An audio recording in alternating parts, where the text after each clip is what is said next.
What's going on, everybody? I hope everyone's having a fantastic evening, fantastic afternoon, fantastic pre-noon, no matter where you are in the world. I'm Hassan Piker, and this is the HasanAbi broadcast coming to you live from sunny California, Los Angeles, folks. We're live and alive, and I hope all the boys, I hope all the girls, and I hope all the MBs are having a fantastic one, because today is a beautiful day.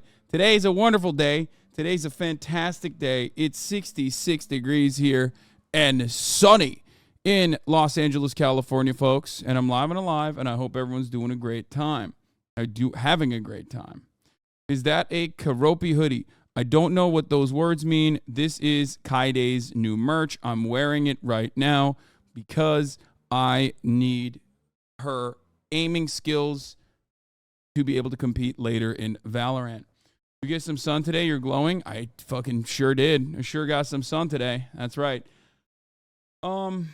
Young says she misses the Valo arc. I was a bad man during the Valo arc, but today will be a day where I will be doing the Valo arc. Oh, no. Anyway, all right. So, but that's for later. As for later, Keropi is one of Hello Kitty's friends. Oh, okay. But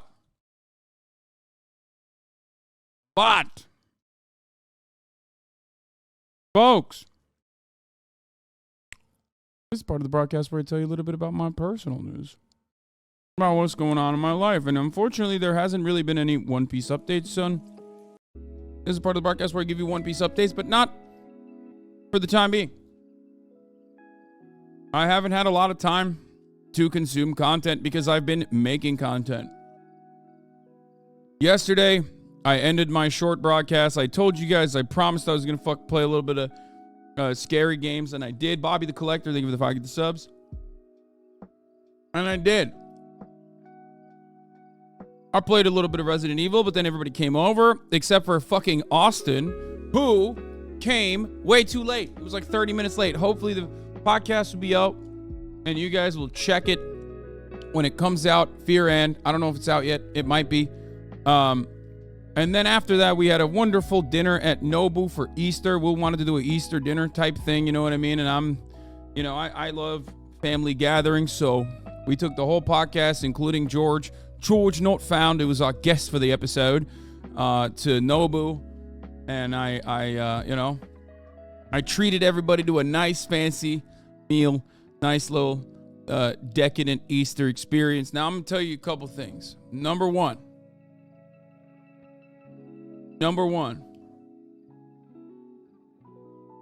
Beer And is out on Tuesdays now. Oh, good. That's something that we actually talked about at dinner. So I'm glad that that's what we're doing. Okay. I'm glad. I didn't know if it was out or not. Okay. So Fear And will be out on Tuesdays going forward. That is so that we can deliver even better product to you. Okay. What is this? I went to Nobu on Saturday and I saw Jamie Foxx. Nobu is my least favorite restaurant, but god damn it, do they sometimes have some good fucking decadent cuts of meat. I hate it. I hate the vibes. I hate the music that they fucking play. I hate the customers. Fuck it, I'll say this. I love the service sector, but even the vibes of the fucking people that work at Nobu are a little off. Everybody looks like they're an Instagram model that want to turn into a realtor. Like, it's literally the in-between, like, I'm still an Instagram model, I haven't become a realtor yet. Like, it's always, those are the vibes I get usually. Okay? And it's like very, very specific. It's just very LA. It's just like all of LA's worst qualities in one place. But god damn it, I'm a slut for some good meat. And that's it. That's just what it is. The meat is really good. That's LA. Nobu, New York is just finance bros. Yeah. Joel C. Verud, thank you for the 10, give the subs. Lamb Dumpling, thank you for the 5, get the subs. Anyway, so yeah, we did that. I got the new stale. Not gonna lie, the Wagyu had too many seeds. Yeah, their Wagyu was really good. The Wagyu was really good, which I ordered for myself, by the way. But of course, everything is fucking share style, and I don't eat any seafood. So I order I order a bunch of stuff, and everybody really likes the meats, right? So everybody's eating the meat, and I thought to myself, let me get the fucking, I'll get the Wagyu. I'll sit there. I'm so hungry. I'll wait till the entire meal's over. Okay? I'll sit there until, like, finally the meat is coming out. But yeah, when the meat came out, everyone, of course, loved the Wagyu. And I can't fucking sit there and be like, oh, okay, listen, dog, like, this is kind of fucked up. Like, I'm trying to have this, So guess what? I didn't say anything. I just sat there as everybody ate up the Wagyu. What do? I turned around to the waiter. I said, hey, man, can I get, like, 2 buckets of shishito peppers and 2 buckets of edamame? I'm still kind of hungry. And yes, that's what I did. I ate a shitload of shishito peppers and a shitload of edamame.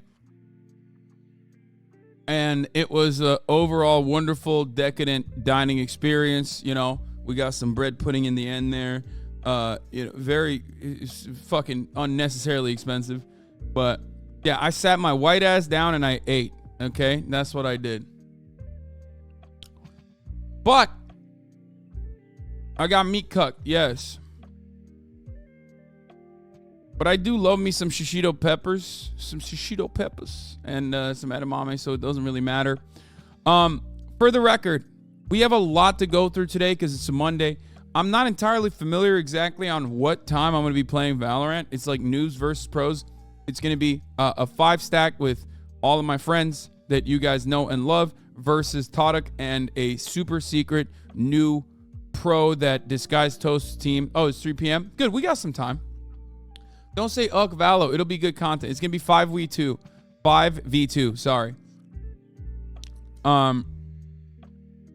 Toast has a new pro that he's signing on his team, DSG. And he's a fucking content lord. You know what I mean? He knows how to make things very interesting and spicy. And one thing he decided to do was do a pros versus noobs. So we're not even like, we're obviously casuals, but on top of that, we're not very good casuals. Like all of us are like silver at best. So we'll see what happens. Did the Jax chick agree to make an appearance? Of course not. But yeah, I haven't practiced at all, but we'll see what happens. Anyway, but then I digress. Went to Nobu, had a nice little meal last night, nice little Easter meal last night.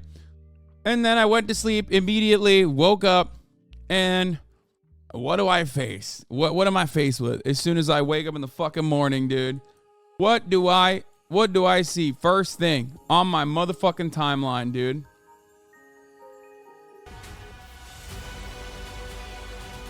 What do I see? Of course, I got not another mass shooting. What do I see on my fucking timeline?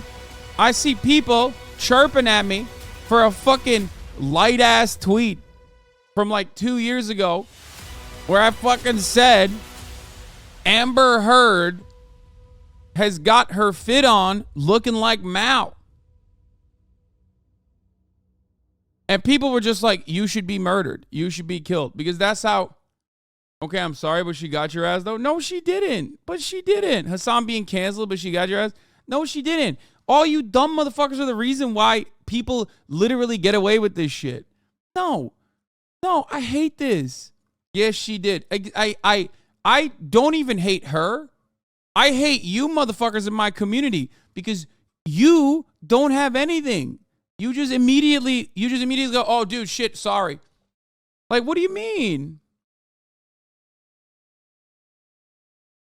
Like, listen, that hair comment was out of pocket. Yes, it was. It was. I wanted her to be sad. I'll be honest. The issue is that, like, it's a contentious subject, and I am far too comfortable sometimes speaking on black issues as a white guy. Okay? That's it. But it was like I was being petty as fuck. I was being insanely petty. Let's be real. Okay? I was being super petty and very comfortable and thought, you know, that's something I could say. Will I ever apologize for it publicly? Fuck no, because none of those fucking demons give a shit. And also, secondly, like, you know, I'm bald. Obviously, it's a little bit different when it's a black woman. We already know that. Not even going to get into it. But, like, come on, guys. She dug up a fucking 2-year-old tweet that's, like, light as fuck. You know what I mean? It's not even, like, aggro. Like, it's crazy. That's what happened this morning. That's what I was dealing with this morning. Motherfucker said he has the bald pass. Yes. Yes.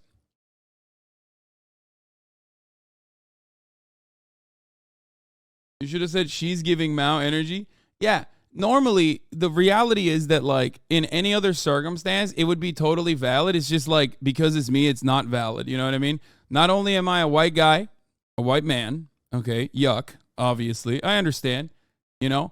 But also on top of that, I'm a white man speaking on a black woman's hair and making fun of her hairline, which is a very touchy subject, okay? There is a racial component there, okay? Absolutely. Absolutely. I get it. I get it. You should have ignored it. Man, you motherfuckers say this, but it's like, it's so fucking annoying because, like, anytime somebody says some shit, it gets like 20K likes. You know what I mean? It's fucking, how about you ignore it? Like, to be fair, she told you. Yeah, I said that after she told me to kill myself.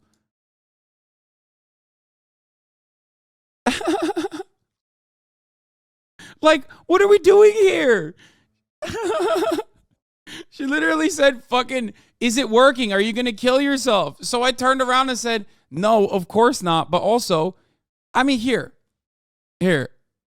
We can get into it if you want. By the way, this isn't some random entity. She's got like 4 million followers on TikTok. Everyone can suck my dick if you think like Hasan is going after like a small, you know, small bean, tiny black lady. How fucked up? It's like, bro, she's not a random. She literally out of fucking nowhere, okay? She out of nowhere literally swung for no fucking reason. I woke up, and in between her thirsting after logic, which is infinitely more problematic, in my opinion, than anything I've ever said or done, okay? She's a big content creator who fucking went bananas mode for no reason. Like, what the fuck is this? I didn't say nothing. This is an old-ass tweet. Like, I said Amber Heard wearing her Let 100 Flowers Blossom fit. It's true. It's a good tweet. She also cropped the fucking date. I hate it when they do that. Just to make it seem like I just said that or something. Okay? Yeah, she was doing it on purpose. Here's the problem, though. Like, that's a funny tweet. Let's say she's trying to farm, right? And that's okay. She's trying to farm, and that's okay.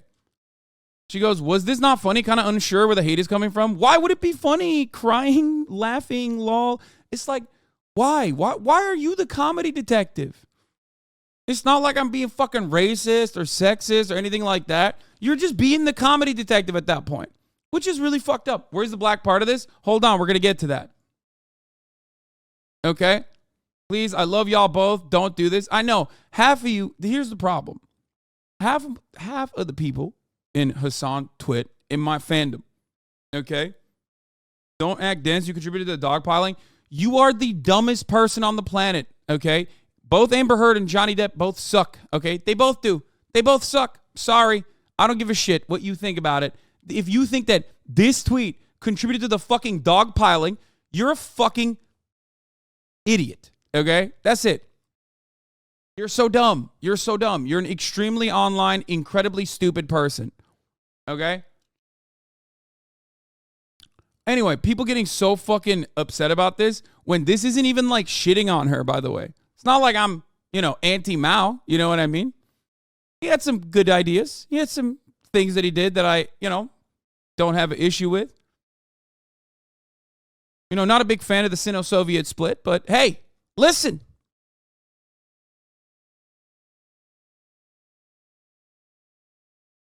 It's a joke.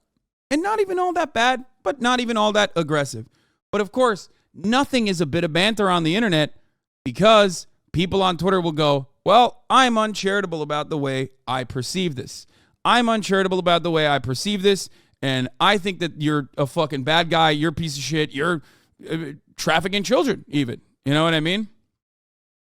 Then people are just like celebrating going, y'all are still packing him up. After all these years, I love the song. No, nobody is getting packed up. None of this shit matters. You're a fucking loser on Twitter, please. I'm a fucking loser on Twitch, but you are somehow an even bigger loser on Twitter. And then you're going to take that and you're going to be an even bigger loser on TikTok, and it's going to get a little bit of prominence. All you're going to do is make people go, oh, Hasan, that guy's fucking racist, and move on. Meanwhile, there's like actual fucking Nazis out there. Go deal with them. Anyway, she laid the himbo trap and you stepped in it. So here's what happened. I said Lamau, which is to this, which is unacceptable, of course, because that's a microaggression. Okay? 21,000 likes. I said Lamau. Classic. God, and this person responded, God, I love this song. I cannot fucking stand Hasan. He has a track record of going after women and degrading their intellect. He's been extremely anti-black after a joke he made about Nicki Minaj about her being anti-vax and how the people on her side don't like her and think she should be at the back. Plus, I don't even know what the fuck she's saying. And then, of course, same shit goes always. Really just do not like myself at all really just do not like myself at all as a person. Like I am a piece of shit. This is basically what everyone is doing on Twitter, myself included. I'm included in this. Of course, I have financial security. Of course, I have success in some capacity. But I also hate myself. Everyone does that. Everyone on Twitter that does that is doing it. They're doing it for that reason. Start suing the people who defame you? That's insane, dude. Anyway, I said it's literally the same every time. People who want to kill themselves, posting the pain away to try to get others to kill themselves. And of course, she replied with, did it almost work? And at that point, I had to go in. That's rude. And she's also simultaneously tweeting non-fucking stop. She's like, I'm going to find you. I'm going to get you. All this shit, like non-fucking stop. Like literally, she's simultaneously tweeting about how she's like, she's not openly saying she's going to kill me, but like she's being cool. Like that's how you do online discourse. You say you're going to find people's IPs and shit like that. Okay, just alluding to it, which is fine. What is she going to do? Fucking, what is she, like a 20-year-old? She's like a 20-year-old maximum 95-pound person. What's she going to do? Fucking kill me? Okay, good luck. Anyway, they're just annoying. They literally, these are like Twitter rad libs. They can't even walk outside. They got like fucking agoraphobia half the time. What do you mean you're going to fucking find me and kill me? Shut the fuck up. There's going to be like 11 microaggressions in the span of like 8 minutes before you get to the fucking bus to find me. You know what I mean? Shut the fuck up, right? I'm not worried about any of that shit. Okay? She's just farming me, which is fine. And I thought, content creator to content creator, if you come at me like that, I think I can, give you the same energy. So when I saw this as her pinned tweet, okay, and by the way, she is very pretty. She's very beautiful. It's not my place to say or anything like that. But when I saw that, I was like, okay, well, I have an in. I have an avenue here. Okay. So I turned around because she's not taking it seriously. She's just like fucking around, you know what I mean? Which is fine. But like her fan base is not. Her fan base are like, her fan base is like literally going, fuck Hasan, he's a woman hater, we should kill him, blah, blah, blah. Right? So I said, lol, of course not. Also, I recommend minoxidil and finasteride for your hairline. I use them every day, which I do. And it's done wonders for me. And all hell broke loose after that. Now, of course, she has a fan base. Of course she has a fan base. She got like 5 million followers on TikTok. Immediately she goes, brothel, swerve, typical. And then she had to fucking defend herself against other people who were like, wait a minute, are you a fucking swerve? She's like, no, I'm not. Because she's like supposed to be woke, right? But that's how every fucking K-pop stan and every stand-up and everyone who's on TikTok operates. They literally, and I do this too sometimes, you know what I mean? There is the inherent hypocrisy of like not actually moving the needle, not actually coming at any sort of contention from a place of kindness, empathy, charitability, especially when you have like marked someone as an enemy, an interlocutor. You know what I mean? And that's it. So they literally, you just like drop everything. You immediately drop what you believe in and go, I know Jax personally, and the did it almost work was out of pocket, but you know people will 100% pounce on the hair thing. It wouldn't have been as big as a deal if you chose a different angle. I know. I was being petty. I wanted to hurt her feelings. I did. Straight up. You know how like K-pop stans will call me like, or not me, but like in general, what sometimes they'll on one tweet, they'll be like, not all K-pop stans, but some K-pop stans on one tweet will be like talking about social justice. And then on the next one, they'll like call a black person like a gorilla or some shit. Like, you know what I'm talking about? You've seen the fucking tweets from like the same account. Like it'll be like some unhinged racist ass nonsensical bullshit where you're like, what the fuck? Like, how can these two opinions like be in the same timeline from the same person? And obviously that juxtaposition is like gigantic, but a lot of people on TikTok do the same exact thing. Okay, Lal Hasan, you're literally a Turkish man, a demographic famous for going bald. So much of that country is renowned for hair replacement surgery. Yeah, it doesn't matter. It doesn't matter. It doesn't matter. My point is, it's usually like a lot of young people that get whipped up into a frenzy over this kind of shit. Myself included, like my fan base included, obviously. You know, but I do know that, or in that moment, I had a weak moment. And I said that, and of course she was like, oh, fucking, you got right into my trap, it's over.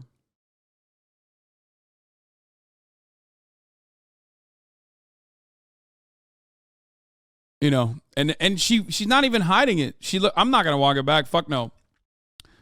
I will talk to her, though, in person, if she wants to. I would love to. And she also said she doesn't even fucking hate, like, yeah, she doesn't even like me. He's not even attacking her. Lol, just comparing what she wearing to Mao. Well, I hate him. 496 likes. See? Like, it's so obvious. Like, this is not a good person. I'm sorry. She might be. Sean, you know her, okay? You know her in person. She might be nice to you, but she certainly is not like a very nice person. You know what I mean? It's just like, it's fucked up. I'm sorry. I'm sorry.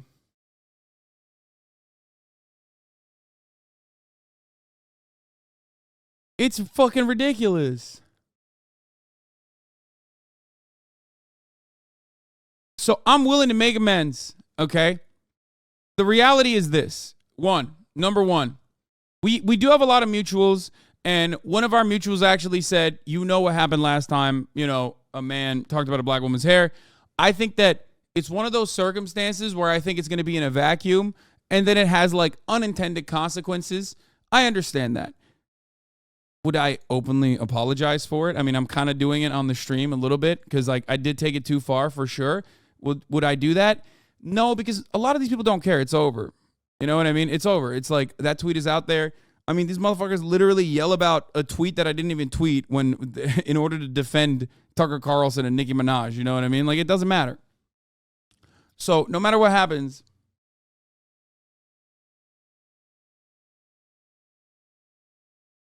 they're being malicious, but there's a bigger effects of what you say. You recognize this is more than most people. Sean is right. Yeah, no, I do. Because like it's the same principle behind violence that like a woman does to a man versus violence that women do or violence that men do to women, right?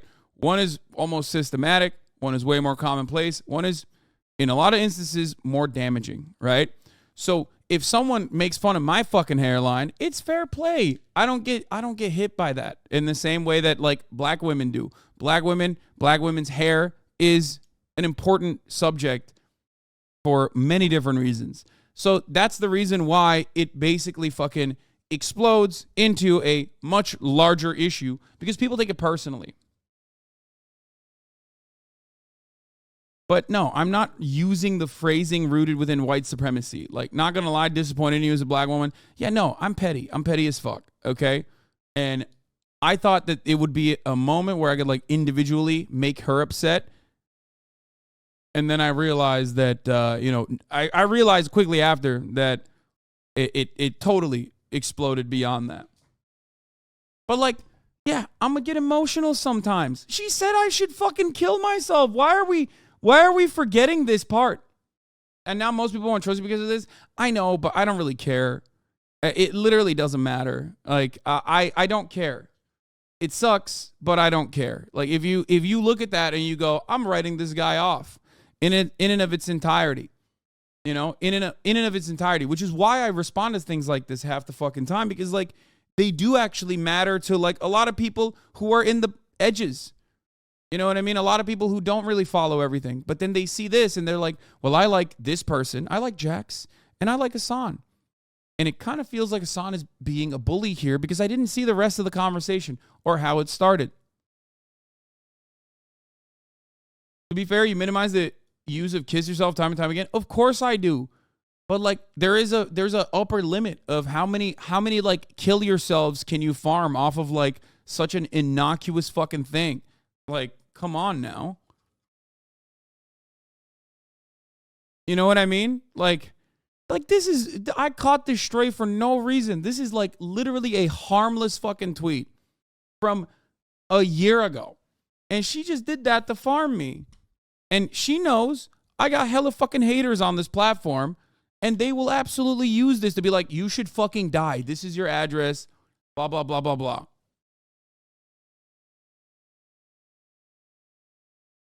Anyway. How is the hairline a racialized component? Like, I get the 4C texture discrimination, but surely receding hairline is a universal and fair game. Bro, what are you guys talking about? Of course is important. Hair is a gigantic part of especially not only black culture, but like the way that black people are attacked regularly.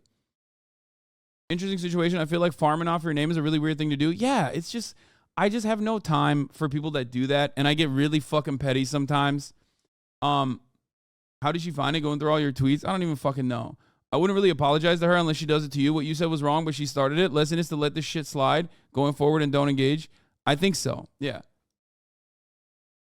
It's just weird though. I fucking hate that. I hate that, like, what? I hate that, like, this turns into like a way larger point of contention where it's like, no, you're at fault here. You know what I mean? Chat, please. Black hair is a huge thing in the black community. Y'all are not doing this community any justice on that part. Yeah, exactly. This is a very white community. So of course this is like, a subject matter that's like difficult to broach for sure. But this isn't like, I would say black hair is not like AAVE. Like, you know how sometimes I will make fun of people that get like really upset about certain aspects of AAVE that people come across as like ridiculous to get mad at. You know what I mean? Like using terms like what do you call it? Like gatekeeping certain aspects of AAVE in a way that is a little silly is not the same degree as hair. And the reality is that, like, yeah, cool, exactly. You know what I mean? That it's not like that. Black hair is huge. It's very, very important. Balding is universal. Black hair isn't universal. Yes, but remember the analogy I gave you. Okay? Remember the analogy I gave you. Okay? This is an important place for people to understand. This is good for you guys to fucking understand. But we bash LeBron's hairline all the time. Yes. Yes, but it's different. LeBron is a black man. Okay? LeBron's a black man. There are different components. There are different components to hair, specifically black hair, specifically when we talk about the hair of black women, okay? Understand what I'm trying to explain here. Listen.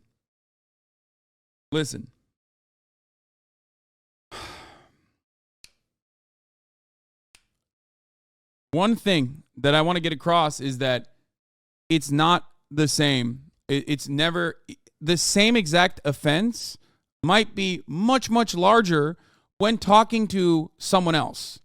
Okay? Like when talking to someone from a different background.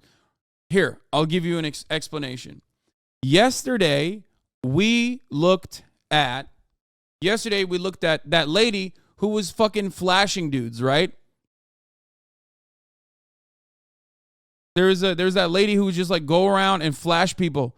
If a dude did it, that's like significantly worse. Why is that significantly worse? Because under a patriarchal society, obviously, men engaging in sexual violence of that sort, it's still bad, for the record. I literally said what I said.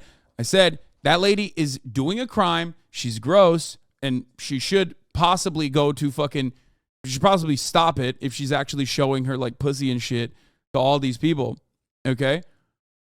But when a guy does it, it's regarded as differently because the likelihood of sexual violence being committed by a man against other men and against other women is significantly higher than vice versa. When like men have a different set of standards, men have a different set of privileges in that regard. Does that make sense? And it's the same as that. I might be fucking balding, but making fun of a black woman's hairline like that is going to have additional consequences. Okay? I don't think she's like a nice person. I don't give a fuck about her. Clearly, I was very petty. I wanted her to feel sad. That's it. Does that make sense? I wanted her to feel bad. I wanted her to feel sad. That's why I said what I said. The issue, unfortunately, is that it has additional consequences on top of that.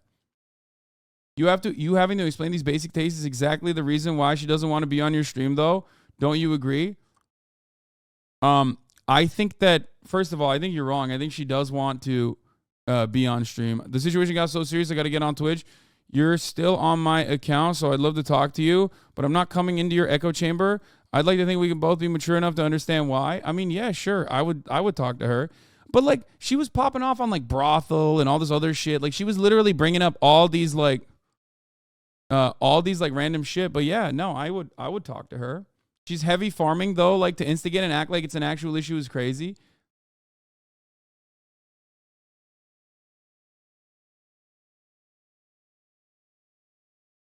Why talk to a swerve, bro? I don't even think she's a swerve.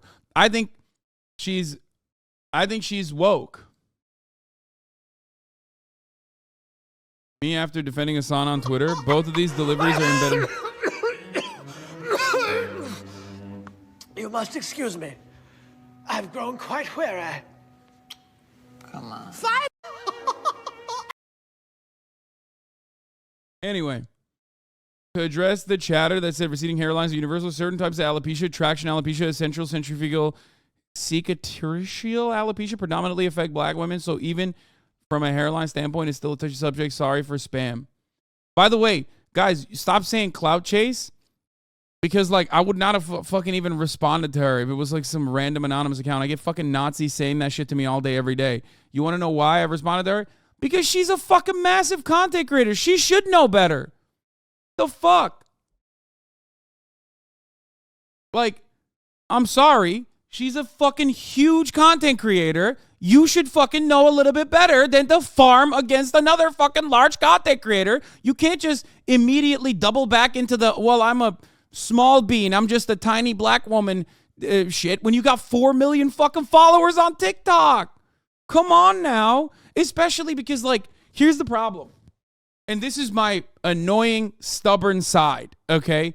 It doesn't fucking matter. If I don't agree with something, I just never fucking stop, okay? I never stop. I can't stop myself. Now she's saying she's not actually mad. I know. I saw. She's just like joking. I think she was just like farming and it got out of control. But like I didn't even instigate it. You know what I mean? And anyway, my point is this. I can't stop myself. Like the same people that fucking get mad at me and say like, "Oh, I can't believe you like shit on Candace Owens, like blah blah blah, like, you know, she's a black woman, you should listen to her." All this shit. It's just no, I'm not gonna do that. The reaction to this from her side as a trauma response is overreaching and comes from a place of hurt where you were simply clapping back to defend yourself. Logically thinking through the situation would lead most people to the conclusion that it is a heinous reach and insanely overblown. No, that's not gonna happen. But did you do it with like the intention of knowing what black women's hair means to them? I don't personally think so. I think telling to kill yourself was worse. No, I wasn't thinking about that in that moment. Why the fuck even think about it practically? Pragmatically speaking, no. I wouldn't have fucking said that if I thought that it would come across like a much larger issue. Clearly, I was fucking emotional. You know what I mean? I was emotional and thought that I was making fun of one individual. And then I realized like, oh, fuck, here we go.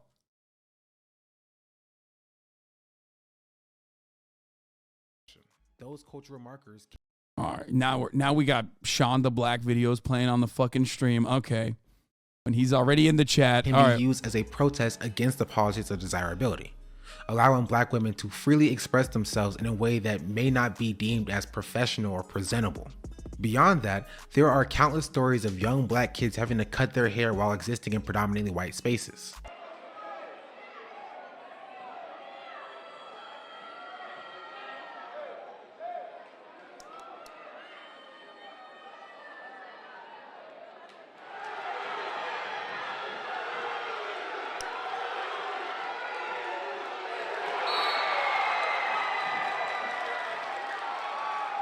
Yeah, this stuff is bullshit. I've talked about this a lot. I've covered this a lot. You guys already know this. You know what my opinion is on this matter.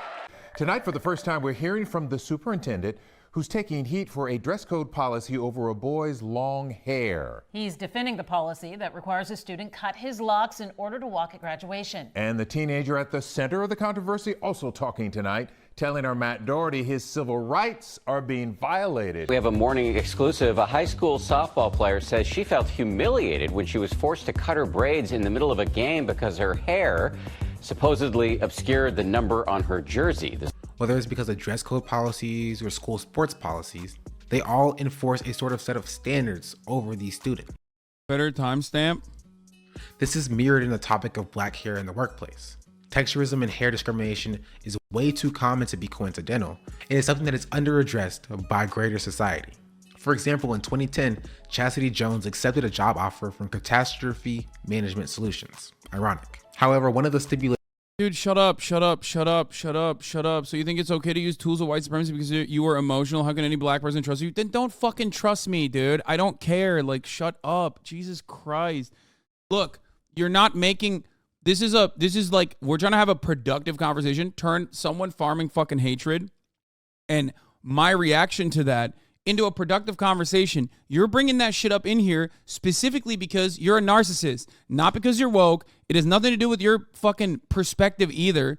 Like, you're just doing that right now and you're being unproductive. Okay? Not only do I recognize the wrong here, okay? Not only do I recognize the wrong, ultimately, like, it's just like, people are just obsessed with catching us on anything. Why do you think the brothel and shit are brought up? Honestly, it's embarrassing. Compare this shit to real shit, like showing, not saying you're doing this, but this is what others are doing on the timeline. Yeah, it's just like, it is, first and foremost, obviously, as a white guy with a lot of privilege, okay? But who has a decent understanding of white supremacy, who talks about it regularly, Okay? That interaction in a vacuum, in my opinion, if it's like a one-to-one interaction, is petty. It's fucked up. I agree. But it's absolutely fucking valid. That interaction being two public figures talking to one another all of a sudden, one actually being someone who knows better, and the other person, petty but coming from a marginalized background, is the reason why I'm having a larger conversation about it. Because I don't want you to do it either. Okay? Like, I don't want you to do it. The irony is that, like, that person is saying, why should people stop trusting you? You should maybe shut the fuck up and listen to what I'm saying, because I'm using this even as an opportunity to take it away from, like, dumbass Twitter discourse, which is not going to go anywhere. I know a lot of people are in here thinking, oh, he did it now, he's going to get canceled. Like, no, it's not. It's not going to happen. That's not how this works, okay? We live in a white supremacist country. I'm a white dude. Ultimately, there's a reason why so many motherfuckers literally push right every time to make more money. If I was actually a fucking white supremacist, I would make more money. It doesn't work that way, okay? So stop. The idea that, like, this is what is going to fucking, this is it, is stupid. It's silly. No, I'm a fucking dumbass Twitch streamer. And as far as Twitch streamers goes, like, probably high up there on the fucking wokeness scale, okay? I'm trying to utilize this as an opportunity to tell you, yeah, I did something wrong, okay? I did something wrong. She told me to kill myself. She was flexing about it, okay? And I thought that in an isolated circumstance, it would have been valid. It was petty. I wanted her to feel bad. But of course, there are systemic consequences to things like that, which is why I'm trying to turn around and explain it to an overwhelmingly white chat, why there are black chatters in here that are, upset and offended. I did AoE damage accidentally. If you want to use gaming terminology. Okay? People are gaslighting you into admitting you're a right-wing wacko, lol. Yeah, I don't. No. No one. I don't even think the dumbasses in here that are coming in here to be like, dude, you're fucking racist, legitimately think I'm a right-wing wacko. And if they do, then they're fucking insane. Like, I don't know what to tell you. Okay?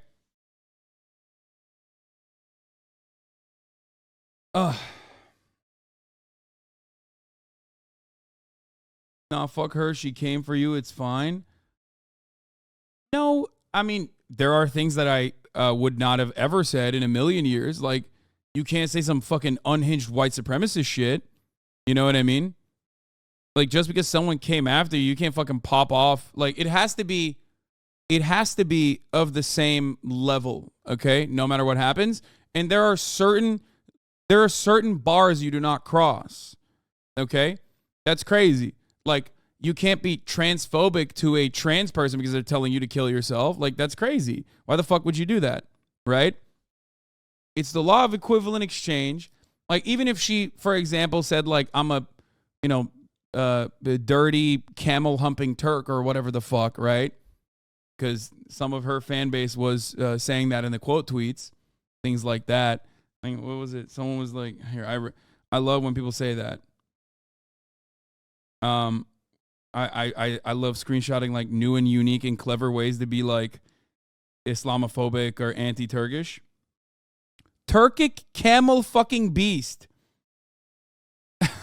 That's what someone said. Anyway, but like, I'm not going to turn around and be racist. You know what I mean? Just because someone said that to me, I'm not going to. That's what I was talking about, by the way, with respect to like K-pop stans and shit, or like stans in general.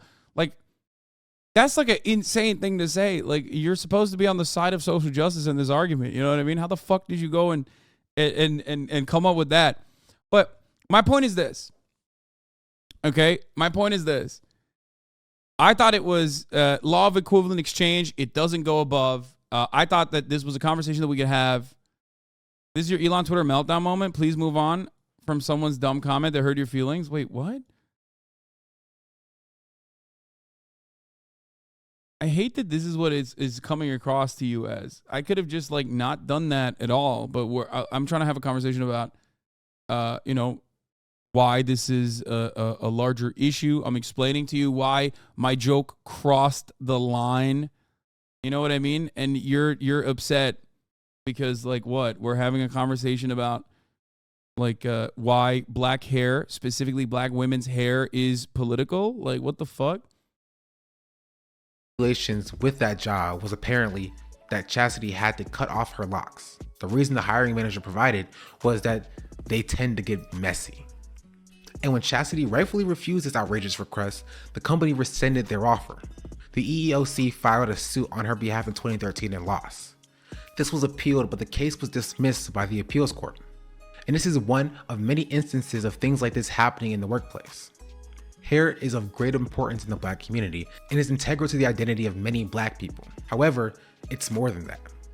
The freedom of black hair is quite literally a protest against racial subjugation. Ever seen one of these before? They're more than just headscarves. They're powerful symbols in the fight against racial oppression. By 1763, when Spain successfully invaded the Louisiana colony, there was a large population of free black people living and thriving in Louisiana. The new Spanish colonial government sought to restrict free black people's lives and to impose a strict racial hierarchy. The Spanish proclaimed that all free black women must wear headscarves, known as tignons. Tignons were traditionally worn by enslaved women while they worked. I mean, you basically told her to fuck off and go eat a bucket of fried chicken? No, I didn't. No. What the no, you just said that. No, that's a whole ass different sentence in a different zip code of racism. What the fuck are you talking about? Why did you just make that shit up?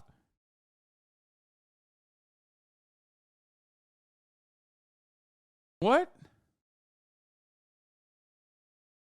Bro, what? Dude, I can't do this. Guys. Stay on track. What the fuck?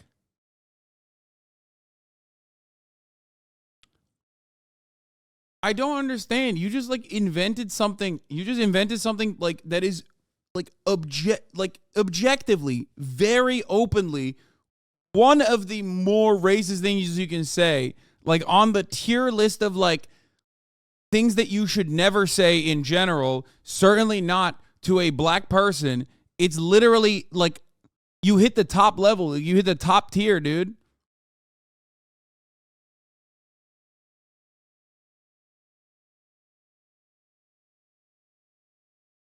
It's very wild to mention that specifically your fans' communities are the only ones harassing her. This was a public thing on Twitter. It can be for anyone from either of the communities and even more likely to be people outside. Yeah. Stop. This is ridiculous. You're being ridiculous. You're being fucking insane. Why are you in here? Why are you a follower of mine if you literally think this? That's insane.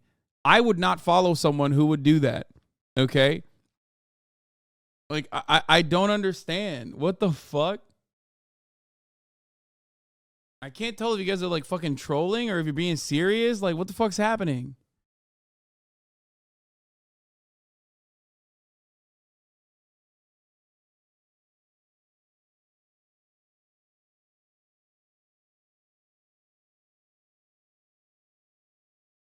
Anyway.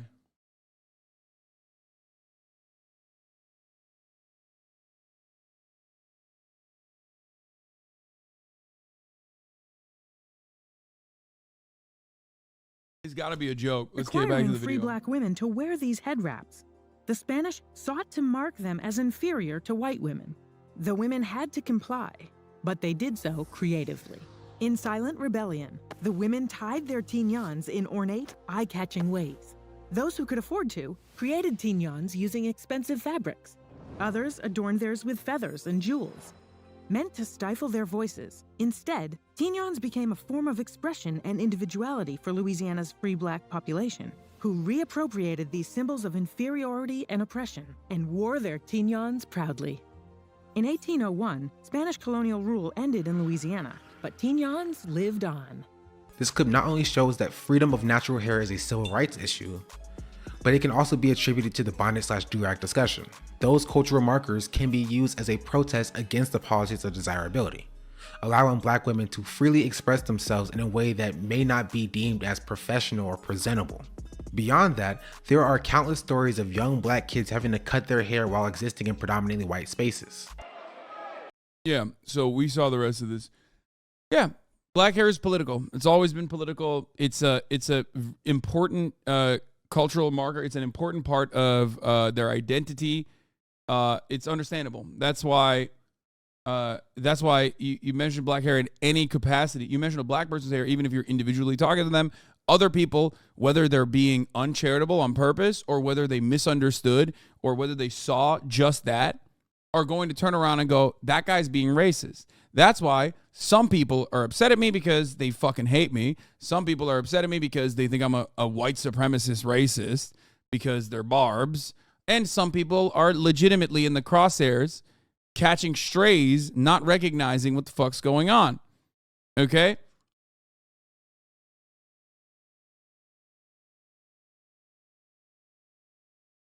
Anyway, that's it. In a normal circumstance, in a vacuum, in a conversation between two people, it's not something that would be seen as anything beyond like two people being petty to one another. But we don't know each other like that. Okay? We don't know each other like that. And also, she doesn't know me like that. But obviously, like, no matter what happens, obviously I'm not gonna get fucking charitability. Let's be real, guys. You know that. You know what I mean? Like, that's it. That's what it is. Okay? That's what it is. I think this is just a bad look, and you got baited into focusing on it being larger than it was. I know. But also, at the same time, it's just like, it doesn't matter. It really doesn't matter. Yeah. It's a nuclear bomb. It's because it's higher on the microaggression scale than like AAVE. I did it because she told me to kill myself after like literally launching fucking femcell warfare on me for no fucking reason off of like some idiotic, innocuous 2 years ago, probably the least offensive thing that anyone's ever said about fucking Amber Heard during the trial shit. But it is what it is.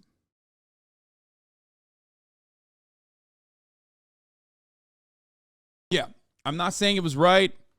I don't think it was the right thing to say. I was being petty. I was angry. I was annoyed. Bro, you're 31. She's 18. You got to move on. No, I don't give a fuck. I don't give a shit. Oh, man, someone's 18. Oh, it's fine. You yourself have made the I want an unalive tweet pass joke.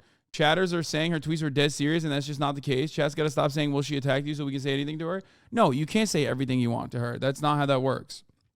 There are lines that you don't cross. I don't think this was, like, my intention wasn't to cross a line, okay? But if you want to have a nuanced conversation about, like, the racial politics of hair, obviously we can have that here. We have conversations like this all the fucking time. Sean, community member Sean the Black's video covers this extensively.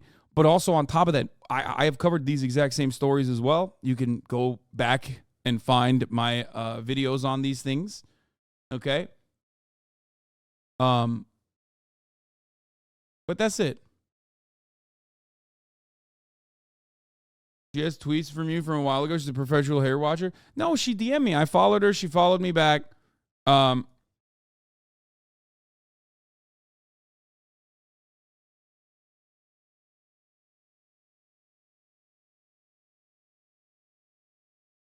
on. I think it's gonna.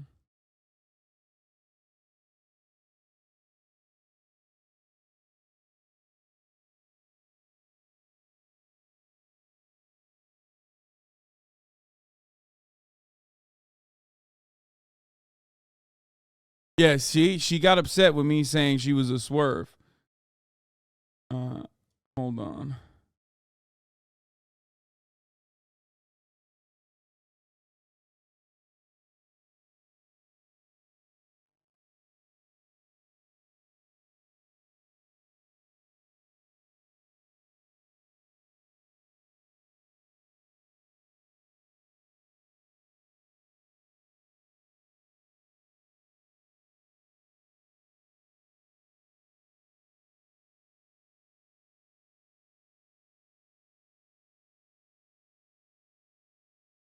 Hold on.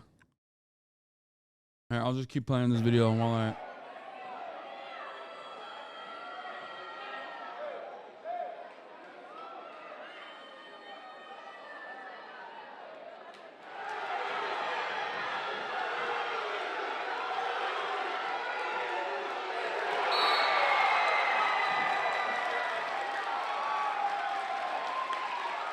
Tonight, for the first time, we're hearing from the superintendent who's taking heat for a dress code policy over a boy's long hair. Any cultural markers that may enforce Humiliated when she was forced to cut her braids in the middle of a game because her hair supposedly obscured the number on her jersey. Whether it's because of dress code policies or school sports policies, they all enforce a sort of set of standards over these students. And those standards often require the removal of any cultural markers that may intimidate or otherwise make the white populace uncomfortable. This encompasses the policing of language as well. You assume they know how to speak to people correctly. See, there's an English, there's hood English, and then there's ghetto English. What up, yo? What's up, my son? What's up, fam? Well, some people don't want to be addressed like that, as opposed to saying, how are you doing today, sir? Can I help you? What's good? Nothing. Nothing at all is good. Because that's not how you address a person. The characterization of Ebonics turned African American vernacular English as broken, unrefined, or unprofessional speech, as opposed to a dialect akin to that of Southern American English, is telling. The way we culturally speak is wrong or ghetto or unintelligent, which in turn classifies our culture as such. However, this is the goal, because professionalism is predicated on your proximity to whiteness. It doesn't only encourage, but necessitates the removal of the Black identity. And respectability supplements professionalism because what is deemed as professional must also be respectable. And even those who claim to care about our plight, allies who say they stand with us, will engage in this behavior as well. Enter the Democratic Party. Ready. So I know what you may be thinking. What does the Democratic Party have to do with respectability politics? Why single them out? The Republicans are just as bad, even worse. Why don't you talk about them? The difference is the Republicans don't claim to care about the plight of Black people. They are evil monsters for sure, but they have no qualms telling us that no matter how respectable we act, we ain't getting civil liberties. The Democrats, however, thrive off respectability politics. Respectability politics is a necessary part of the Democratic Party's strategy because it is instrumental in their operation as controlled opposition.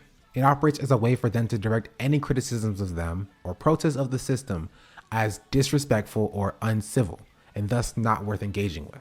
And a perfect example of this happening in contemporary society is with the Black Lives Matter protests. While the Black Lives Matter movement was not started in 2020, that year operated as a catalyst for a new wave of protests. The high-profile murders of George Floyd, Breonna Taylor, and Ahmaud Arbery provoked the citizenry into action to protest racial violence. There was also unprecedented support from liberal circles as these instances were so cut and dry murder, with the added benefit of being filmed. However, before then, during the Obama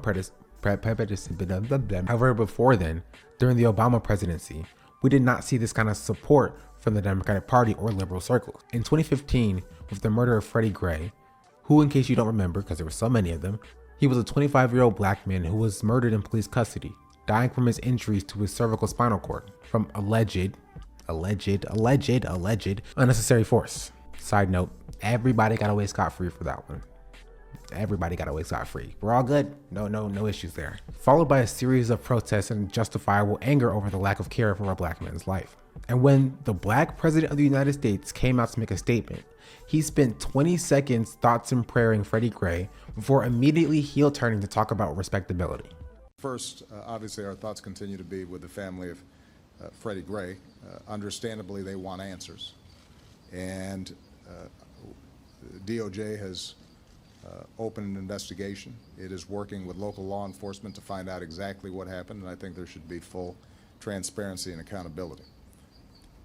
Second, my thoughts are with the police officers who were injured in last night's disturbances. It underscores that that's a tough job, and we have to keep that in mind. And my hope is that they can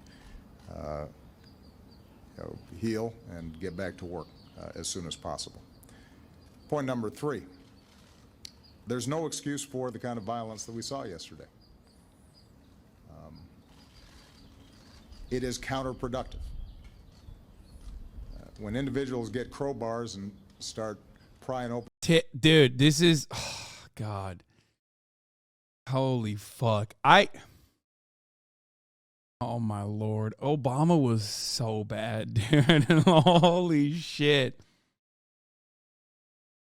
I mean, he literally said, was it a tweet? Didn't he fucking straight up, this might be the actual speech actually. Like, the same guy who said Trayvon Martin could have been my son also literally said the BLM protesters were like behaving like violent thugs, basically. Open doors to loot. Oh, God. They're not protesting. They're not making a statement. They're stealing. When they burn down a building, they're committing arson. Yeah, he didn't basically say it. He did say it. The Baltimore rioters. Obama calls Baltimore rioters criminals and thugs. The irony here is that this is such a Democratic Party position. Why? Because, first of all, you're black. So the people that also think the Baltimore rioters are criminals and thugs and not people fucking pushing back against police brutality, the people that also think that literally think you're that because you're black. Okay? It's fucking nuts. It's nuts that the Democratic Party does this all the time. I'll give you a different example that doesn't have a racial component to it. Okay?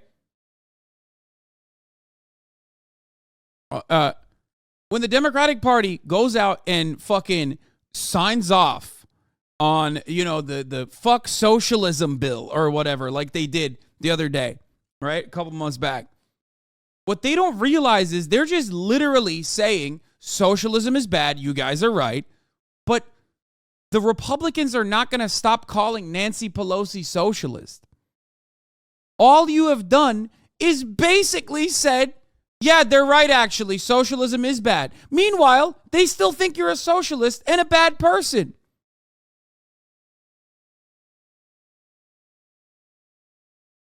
It makes no sense.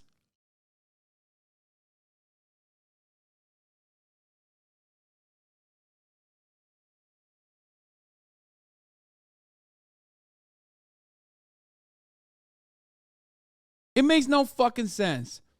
Anyway. I didn't even blast off today. I didn't do my blast off tweet, but I will. In a little bit. Okay.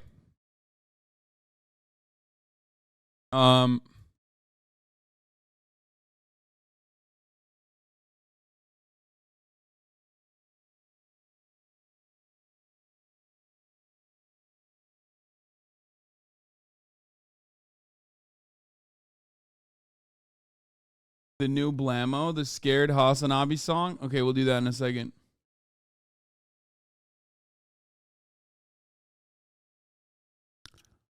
Britain is the best. All Americans are wrong. That is the worst take I've seen so far in the chat today. Anyway, look. There's a lot going on that we have to talk about, including the Dalai Lama, who apparently is being canceled. The Dalai Lama has apologized after a video emerged showing the spiritual leader kissing a child on the lips and then asking him to suck my tongue at an event. Wait, I'm sorry, what? I thought he was just asking to like hug the kid. That's how I read it originally.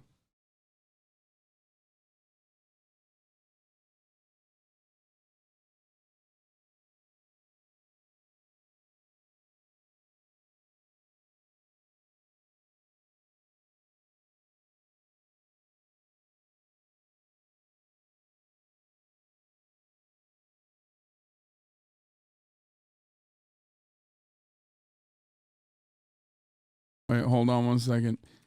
I didn't realize it was like that, bro. The Dalai Lama is fucking canceled. There's even videos of him asking. Whoa, dude, I thought this was some Catholic shit. Yo, trigger warning pedophilia. Oh my God, the Rap TV emojis go crazy on this subject matter. The Dalai Lama issues apology after asking the child to suck his tongue. Whoa! Oh, this is why I go to Rap TV for all my favorite news, man. Oh my God, dude. It's so fucking gross.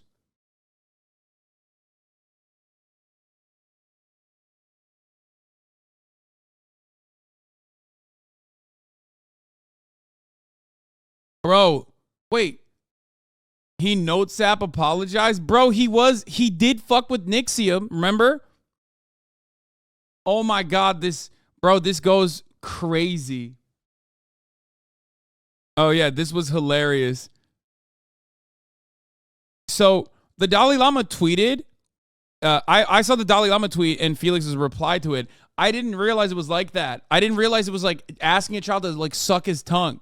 That is way different. Because I saw this. This is good PR, by the way. These motherfuckers are good, dude. A video clip has been circulating that shows a recent meeting when a young boy asked His Holiness, the Dalai Lama, if he could give him a hug. His Holiness wishes to apologize to the boy and his family, as well as his many friends across the world, for the hurt his words may have caused. His Holiness often teases people he meets in an innocent and playful way, even in public and before cameras. He regrets the incident. Oh my Lord. I gotta fucking quote tweet this.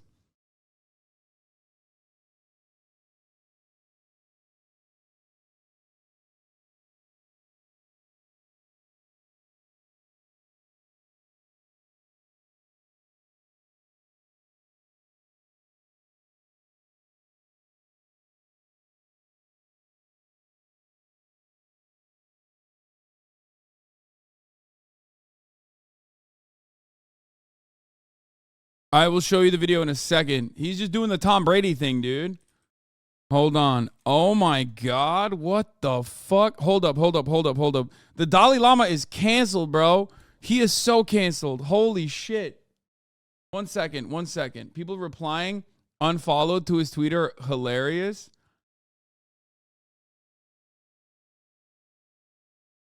I just want to point something out to you guys. Okay? I want to point something out to you guys, but the Dalai Lama did actually fucking, endorse Nixium, the sex cult.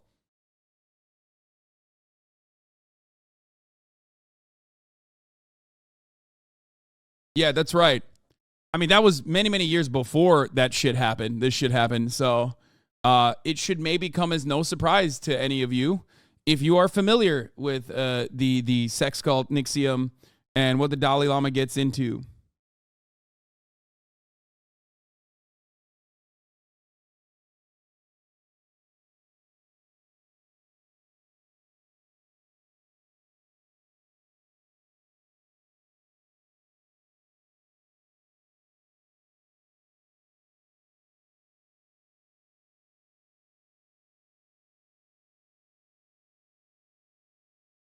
Huh, seems like they had that tweet cooking just in case. The fact that you recognize the status quo in this country is homophobia and are still willing to call Austin a bottom derogatory says a lot about your values and allyship to us gays. You basically call them the F slur for content. True.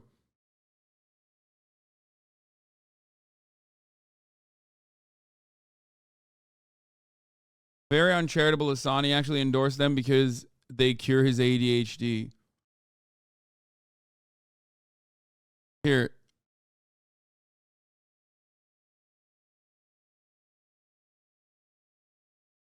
Wait, this is actually the Dalai Lama, right? With the Nexium sex cult guy, right? I don't want to fuck this up. This is real, right? I'm going to tweet this.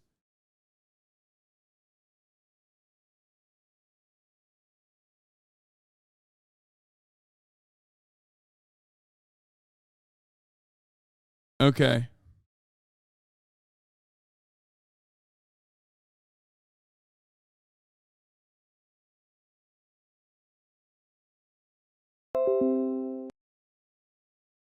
That's not Jared Leto, bro. That's the reason.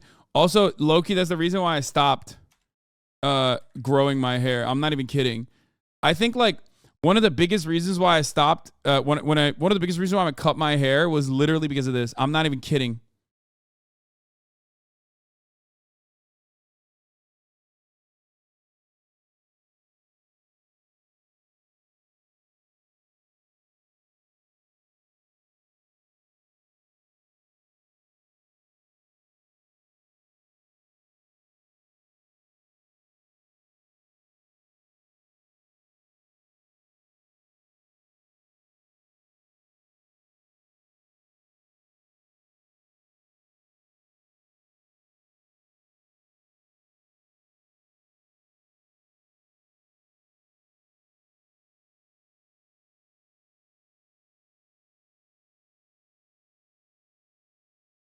Possibly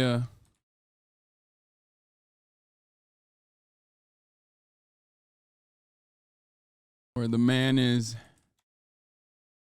endorsing Nixium.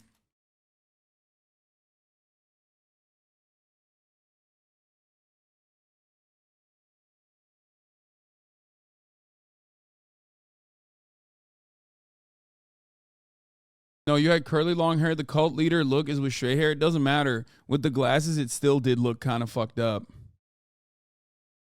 Okay?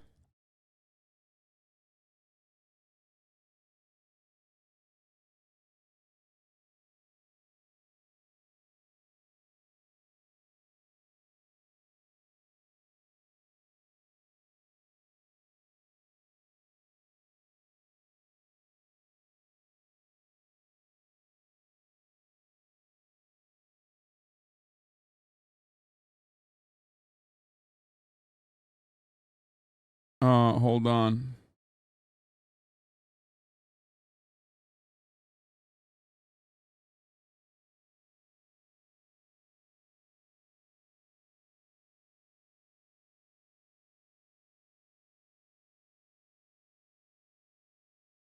Okay, 1 second.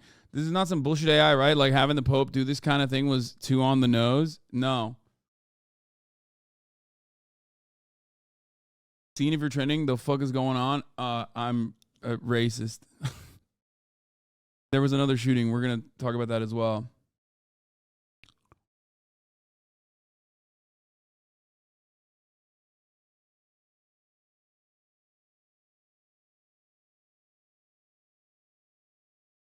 Something is wrong with your camera. It keeps focusing on the background. Yeah, I know.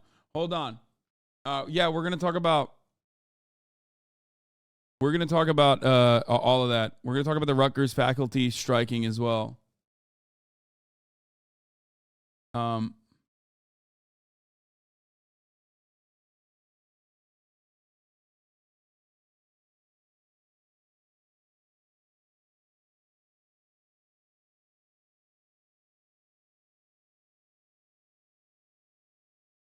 problem with Jenna Ortega? I don't like her. I wonder why. She was rude to Jenna Ortega. I don't like her. I wonder why. She was rude to the Wednesday writing staff. Don't you think that a woman of color should be ruder to the writing staff? Wait. I'm sorry. Stop. The Subway Surfer got hit. Oh my God. He really shouldn't have been doing that. He's bleeding out. Hey, what if I just drank this whole bottle of ketchup? Family Guy. Yeah, maybe I was too hard on Jenna Ortega. I think you're being way too tough on her. The Dalai Lama is also literally a CIA asset in their anti-Chinese operation focused in Tibet in putting the power back in the hands of the feudal lords and slavers who China ended up fighting to liberate the serfs/slaves. Yeah, I'm not getting into more of that.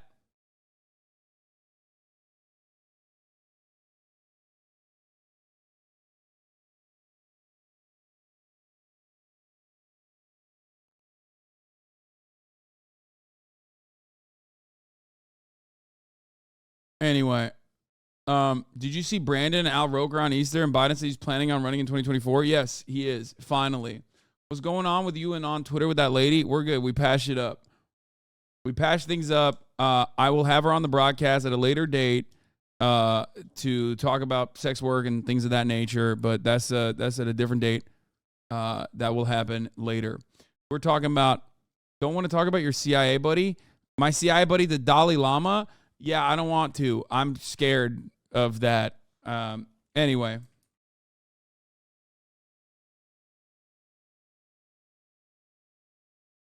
Hold on. I'm going to tweet that I'm fucking live now.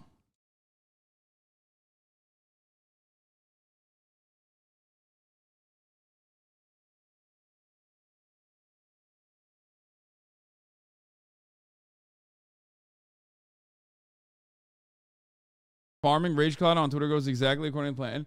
I mean, I would rather look. This person ultimately is not like they're trolling, but they're not. for as far as I understand, they're not like entirely against my politics in general. So if there's an opportunity to patch things up with someone who is like, if there's an opportunity to patch things up with someone who is like ostensibly on the left, who I have mutuals with, including Sean in the chat, even if they're fucking farming me, I don't give a shit. Like, I would much rather not have them hate me permanently and continue coming after me permanently instead of having a, yeah. Sean the Black says, Jack says good politics. Yeah, there it is. I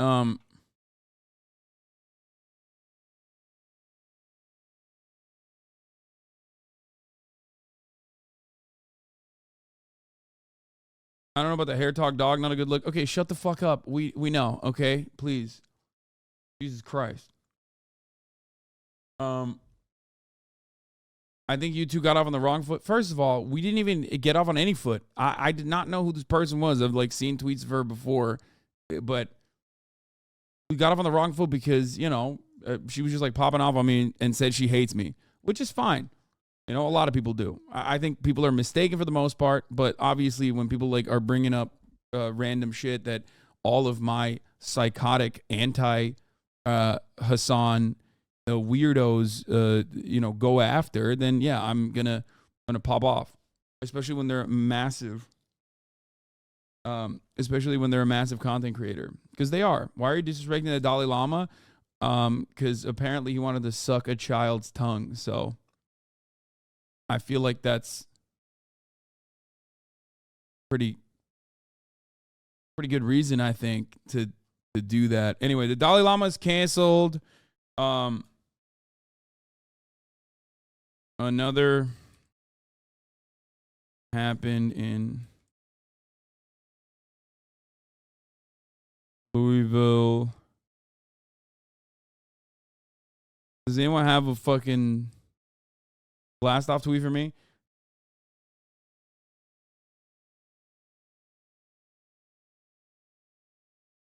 He asked the child to suck his tongue, right? Isn't that what he said?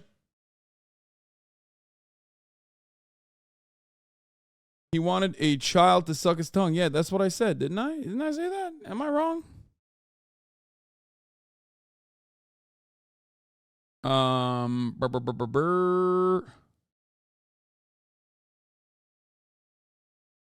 Been in Louisville. Dude, there's so much I wanted to talk about. Now I'm fucking forgetting everything. God damn it. What the fuck was I going to say?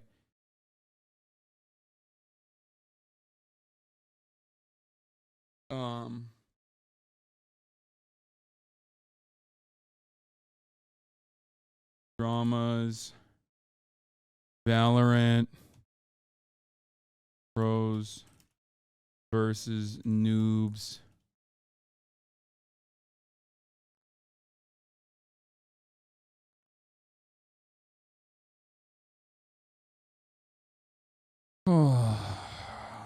Okay.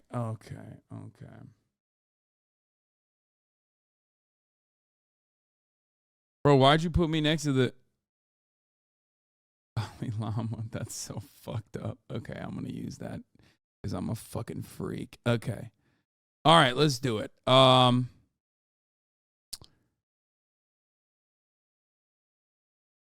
yeah, we're gonna talk about why do you say Louisville like you're drunk? It'll end up better for you. Okay, there's no One Piece update. God damn. I went in straight for the fucking jugular here. Like, we're an hour and 30 minutes into the fucking broadcast. I still haven't fucking served at the top of the hour ad break. We're 4 minutes into the hour. I still haven't even blasted off about what I'm going to be talking about. I'm all over the goddamn place, okay? This is what happens with drama. Anyway, but this drama has been resolved mostly because of Sean, for the record. Sean the Black.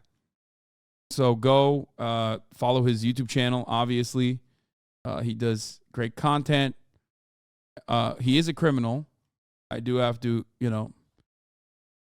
tell you guys, he is a person who does cyber crimes. That's right, which we don't appreciate. We are very anti. It would be a shame. It would be a shame if, like, someone was trying to hire scabs, let's say, during a strike, and then someone were to, make a way to just like flood the applications process and just like brick their website. I mean, that would be, yeah, real problematic. Anyway, Dalai Lama's canceled. Another shooting happened in Louisville.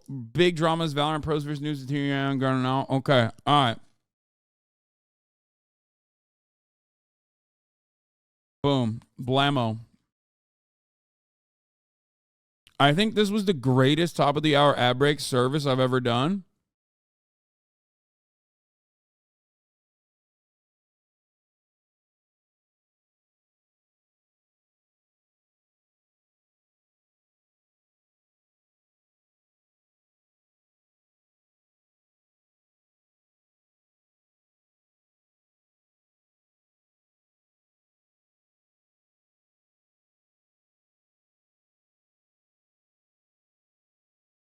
Why are you talking weird? What do you mean?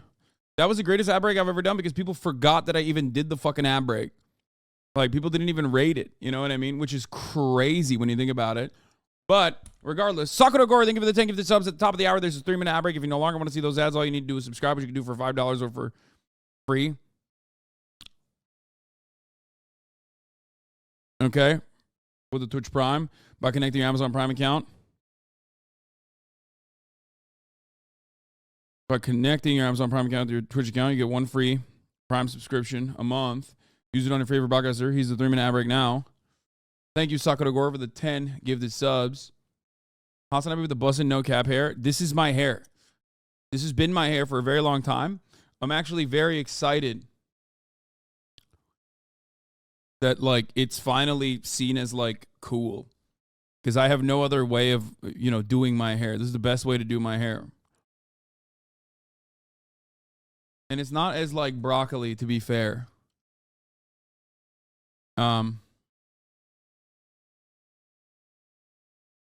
Anyway, no X name. Thank you for the 25 get the subs, allowing 25 people to no longer see the ads at the top of the hour.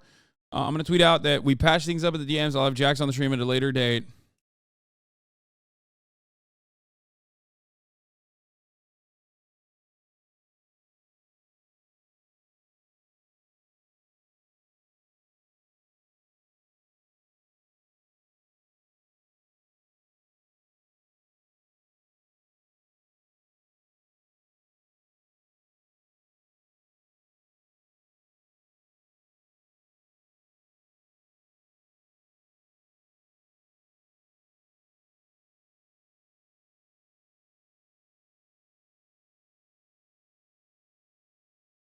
Okay, here. I tweeted out that we patch things up in the DMs.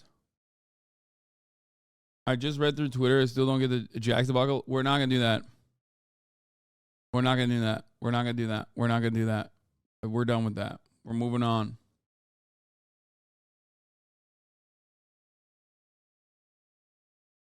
Okay.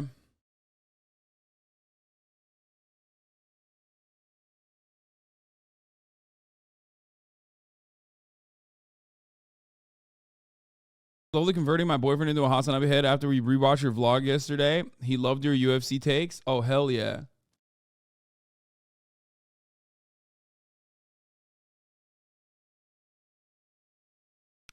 I love that. Girly Pop, not me seeing your Twitter drama before even hopping on stream. Please, we have to keep the year of good PR going. It's not going to happen.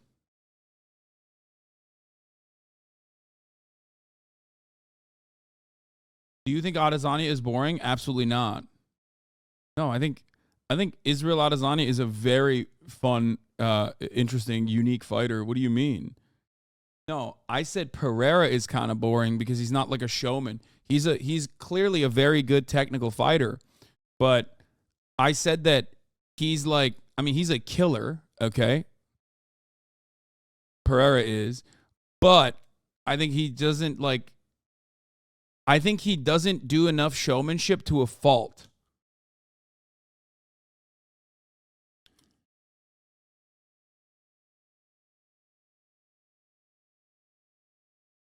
Anyway.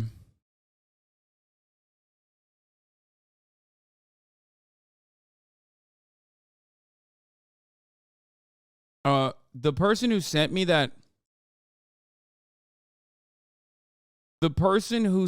that Dalai Lama thread, are you fucking insane? There's literally skinned babies, dude. On that Twitter thread that you sent me, there's like literal.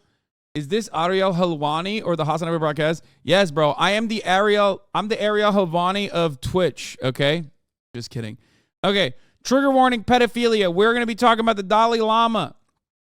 Y'all thought the Catholics were rising up because it's Easter. It turns out the Dalai Lama himself is also rising up. And what I mean by that is he's taking a book right out of the Catholic Church, okay? He's taking a page right out of the Catholic Church's book, the good book, the Holy Bible, okay? Turns out I saw this tweet earlier today and thought maybe it's not that big of a deal. I was wrong. Because the Dalai Lama's account was grossly misrepresenting exactly what went down. We'll look at the E1 podcast thing in a second. But basically, the Dalai Lama came out of the gates swinging with a PR notes app apology. He said a video clip has been circulating that shows a recent meeting when a young boy asked His Holiness, the Dalai Lama, if he could give him a hug. His Holiness wishes to apologize to the boy and his family as well as his many friends across the world for the hurt his words may have caused. His Holiness often teases people he meets in an innocent and playful way, even in public before the cameras. He regrets the incident. Now, when I saw this, I thought, what a weird thing. Like, why are people mad at him? He just hugged a kid? I don't understand it. And perhaps that was the intention. That's the reason why they grossly misrepresented the actual situation at play. Okay?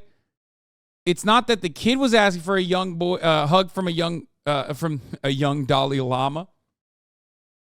He was playfully asking for way more than that. Trigger warning, pedophilia. Dalai Lama calls up a minor boy, kisses him on the lips, and asks for a tongue kiss like he's Tom Brady. Also, notice where he takes the boy's hand. This is disgusting and appears to be a case of child molestation. Turns out, it's more than even Tom Brady.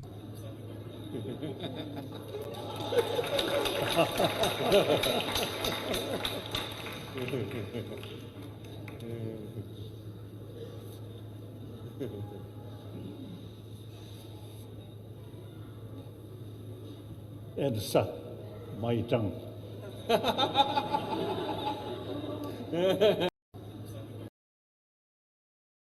Okay, that's wild. I mean, is this a mistranslation?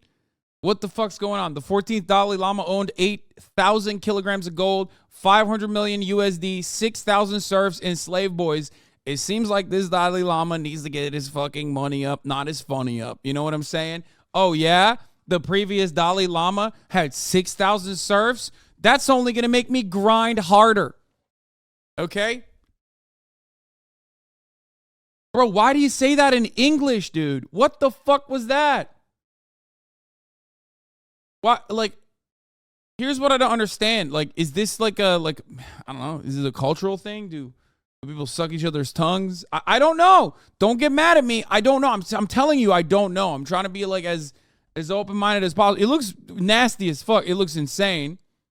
Are we maybe applying Western morality and etiquette to people of other cultures? Maybe in their culture there isn't a sexual connotation when kissing someone on the lips. Yeah, I mean, that's what I was thinking, but he said it in English, and he said, suck my tongue. Here's the original video. That one was dubbed.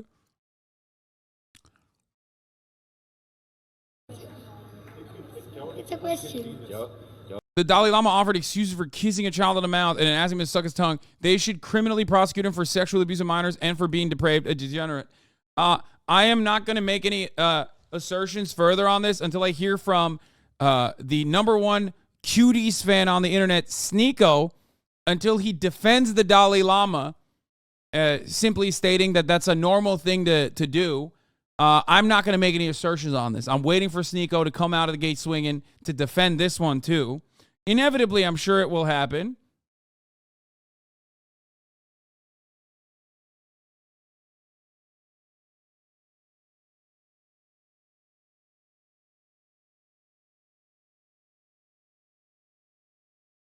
Okay?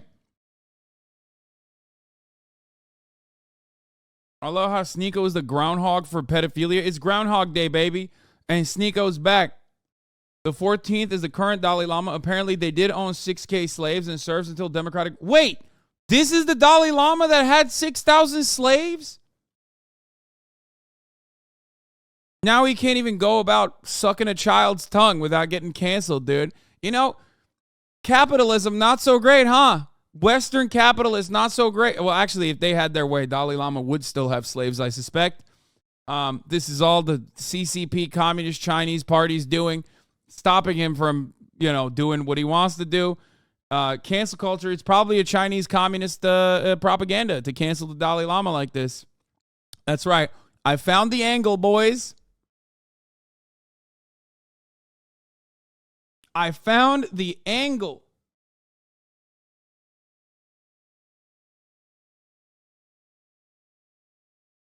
Izzy is known for avoiding combat in his title defense fights. He is extremely boring. Alex was a child laborer and an alcoholic as 12 years old. Powhatan is the true heir to the middleweight throne. You don't know UFC, little bro. Don't speak on it. Bro, first of all, I know this part. I think that is like actually very unique. And I think that that's like very, that's very interesting backstory. It's just that like I simply am stating that Alex doesn't have like the showmanship.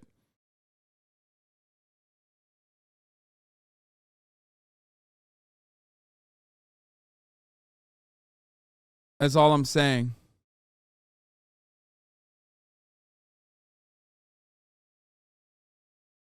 Wait, what the fuck? It is Tibetan tradition to stick your tongue out as a greeting, and the English isn't his first language. The insinuation here is gross. Wait, for real? So what's up with that?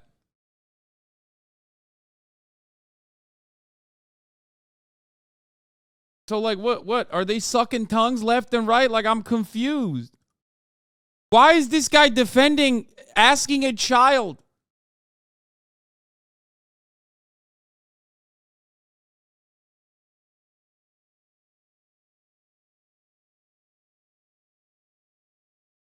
Probably worth reading. Suck my tongue. The Dalai Lama video controversy explained. Brother, I'm not going to lie. Okay, this reeks as doing a little bit of cover up for the Dalai Lama. I'm sorry, but it's fucking feels a lot like, you know, people are engaging in a way to just try and make it. Like, if that was the case, he probably would have fucking said that in an apology. That's a good point. He'd be like, oh, it's just a common Tibetan greeting to, you know, have your tongue sucked by a child.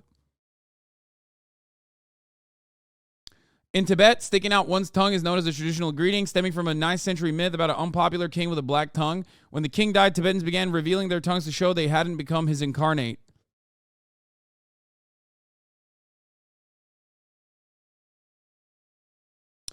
Yeah, I think like you know, you can stick your tongue out to be like, you know, I'm chill. It's a little different when you're like, hey, can you suck my tongue, please? That's wild. That's like Elon Musk saying calling someone a pedophile is not defamation. It's just a South African cultural reference point. How many times is he? Why? Who else? Who else's tongues is he sucked on? Or asked to have their tongues be sucked?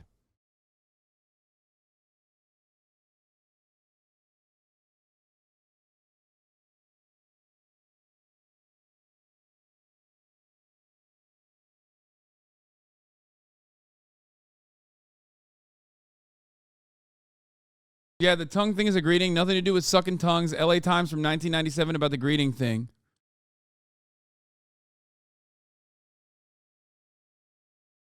Yeah, I think, guys, I'm going to be honest. I think the Dalai Lama just wanted to have this child suck his tongue. I don't want to get ahead of myself here, but this Dalai Lama guy, he seems kind of wild. Okay? Like, I don't know if you can hit the, wow, you're being culturally insensitive right now line here pretty hard. It's like the Vatican can't get away with that shit. You know what I mean? Sorry, Sweaty, you're being culturally insensitive. Catholic priests have to molest young children, okay? Like, you don't understand. It's just their culture. Like, that's not, like, I'm not, like, Mr. fucking neoliberal Western monoculture guy, but, you know, maybe I'm being a little insensitive here, but holy fuck.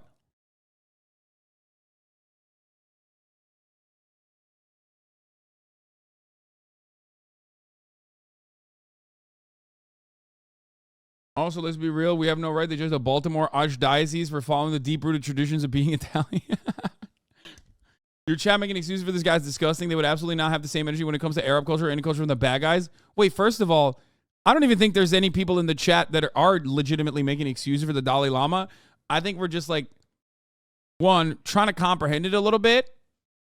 And two, like we're trying to exhaust what the counter propaganda could be. Do you see what I'm saying? Like we're looking at like what the counter to this is to better understand it and form an opinion on the issue.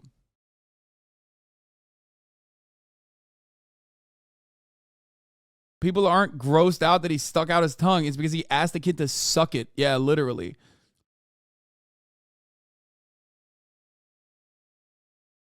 I'm Tibetan. He's right. In fact, Agent Smith Jr. I'm Tibetan. He's right. In fact, we do a greeting whereas someone puts out his tongue, usually an older person, and asks the other person to suck it, but it's not really sucking, more like a peck.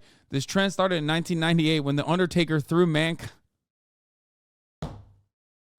You're such a piece of shit. Why am I reading this? You're a fucking asshole, dude. Okay? Fucking... Only the cousins, brother. This trend started in Tibet only for the cousins, if you know what I'm saying. You know, cousin sucking. It's just, that's what we call it. Tibet.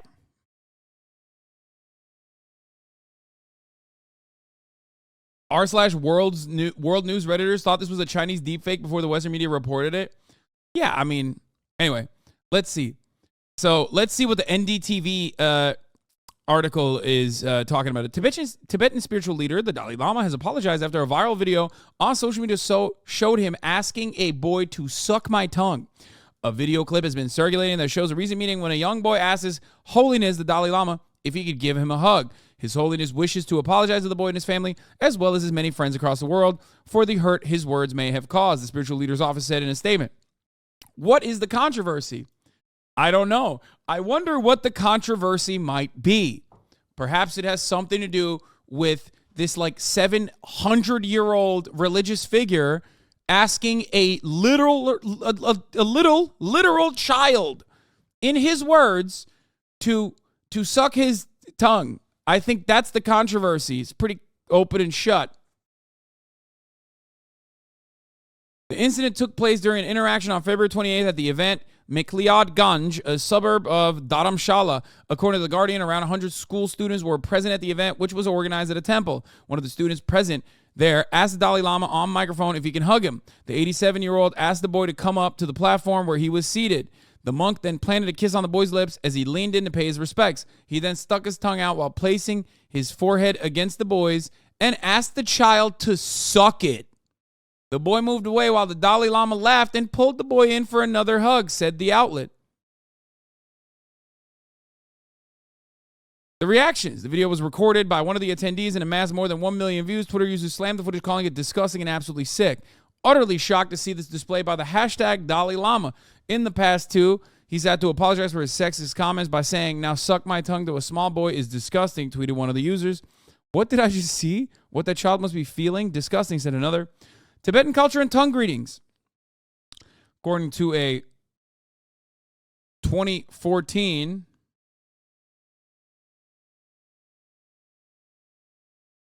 BBC article, sticking out your tongue can be considered as rude, but in Tibet, it's a way of greeting. It has been a tradition followed by the Tibetan people since the 9th century when the region was ruled by Lang Drama, who was known for a black tongue. After the death of the king, the locals started showing their tongues when asked to confirm that they are not like him or his reincarnation. The Institute of East Asian Studies, UC Berkeley, also mentions this in 2014 piece. Okay, but like, that's bullshit. That might be an actual tradition, but asking someone to suck your tongue is not. So why did you not clear that part up? It doesn't seem like anywhere were they saying, suck my tongue. That's not a Tibetan tradition, it seems.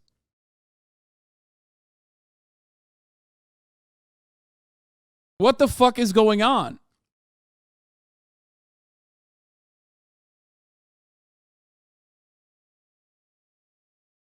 This was way past the greeting stage too. Yeah, he already did the fucking greeting.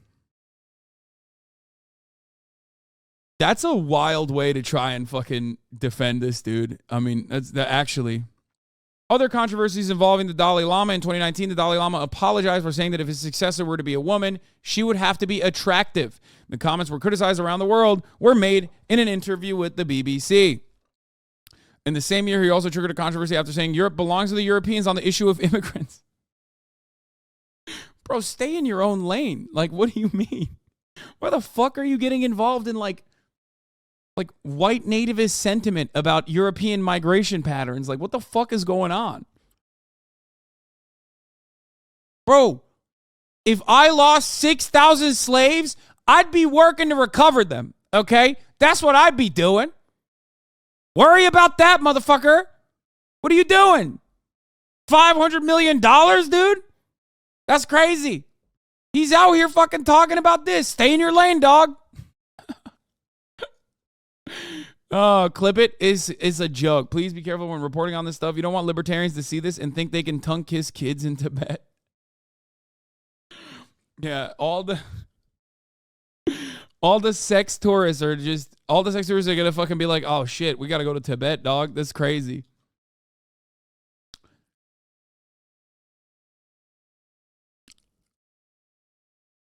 Could it be onset dementia? I do think that it probably is. It's more like, you know, it could be like dementia in the sense that, you know, he doesn't realize that that's going to not look good for him. You know what I mean? Like, I think that's what's going on.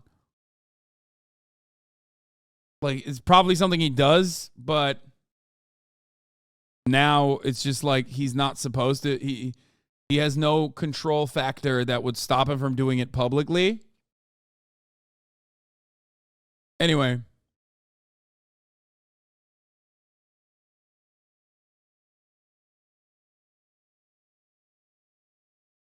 In 2018, he said that Mahatma Gandhi wanted to give the prime ministership to Muhammad Ali Jinnah, but Jawaharlal Nehru refused as he was self-centered. He added that India and Pakistan would have remained united had Mahatma Gandhi's come true. The Tibetan spiritual leader later apologized for his remark. The Dalai Lama remains the universally recognized face of a movement for Tibetan autonomy. He fled to India in 1959 after a failed uprising against Chinese rule in Tibet, is regarded by Beijing as a separatist. Last month, the Dalai Lama named an 8-year-old U.S.-born Mongolian boy as the 10th Kalka Jetsun Dampa Rinpoche, the third highest rank in Tibetan Buddhism. Wait, what? Bro, why the fuck is there not like cool shit in like American Christianity? Like, dude, that's sick. Like, you give rankings and stuff to just like random children. That's pretty fire. Like, imagine. Isn't it like Avatar: The Last Airbender where they like play with toys and shit, and then like if your child plays with like a particular toy, then you're like, oh, that's the reincarnation. Like, that's sort of like cool stuff. I think, look, you know what my take is on religion. If it's not like harmful, I don't really care if people believe in whatever the fuck they believe in, as long as they're not like using it as a justification for their bigotry. But like things of that nature, like playing with toys and whatever, like that stuff is cool. You know what I mean? It's like, wow, this guy's going to be the next pope because he's playing with these specific toys. Like he's gravitating towards the specific toys that you know, that only the Dalai Lama would play with. That was an episode of King of the Hill. No, but isn't that a real thing?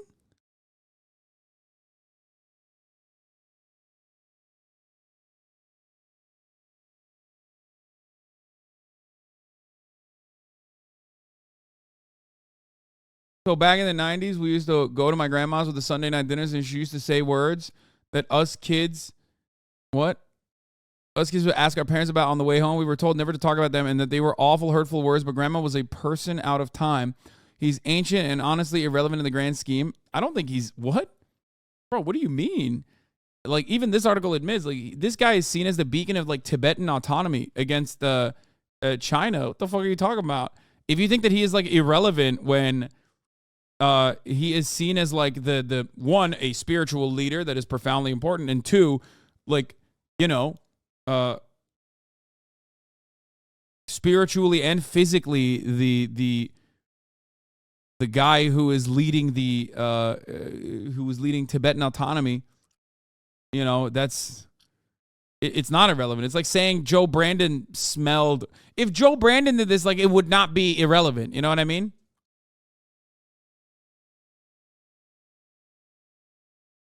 His horniness is a genuine politician, and that makes this 10x shittier. Yeah, he seemed like a prophet. Yes, that's how the Aviator was chosen. These chatters are just uncultured and are missing out. You mean the Avatar? Wait, hold on. I think the Dalai Lama shit is real too.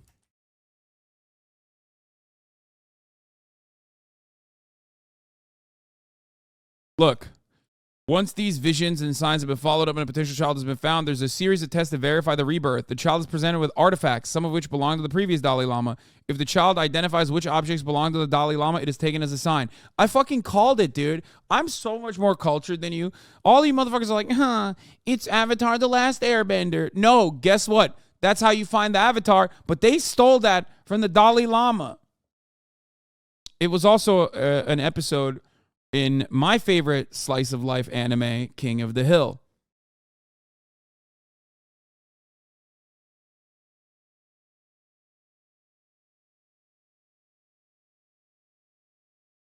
Back when China took over Tibet, the Dalai Lama was seen by Western nations like the U.S. as their best bet to jumpstart a nationalist movement against the communists. So we'll back him up 100%. In fact, he tried to retake Tibet in 1998 when Undertaker threw mankind off of a cage at Hell in a Cell. Dude, that's so crazy how linked that powerful moment from WWF was with respect to, like, the Free Tibet movement. It's wild to consider, but it's real, definitely. You should rewatch this Dalai Lama segment from a couple years ago. We'd like to talk about. Here's one thing I will say though, honestly. First of all, let's watch the full clip, I guess, to maybe get a better understanding. And then after that, we'll do the John Oliver.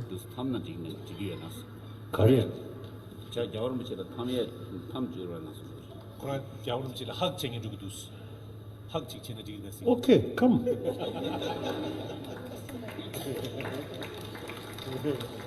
First, yeah.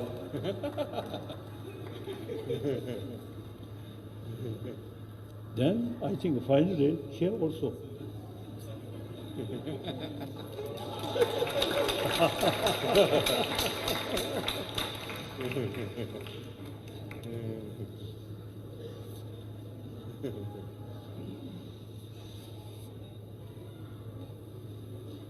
And suck my tongue.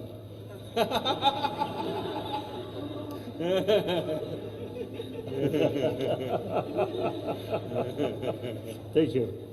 Thank you.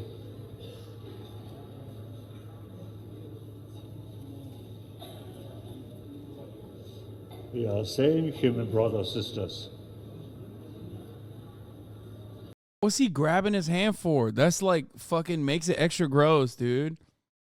This kid's gonna rank up really fast, sucking on tongue though. He's gonna be global elite in no time.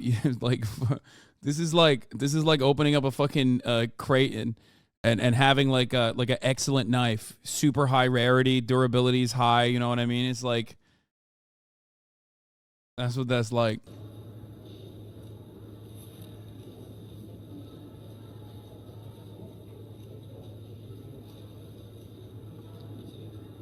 Thank you. Now, you should. Speaking to the Dalai is like the closest to speaking to your gods. It was a huge deal. Yeah, now imagine Now imagine if like you fucking are speaking to this like, you know, holy figure who's like the prophet, okay? And then he grabs your fucking hand and puts it in his crotch region while telling you to suck his tongue. Like, all of a sudden, your entire understanding of the world as a child is warped, okay? Do you get it? Like, there's no... This is, like, insane. I don't even know how the fuck liberals are trying to defend this, to be honest. Like, there's no defense for this. The fact that, like, this dude was literally trying to be like, oh, my God, like... you're actually being racist because, like, you know, the fucking the Dalai Lama is just doing like a cultural thing is ridiculous. Absolutely ridiculous. I don't know, the hand part is just him putting it down, but the rest is weird as fuck. Dropped an updated notes apology.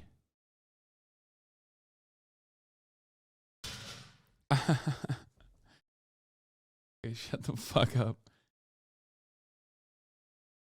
Liberals are warmongers, that's why they love to... What? Okay. HasanAbi, it's just weird. I don't care about cultural differences when it comes to kids. Yeah, dude, what the fuck? I met the Dalai Lama when I was 6, and he was not this weird, lol. I think old age rotted his brain.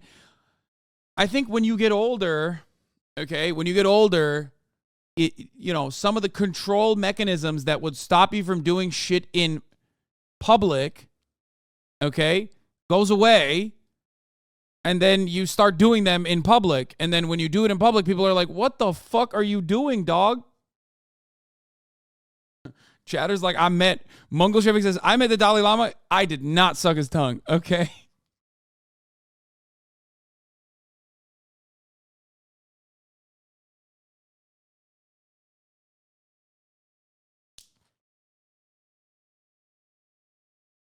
But, to be, even if it's cultural, it shouldn't be excused. It's not. No, I agree. It shouldn't be excused. But it's also not even cultural. So I'm not even going to do that. Like, I'm not going to act like that's a thing. We already very quickly found out what the cultural thing was. Okay? I do, however, find it incredible, okay, that you could be a man who owned 6,000 serfs, like slaves, okay, and in the same lifetime lose all of that and then have to write a fucking notes app apology for sucking on a child's tongue or trying to get a child to suck your tongue. Like, what a fucking... He's lived for too long. You know what I mean? Homie, you had, like, literal child slaves and shit. What the fuck? It's wild that he's getting canceled for... It's wild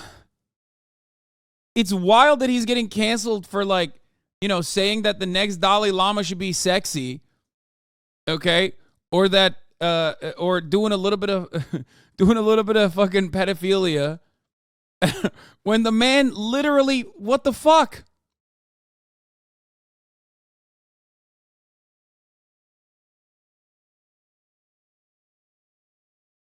It's Dalai, not Dolly. Stop. Am I saying it wrong? Isn't that how you say it in English?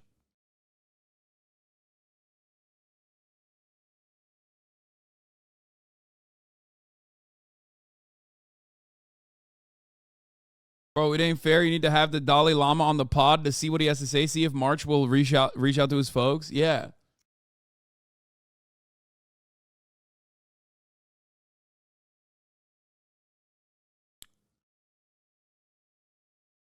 I think it's delay. Wait, really? Dalai? Dalai? Is that how you say it? What? Here's found this. And I don't like it a damn bit. Oh my God. Look out! What? What? No. This was on my wrestling arc. This was some fun shit.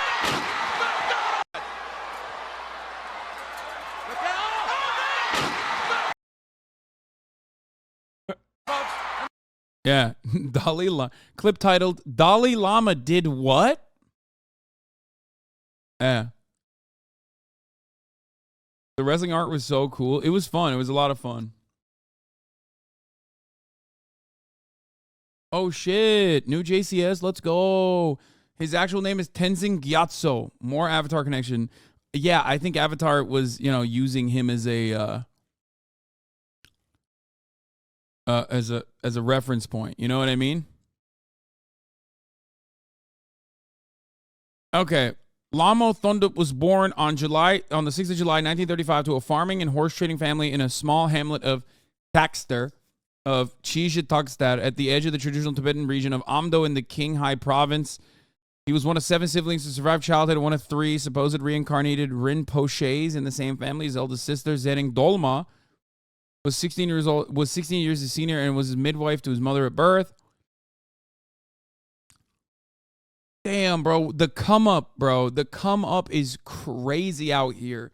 Imagine going from like a horse trading farming family where like all of your siblings got fucking eviscerated to just becoming the Dalai Lama. That's wild. Yeah. Where are the fucking American podcasters talking about how he started from the bottom, now he's here? You know what I mean? Think about that. The real grind set is the Dalai Lama. That's a self-made guy right there. Look at him. Look at him as a baby, bro. He's got he's got good drip, to be fair. This is like Tibetan drip goes kind of crazy, to be fair. Does this make him a Nepo baby or not? I think the Dalai Lama is a Nepo baby, and that's why he should be canceled, yes. Because, like, he's reincarnated. You know what I mean? He's reincarnated from the previous the previous Dalai Lama, who also is a Nepo baby. He's also a CIA baby, too. So, like, there is also that, too. We had a Prince 9th in line get caught in the act of noncing. He's still going strong. Llama Boy has fallen off. Yeah, it's giving Western supremacist attitude, Sweaty, honestly. Like, when what's his face? Prince Andrew gets to do a little bit of nonsense with Jeffrey Epstein. People say he's in the wrong, but then when a Tibetan guy's doing it, then it's like, wow, really fucked up, Sweaty. How dare you do that? You know what I mean? It's like kind of racist. He was already on E1 a month ago. None of us white hosts played him. Okay, I was going to play this clip real quick. Yes. But yeah, I don't think this is correct. I think the insinuation isn't gross. I think the fact that Dylan is defending this is pretty gross. I'm going to be honest with you.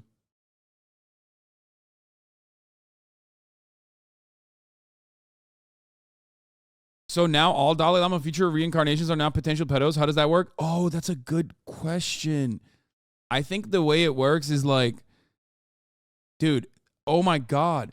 The way you get out of this is by saying, oh, it's the previous reincarnation that was a pedophile. So like, the previous reincarnation was a pedophile. So that's why like, he did it. You know what I mean? You can't cancel him from the past life, right? You know they got women running for office these days, right? Like I be in the ballot box and some of these bitches sound fine as hell. They got the sexy porn star names like Lori Lightfoot or some shit. Like, damn, can I vote for your ass to meet me at the Radisson by the airport? This is Dalai Lama raunchy stand-up set caught on tape in new 2023 1080p HD. This is E1, the E1 podcast, a comedy podcast, portraying for those who don't understand jokes or humor or whatever, a month prior to this, talking about how this is what Dalai Lama stand-up set would be like. Instead of the damn governor's mansion, you ever have some ugly bald motherfucker grab your girl's ass? That's me. So I'm watching this porno the other day, and you know what I realized? The pandemic changed porno. The guys know what I mean. Yeah, don't act like you don't know. Like, girls be wearing masks and shit, like Sub-Zero from Mortal Kombat is sucking and fucking in these pornos nowadays. I watched so much damn porno during the pandemic. We all did. Right, fellas? The guys know what I'm talking about. My posse was like, your hand will be the only thing hairy on your body. Cause you know how jacking off make your palm hairy? Like it was on some royal family shit. King Harry, Harry Royal, whatever his name is. Yeah, okay, what else? So the royal family's in the news again? Yeah? The queen died last year. What? Did someone fuck her too much? Cause she's too old to be just giving that pussy away. You ever be fucking some old pussy and think like, yo, I'm gonna kill this bitch. Like, no way her doctor said her heart healthy enough for sex. Anyway, that's how the queen died. From giving away the pussy too damn old. Okay, I should have never played this on this broadcast. What the fuck have you done to me on this? I know. Listen. It's supposed to be the Dalai Lama bombing a stand-up set. Now I'm going to have to do this thing where I have to describe what this bit is supposed to be. Oh my God. Ay. Okay. Just don't worry about it. Okay? Don't worry about it. Episode 1 is a comedy podcast. How do I describe episode 1 to my chat? Like how? How do I describe E1? I can't, okay? A better way to fully understand it is that Lola Bunny, now that's a woman, okay? That's all I'm going to say. Wasn't Felix in episode 1 before? Yes. Just say it's like Come Town and move on? No, I don't think it's like Come Town. I think that it's... What? No, it's not like it. It is way... I think it's way more preparation. Yeah, it's infinitely more creative than Come Town. M. Hud, it's my brother's podcast and it's way more creative than Come Town, you stupid bitch. Yeah, it's not like Come Town at all. I'm not even shitting on Come Town. I'm just saying that like this is very different. Anyway.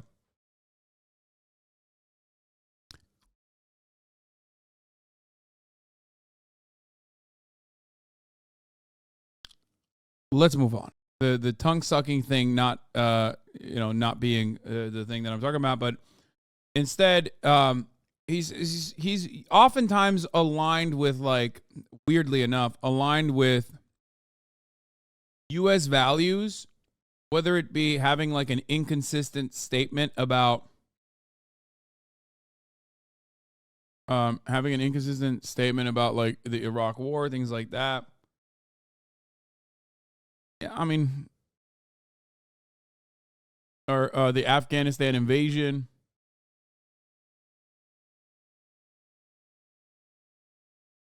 Maybe the Lama's a CIA plant. I don't think it's a CIA plant in general, but I do think that he sees Western alignment. He sees Western alignment and Western allegiance as a way to push back against against China.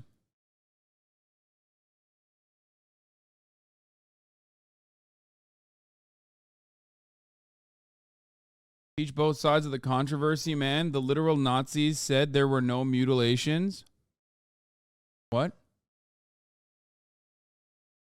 Judicial mutilation, principally the gouging out the eyes and cutting out the hands or feet, were formalized under the Sakya school. It was used as legal punishment until being declared illegal.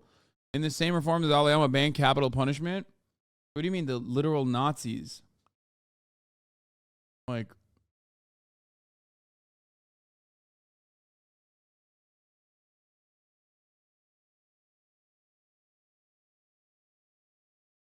He was literally paid by the CIA.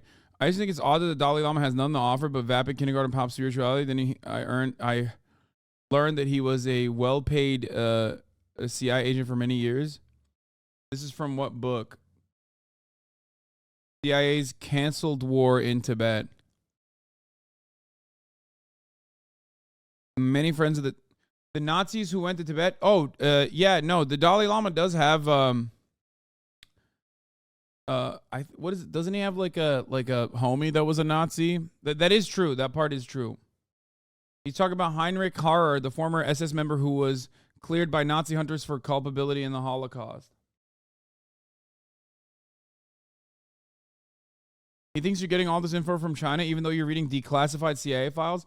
Oh yeah, I have yet to read one single fucking. I've yet to read one single thing that isn't American resources.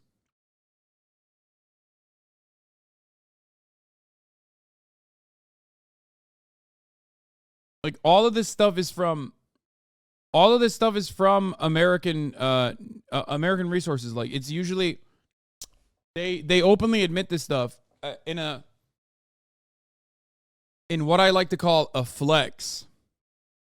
The CIA will regularly go back in time and declassify documents about certain interests that they had when enough time has passed. And they'll openly admit it. Like, man, the CIA Tibetan activity consists of political action, propaganda, and paramilitary activity. Like this isn't like a hidden thing.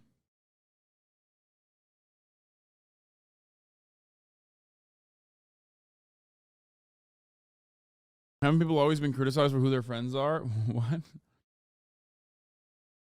Doesn't matter picking his poison. Being pro-emancipation unfortunately means it aligns with the U.S. State Department and CIA goals. I don't think it means the desires of emancipation is invalid. I get that. That's I understand that for sure.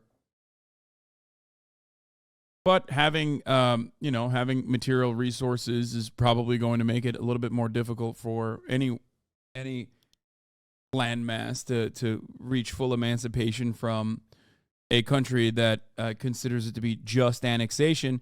Especially when they can point to like historic precedent as well.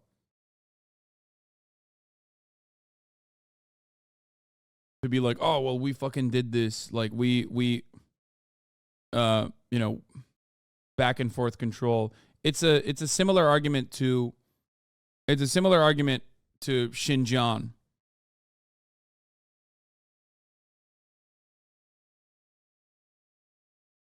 Like China's argument to why they maintain control of Xinjiang and believe that any mention of like East Turkestan is considered separationist and radical. Yes, as we were speaking, I believe that they are reinstating Justin Jones.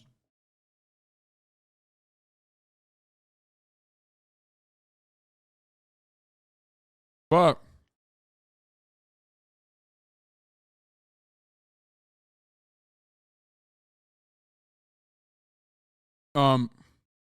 yeah, the National Council votes overwhelmingly to reappoint Justin Jones to state legislature.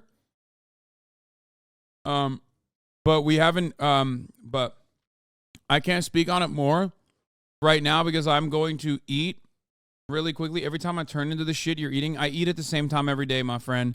Literally every time. It's like coming here at the top of the hour and thinking like you're not gonna get a fucking 3-minute ad break. You know what I mean? You're gonna get a 3-minute ad break at the top of the hour. That's it. The truth. Now, of course, if you're subscribed, you might think, maybe I won't get a 3-minute ad break. Well, you'd be correct. Because at the top of the hour, the way to avoid the 3-minute ad break is by subscribing for $5 or for free with a Twitch Prime. Okay? Or by getting gifted a sub if you're lucky. Here's a 3-minute ad break now. I have a Valorant. I'm going to talk about all of this. I'm going to talk about the Rutgers strike. I'm going to talk about this. I have a fuckload of news I haven't covered yet. I'm going to talk about the Louisville shooting, but not now because at 3 I have an obligation. I made an obligation to play Valorant with my friends against 2 pros. 5 noobs versus 2 pros, okay? That's what we're going to do, and then we're going to cover all this other shit, okay? Everybody calm down. Doing a podcast? I remember the days when Hasan would be like, hey, let's play Valo. Let's play Valo. Every other day he'd be like, hey, I'm down for Valo. I'm down for Valo. Those were good times. Anyone else remember those times? Cause that was good. And then he'd be like, whoa, this is the coolest gun skin ever. And then he would look on the floor and then the enemy would just kill him. And then he'd be so demoralized. But that was still so wholesome. Even though he would get really mad, I thought it was hilarious.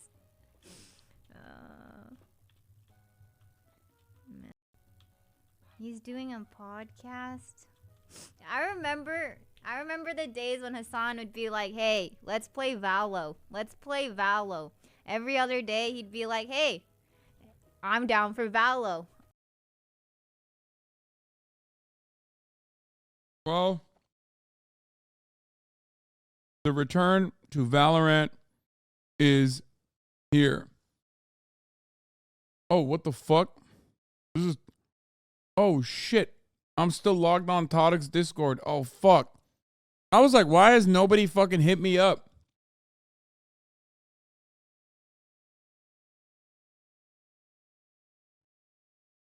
I was trying to figure out why nobody had fucking hit me up on Discord on my phone.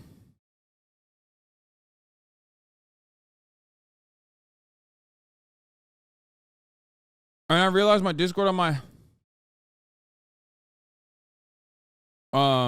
shit. Okay, hold up.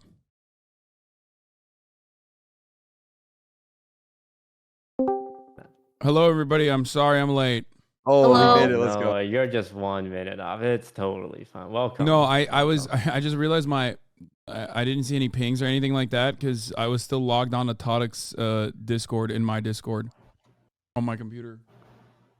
Are you using the beefy BC or no?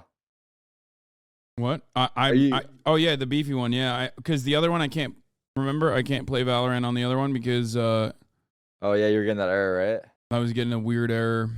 Oh shit, you're about to fucking pop ass right now then. I'm not. I haven't played Valorant at all in months, so this is my return. Toast gave us It permission. is supposed to be noobs versus. Nah, you guys are debating. You guys are debating. Toast gave us permission to like sweat, so we don't have to like pretend. Does to be anyone have the bad or bubbles? anything. It's in the. Yeah. I don't have to pretend to be bad. We can. I'll search for the bubbles. Yes. Okay. Wait. Hold on. In general. Oh, thanks. Wow, for our convenience. How long are we going to be doing this, by the way? Probably just one game. Oh, that's it? Oh, that's but it? like we can. Wait, keep just playing one? As well, the player has to. Did you put it? Did you post it in general? Back to Toast? practicing. Yeah. Back to his job. General and Oh. He's a pro player, right? Scrims. I got it. I got it. Exactly. Wait, did you announce who it was yet? Not No, yet. Not yet. I'm Not about yet. to do it Oh. right now. Okay. Oh. Okay. Well, I'm gonna announce it through Twitter video. So if you guys wanna watch it. up Okay. there. Okay. Yeah, I'll pull it up. All right. I guess. Yo, how do we ensure Todic and whoever this pro is not cheating by stream sniping though? Oh, great question. That is a Yeah. good question. Like, Yeah, is what's there- the is there- anti-cheat? Yeah, how do we know? Because like, you know, they're gonna see us pop off and be like, "Yo, like You're I kind of afraid want to that the cheat pro right now." player's gonna start stream sniping us because he's losing too bad. He's gonna be upset at our key strats. I mean, it is Alright. 2v5. What could go wrong? All right, ladies What and could go gentlemen, wrong? we are gathered here today for pros versus noobs. We have me, Saikuno, Lily, Hasan, and Tina on the noob team. And against the pros, we have Mr. Tarek and the newest player for DSG. We're gonna post it on the disguised Twitter account. Oh, not your main one. That person is okay. I'm gonna play this video on my stream. So if I go, I'll pull it up too. Is the video? Is there a link to the video so I can Wait, pull so it it's- up? it's not on your main it's gonna one, be right? on Twitter. It's not on your main It's gonna one? be on the disguised Twitter. And Okay. 3, 2, 1. Did he post it on the I don't see Disguise it. Twitter? I don't think he debated us. I don't see it. I don't see it. I don't see it. I don't see it anywhere. Oh no. Postword? Chat, did you find it? Are we getting there. debated? Whoa. Wait, there's a video. Founder of DSG here with an update to our Valorant roster. Coming into this season, we had a lot of high expectations, especially for playoffs, but unfortunately those expectations were not met. So we were thinking of making a move to our roster to try and fix our issues. And we've been trialing a lot of players. We've been talking to other teams for potential trades, talking to all the free agents, looking at suggestions from Reddit. I even went to a bunch of solo queue games and started begging people to try out for DSG. And we got nothing. It's me. So I think I'm gonna have to call in a favor on this one. Hey Tarek? Yeah. You wanna play for DSG? Sure, Toast.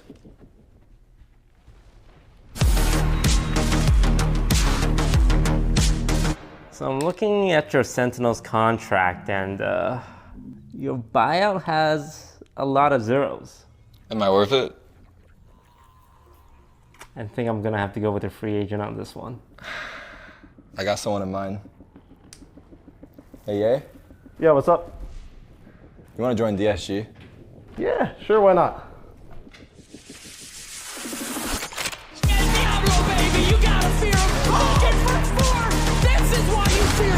They can push A right now, but It's gonna be really sad when I fucking destroy this man today, okay? So embarrassing. Can't believe Toast foolishly decided to bring 5 noobs, as he calls it, including himself. He's gonna have to throw for us to fucking make his new player actually look not so bad. Do you understand? the entire team secures the ace.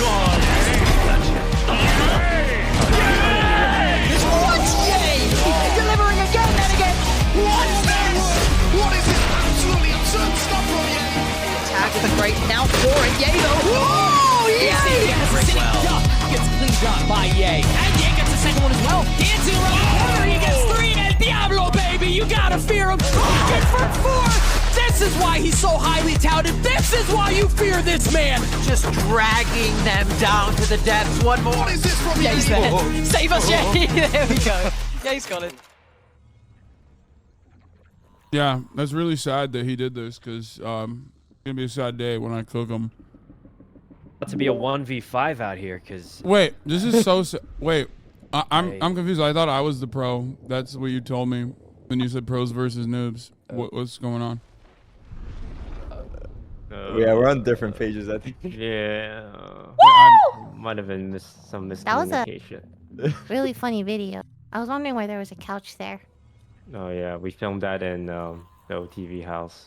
I thought it was just you put a couch there for people waiting for their Ubers. It is right in front of the door. Yeah, we still haven't moved that couch. Yeah, it's still there. So I've been sitting there waiting for my Uber. Yeah. Let's well. get started. Hello, Yay, welcome. Oh, can you hear me? Oh shit, it's actually him? I thought we were fucking around. Oh, fuck, the madman did it. Dude, it's gonna be really crazy when Sykkuno is 1v2ing you guys. You know, he's gonna be clearing. He's gonna be getting double kills every round. 2v5 seems kind of unfair. I think so too. To Will us. they be okay? I feel like you're putting a lot of pressure on him. You know, what if he doesn't live up to that?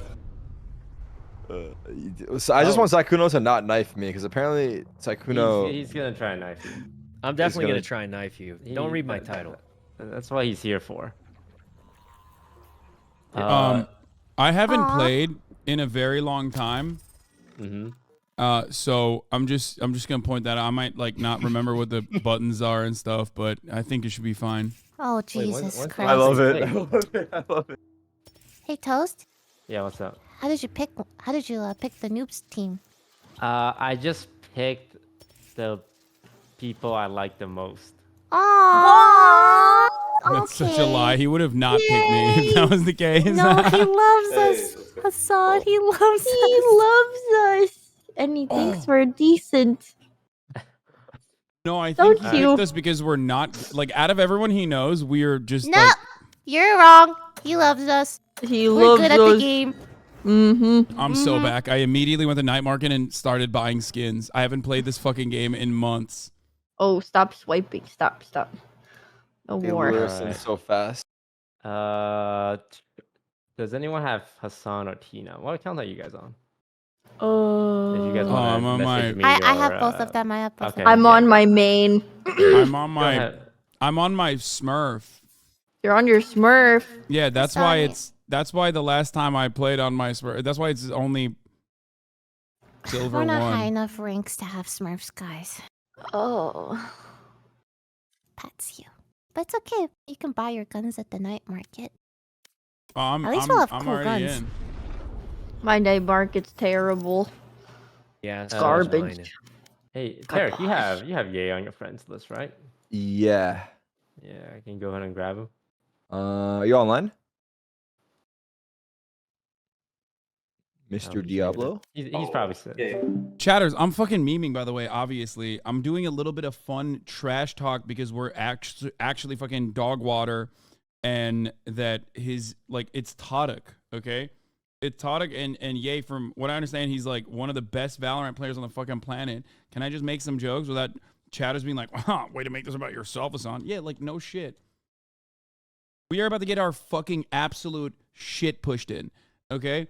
We are about to get absolutely eviscerated, ritualistically humiliated. Let me make some fucking jokes before we get to the goddamn destruction, okay?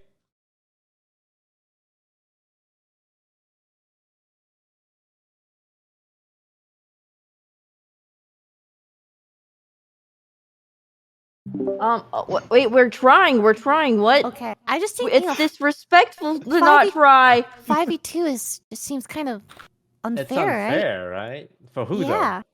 Are we playing Lotus? No, please. Why Lotus? Why Lotus? though? What are you guys feeling? What are their worst maps? What's our map pool? Let's go check their stats out. Wait, we need more handicaps. We need more handicaps. Like, when Tadic and I played basketball, I played left-handed only. And he was still good. Yeah. Oh. And I think Tadic needs to, like, not play... He needs to play, like, a character that doesn't play ever. Ooh. Could be that, or it could be, like, we change something, or we could just start it off and see how it goes, and then go based off of that. I mean, whatever you guys think. We only have Ye for one game because he's got scrim to get back to. Damn, bro. Why is the schedule so strict? Well, we only got like a week before the game start. You know, we're working hard over here at DSG. Oh God. What's the handicap we put? Do we need a handicap? I don't know if we Like, do. Like, who needs a? I feel like we're good enough to beat you guys. Really? Are we? Yo, Saikuno is kind of cracked when he's not trying to knife people. Huh. But he is trying to I knife feel people, like there's right? a lot of pressure on me now. I haven't played in ages. Listen, I don't follow pro Valorant, but my chat is telling me Ye is like the faker of Valorant. Is that true? Yeah, that's what I've been told. That's too. what they've been telling That's me too. what everyone's telling me. That's insane, isn't it? Isn't that like insane? No, he's hyping it up so when he stabs him in the back with a knife, he's gonna put that as the title. There's no way. There's no He's problem. hyping it up too much right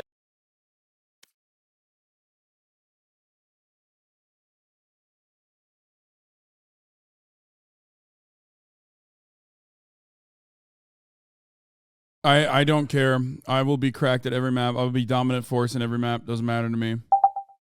Like, there's a lot of ways to knife someone in split. A lot of close angles. If everyone's cool with splits, we can do it. No judges though, right? Why? Why is that? It's judges are in the game for a reason. All right, that's what it is. I should know. What's the biggest aim duel map? Icebox. Ooh. Ooh. Icebox might be nice. You know, send it off before it gets removed. That's true. This is the last icebox map before people say goodbye to it. I don't know how Alright. I need to like do something in my Discord. It's like broken, I think. Before we Guys, get I just got 23 in the range. Hard bots. Wait, That's hard? actually- Oh my that's god, actually that's pretty better good. than I've ever gotten. That's my high 3 in score. hard bots? Let's go. I'm ready. Wait, Alright. you guys are cracked over there. Tina's been practicing. She's kind of a pro now. All right. She plays I've been off doing a little stream. scrimming myself, you could say. Shrugs.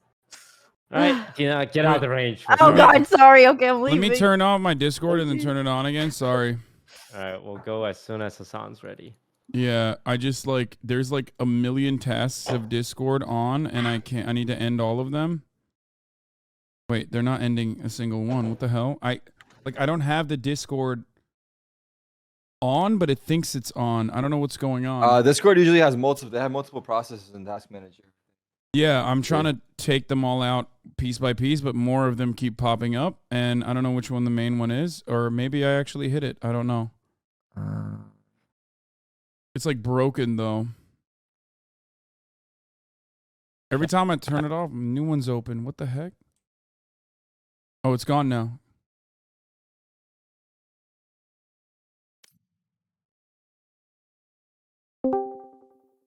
Hello? Yeah, we hear you. Hi. Okay, what's up? I'm back. All right, I think I fixed it. I don't know what it was. Maybe it was like in the midst of an update or something. Oh. All right, looks like we're all ready. Yep. Oh, I'm All right, yeah. gentlemen. Good luck, everyone. Have a good time. so ready. And I will be gifting the winner 100 subs divided by the players. Okay. All right. Thanks. I'm excited. It's free money. Oh, what the fuck? We're playing Icebox? I am you.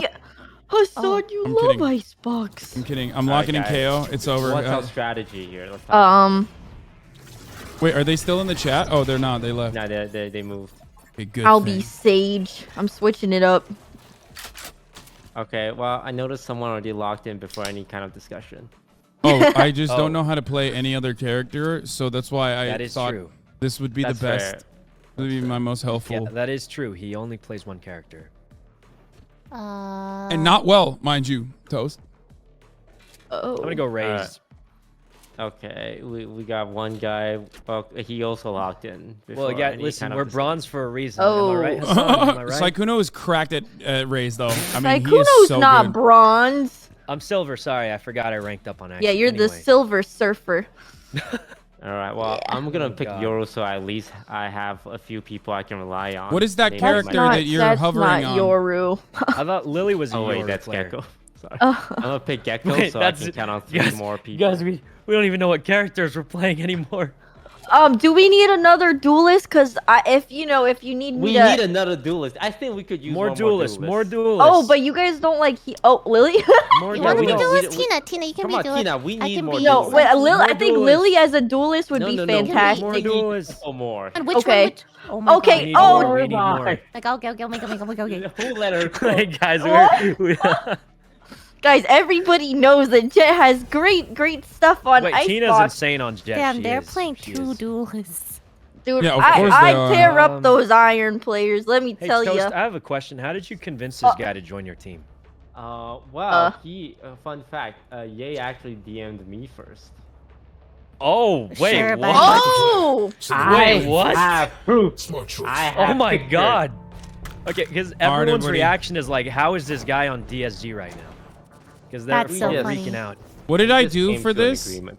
What? like- Sykuno, what would I buy for this? Sorry to. No, That was actually really good. Okay, let's create some strategy. I'm gonna double satchel in. Okay, I'm gonna that's just play safe Um. and set up my shit. Did I buy Okay, it? guys. Aim Okay. true. Aim for the eyes. Okay, All Lily. All right. Oh, I had a Aim for knife the here. eyes. Where do I go? I'm gonna knife. Yeah. Oh wait. I'm gonna knife Are B, we but looking? we have so many people. Oh, they're That's both mid, that's going mid. Go, go, go. They can't hold flanks. Why would they do that? Hello? Okay, now we hit him with the long flank and spam.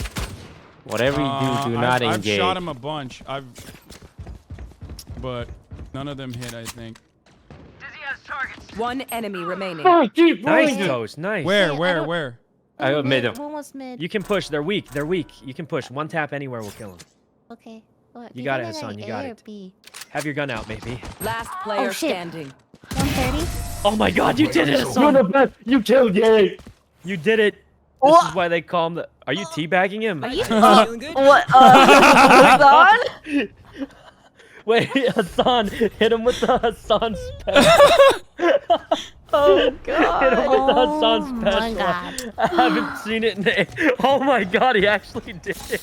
The I free haven't low. seen this in ages. Guys, I haven't played this game in so long. I don't even know what I'm doing. What do we buy here? Like a stinger? What's the meta?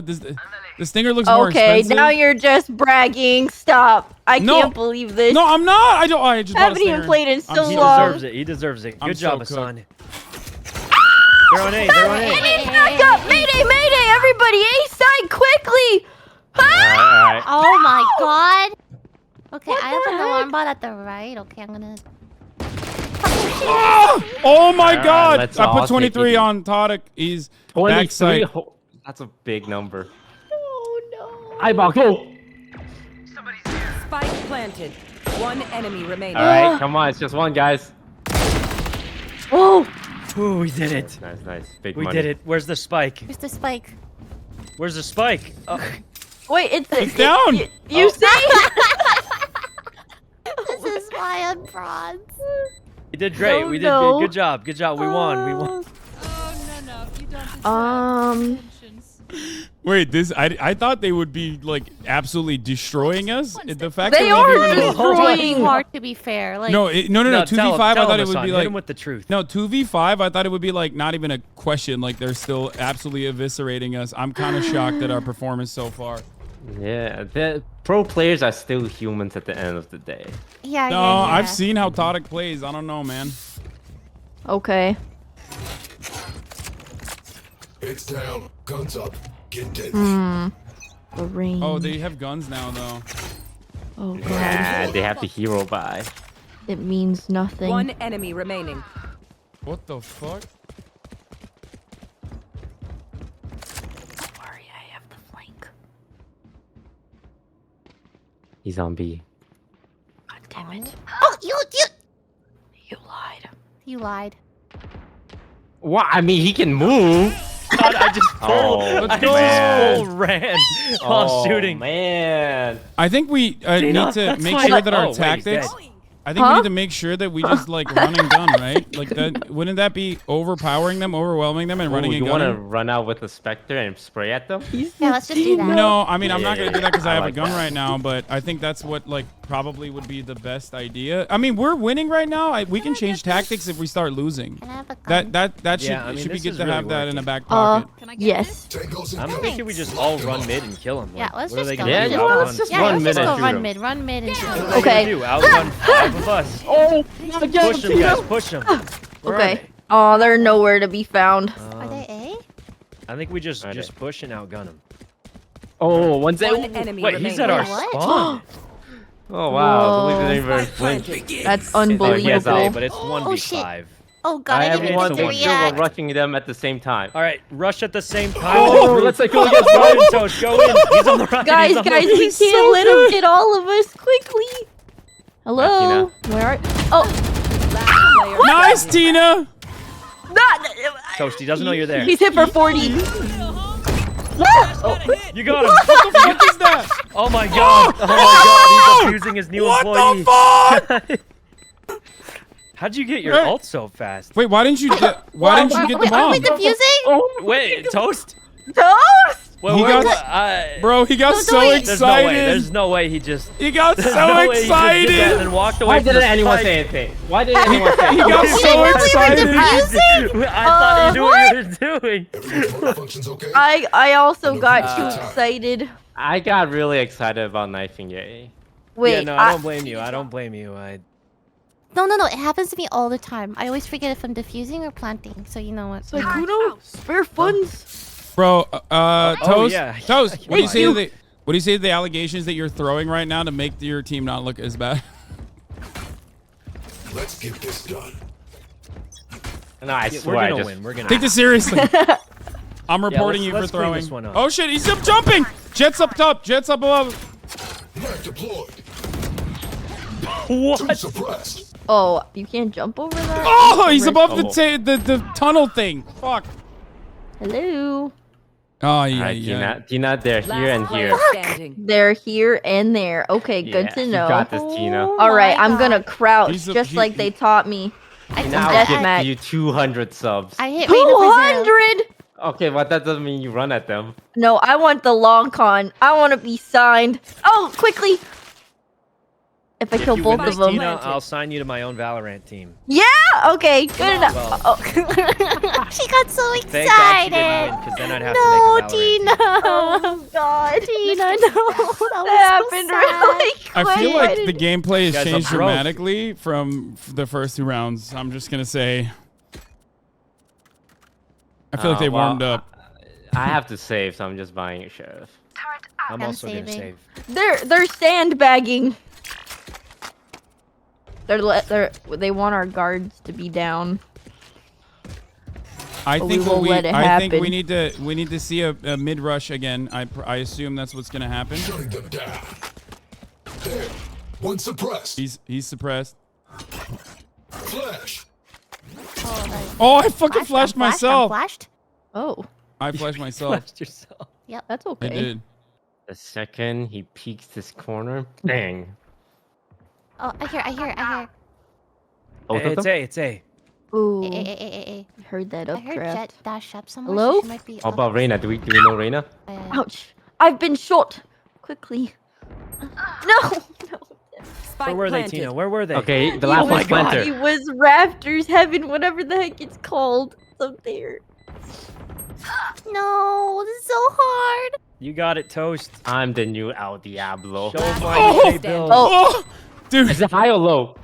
He's Both, low it was behind. both. He's behind the box, far right corner from my side. But now he's on here. Oh my god. Okay, guys, we can start trying now. Yeah, Who yeah, can that buy was an a save off? round. Anybody? Let's Okay, not check him, forget it was check a him save PC, round. check him PC, check him PC. Yeah, I'm gonna start trying now. See, I just don't understand why the range doesn't help me here. Alright, we need to get They're Tina on. even To the chatter that's faster. asking, I did use Oh, my God, flash. I didn't think it was that bad. I just I Oh, did use God. my Alright, flash and Tina, flashed myself. where do you want to go? I don't know. I'll run ahead of you, and you shoot them while they're shooting me. Okay, I want to push out A site. A side, I going. feel like they always go A or mid. They never go Get B. down, Mrs. President. I'm gonna flash for you. Mrs. President. Okay, I'm gonna send my little boy for you. Alright, Tina, we're gonna swing, and you're gonna get the kill on the trade, yeah? Hey, what? Hey, where is I everyone? was so Wait, close where on did that Tina one. go? It was Mid, almost a good trade. Yeah, Todic where'd went you up go? mid. What happened? Todic went up mid and cooked both me and Sykkuno.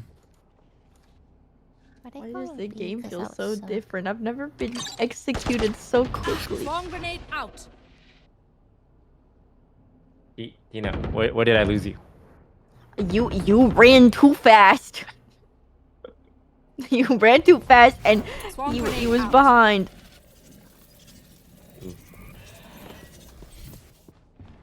Oh god.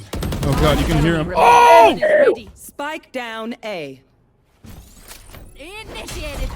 M higher, M higher.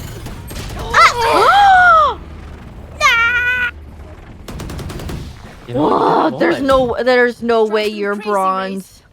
You're good at that. No, I but don't am. believe it. I'm No, gonna there's frame no that. I'm way. gonna Lily, frame you that just on my killed a kitchen wall now. pro. There's no way You just you're absolutely bronze. cooked a pro. That's There's insane. no way. Wow. It's so funny. They're so good. If you kill them one time, it's like an accomplishment. Wouldn't it be better? Wouldn't it be better? This is a suggestion. This is a suggestion. I don't know anything. Wouldn't it be better if we, I don't know, All like run at played them? retake? I think they're gonna go A. They never go B. I think B is too difficult for them to take with 2 players. So they're probably never gonna go B. Yeah, it would be silly if they went B. Alright, they will not be coming mid. Oh. He has it on lock. That's very threatening. Wait, they must be B long then. Alright, we have turrets. I have stuff set up. Oh, yeah, one second. Okay, alright. We on the count of 3, we all swing, alright? Are they on B? 1. Oh! I hit him in the head! 3, everyone swing! Oh. Oh, You guys God. swing? Did Yeah, everyone but... swing? Did everyone swing? Did we all swing? Guys, everyone's Hit swinging, for right? 60. We're swinging. I take those. Oh! Guys, did you guys swing? No, I was coming swung from a little. mid. Enemy remaining. Jesus. Oh, no. You can do this. I'm It's just only gonna carry. ult blindly. Blow him ulting up. blindly. Blow, yo ho. He's on the right. On the up? Oh, he's Didn't hit him. Where'd he go? He's hurt. Ah, shit. Where is he, Lily? Where is he? He's behind the thing. Maybe he didn't hear the defuse. Just heard you. Oh, I can't believe he heard the defuse. I was hoping he wouldn't hear it from the grenade. Oh my God. Guys, so new plan. good. I'm IJL. I am IJL. I'm IJL. Okay, what do we do, Okay, IGL? What do we do? What do we do? Alright, we 5-man. What does walk out of IGL mid. mean? In-game In-game leader. leader. Okay. I think we hit him with the jail. We surround and then kind of take a selfie with him. What? No, I was kidding. I don't want that. Your ultimate. Your ultimate. You hit him with the ultimate. We surround your new player and take a selfie for the memory. Okay. This is your first time Well, playing. I still need 2 more orbs. Alright, let's all walk out of mid. That's fine. Wait, you That's need fine. 2 more orbs? Together. They can't shoot all of us. Oh, I ran. Instructions were unclear. Let's all group up. Let's group up. Okay, put your knife away. This is a gunfight. This is a war. Alright. 1, 2, 3, swing. Everyone swing together. Swing together. Alright. Alright, 1, 2, 3, 1, swing. 2, 3, swing. Okay, we're still walking. They're going in. Oh, we're still walking. It's okay. It's okay. We're going as 5. Okay, Please stop okay. running. Stop. 1, 2, 3, swing. I stopped running. Stop yelling. Clear Running counts. and shooting. 1, 2, 3, swing. We're running. Get him, guys. Get him. All Run right. in. Get him. 1, 2, 3, They can't take all of us. swing. Hey, everyone go up the rope. Everyone? Everyone? Yeah. Okay. Oh, what's They what's can't- top gen? Captain. Top screens. Go. Everyone in, Rope everyone rope in. Trade it. Okay, They everyone, think I'm defusing. Oh my God. On the right. Yeah, no, I got it. Satchel out. Oh, Jesus. Oh, that was God. actually that was great movement regardless, dude. Good energy. Yeah, It looked like cool. next time, I there's actually 4 headshot other him if people I didn't have alive a on your special. team. I thought you said we were walking and sneaking up. You guys are uncoachable. I'm doing my So, own thing. so Okay, judges I'm doing my are own thing. banned. I'm doing my own thing. I'm doing my own thing, too. I'm gonna Someone do in my my own chat Tina. said, remember, Toast started Come, this we locked 0-6 down A. streak Okay. by losing and throwing. I agree.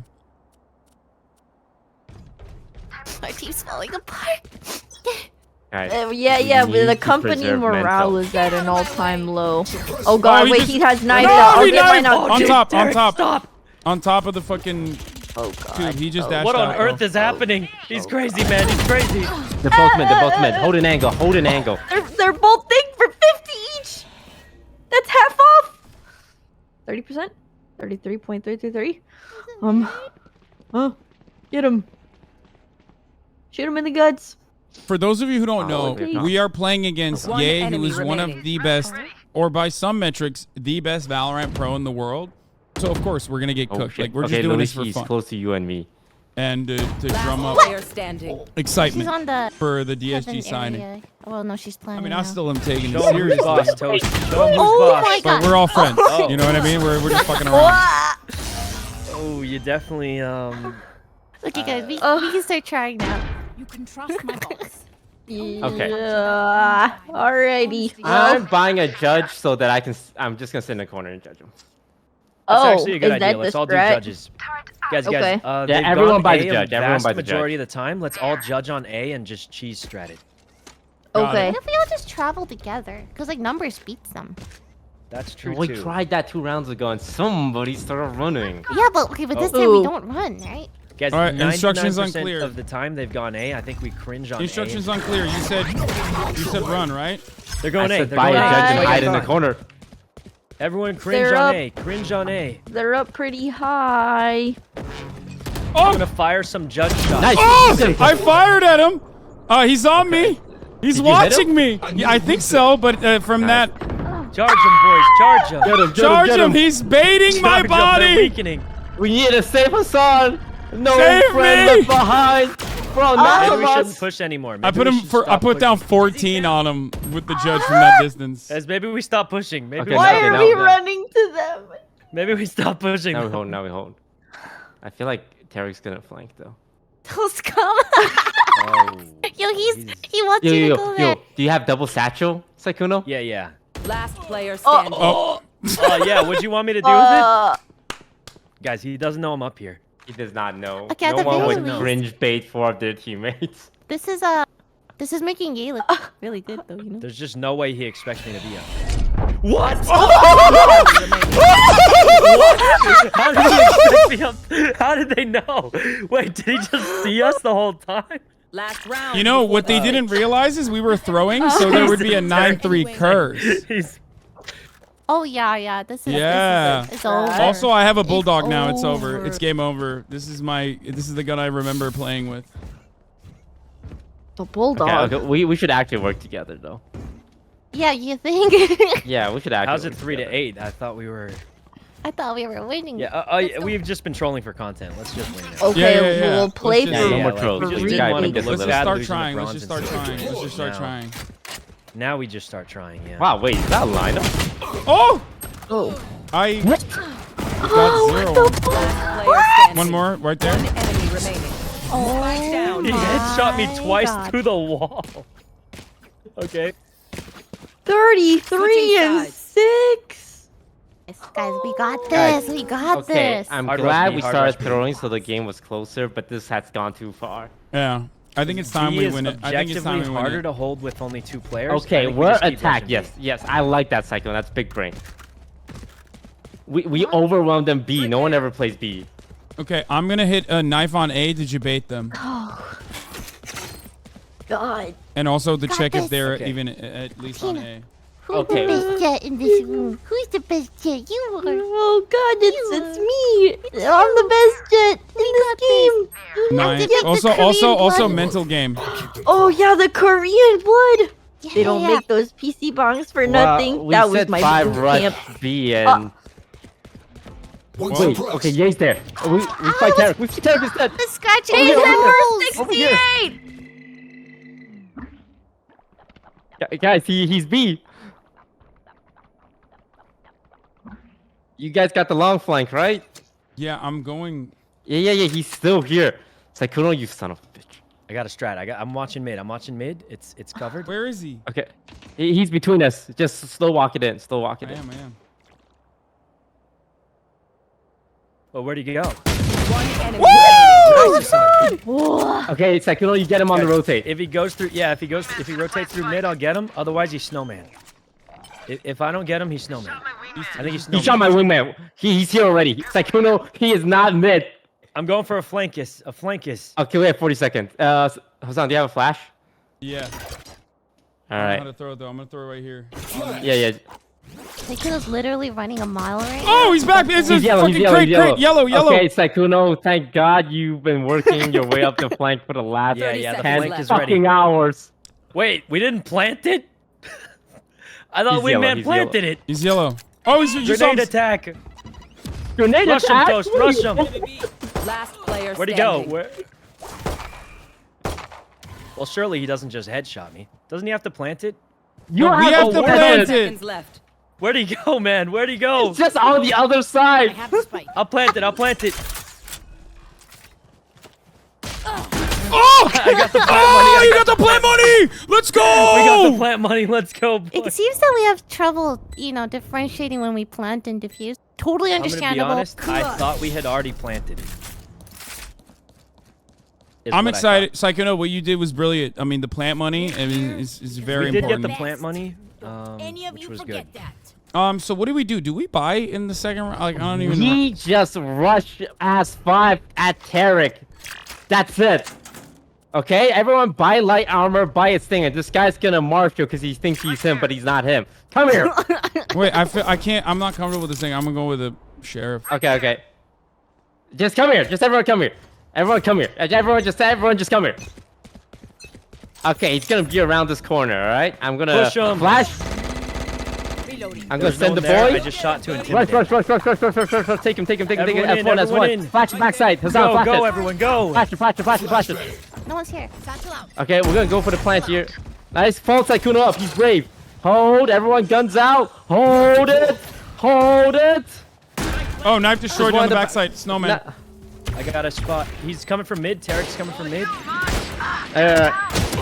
Get your goddamn gun out. 94 on him! 94 on the cringe Toast, I think Marshall! he saw us in here. I believe he saw us. Tadic is lit. One enemy remaining. Over here. Nice. We got. He's got a vandal. Last player standing. Oh. Let's plan. I got a lineup. So close. It's a fake. I know this guy. It's a fake. Pros don't fake. Clutch. Pros don't fake! Okay, I'll be No, honest, you I are don't know this guy. This throwing is my first game. time hearing You are about him. throwing. Everyone, note down your observations. Then let's. I killed him though. That's something. That was pretty cool. That Actually, was that was pretty cool. Yeah, at least you got killed the them. kill. Yeah. That's good. It was That's pretty awesome. cool, huh? Yeah. I liked it. Oh, Okay, God. Sykkuno, okay, you can go up kitchen and lurk. The four of us will run B. How about that? Okay, I just don't understand. Okay, I don't everyone else even come. have one. We're gonna make How room are for you Sykkuno. killing them? They're I very don't good. understand. They like explode me upon contact. I don't even understand. That's why they're pros. Oh, that's yeah.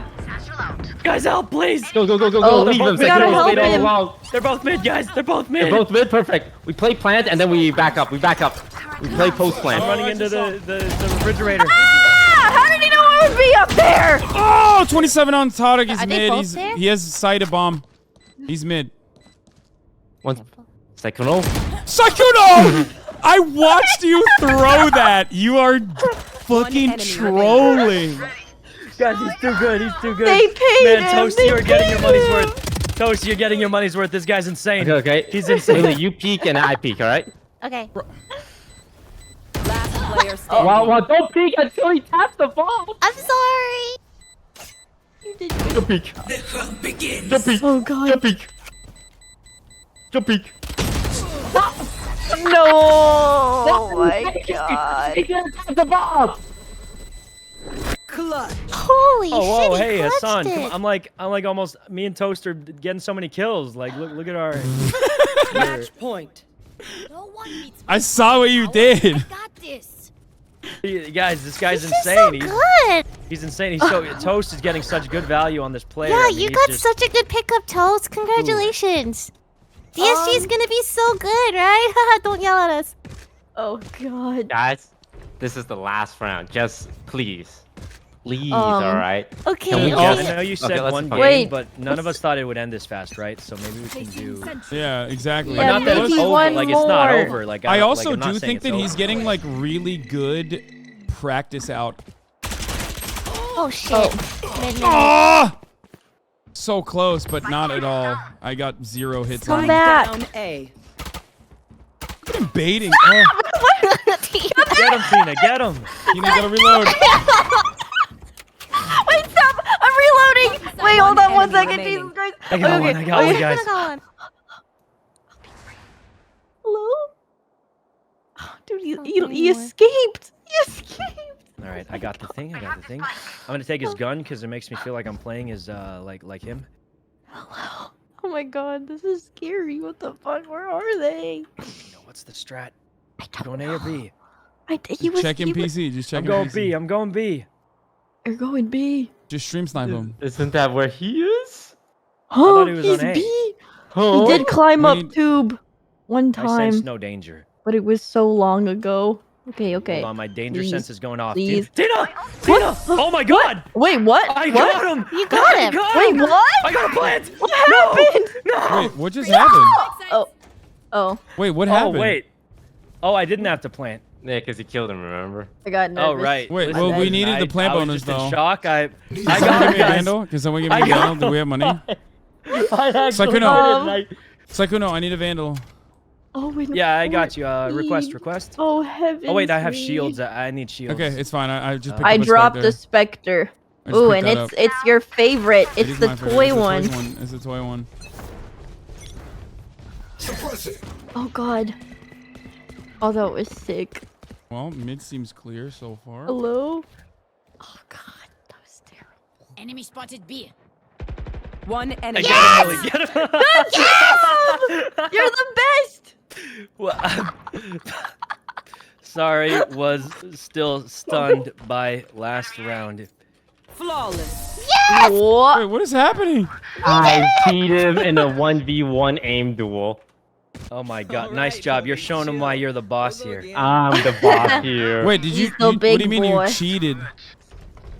Cheat? What? What? No. Oh. I beat it. Oh, I He thought said you he said beat you him, cheated. not Yeah, cheated. Oh, I thought you said you Beat cheated in a Um, 1v1 aim Okay, so duel. if we lose one more, we lose. I think Hasan, you just buy anyway, right? Huh, what happened? Like just upgrade anyway, even though it's True, not true, efficient. just true. 'cause if we lose, Oh. this guy's got 43 kills. Did we die that much? Yeah, Oh, dude, I definitely insane. did. I just I don't haven't remember dying even that much. haven't I- even scraped them. I'm like biting their ankles. Oh, little man. Wingman's planting. Okay, guys. Clearings. Cover the Go, little, little man. Cover man. the little man. Hello? Oh, Lily, one's flank. You got that, right? No. Lily, you got that. Here, hide here. If it's both flank, first flank. I panicked. Okay, Mmm, we're gonna hide here, guys. We're gonna hide. we're here. hiding. Surely we win this round, surely. Oh shit, I'm losing. Okay, someone else take my spot. Don't worry, guys. I'll never Are they expect both this flanked? one. Oh wait, there's only one. Ba-dum. Is he flanked? Yeah, he's fine. Ba-dum. Yes. Ba-dum. Ba-dum. Get him, Hasan. Get him. Tina's Surrounded. got a huge flank. Get him, Tina. Get him. I do! Wait, what the? Tina, get your first kill. Oh, Oh, we did it. where That's was right, he? Next He was round, next trying to round, knife go. me. Yo, next He was trying to round, knife go. kill me.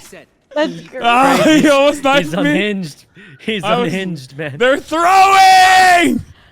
They're actually through. We could Okay, catch we up. have a chance. We have a We- chance. we They're could gonna catch get up, guys. complacent here. Hmm. I'm gonna sweat like I've never sweated before. Oh.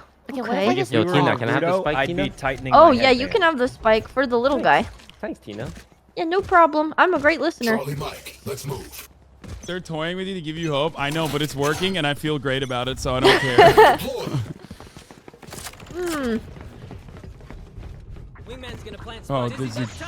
there's a great no. fucking knife that I brought Wait, in there. what if they flank us? We got Lily Peachy on the flank watch. Okay. You got this, Lily. We got this. Lily. The little guy's cute as hell.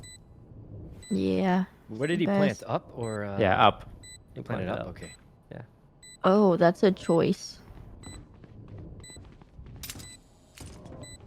One enemy remaining. Oh! Hasan. Oh, he's on it. He's on it. No, he's guys. out. He's out. He's out. He's in the Oh. back. Oh. They're disrespecting us by using classic only. One suppressed. Is he up or down? Up or down? Ah! Up. No, no, I did the same thing to him. I right clicked. Get him, guys. He's lit. He's lit. Tina, Yes! why you're the best. Let's go! Why you're the Let's best. go! Oh, We good did comeback, it! guys. Come- If I She power did down, it! restart me.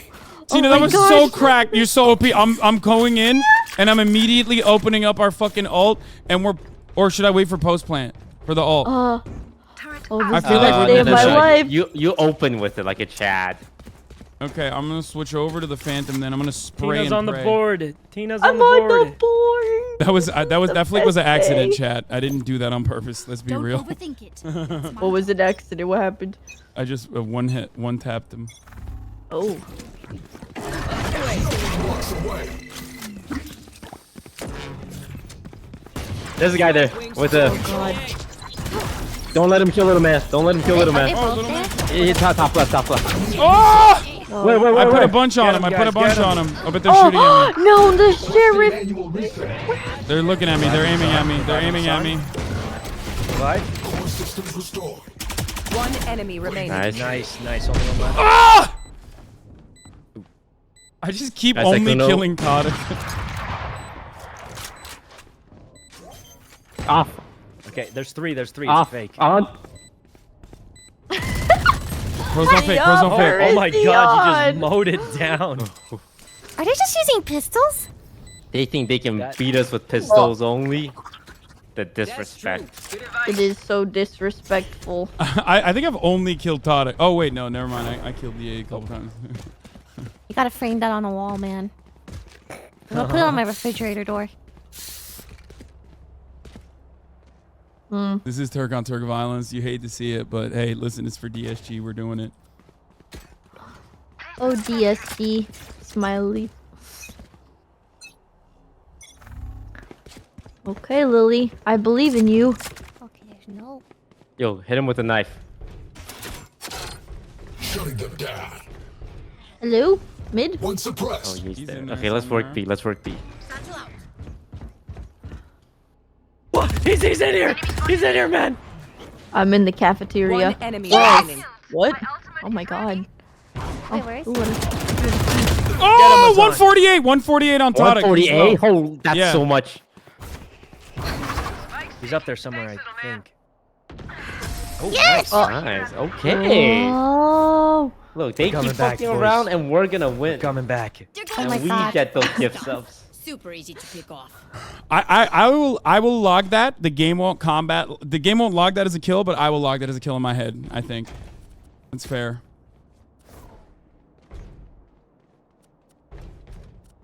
Can I get a gun? I don't have money.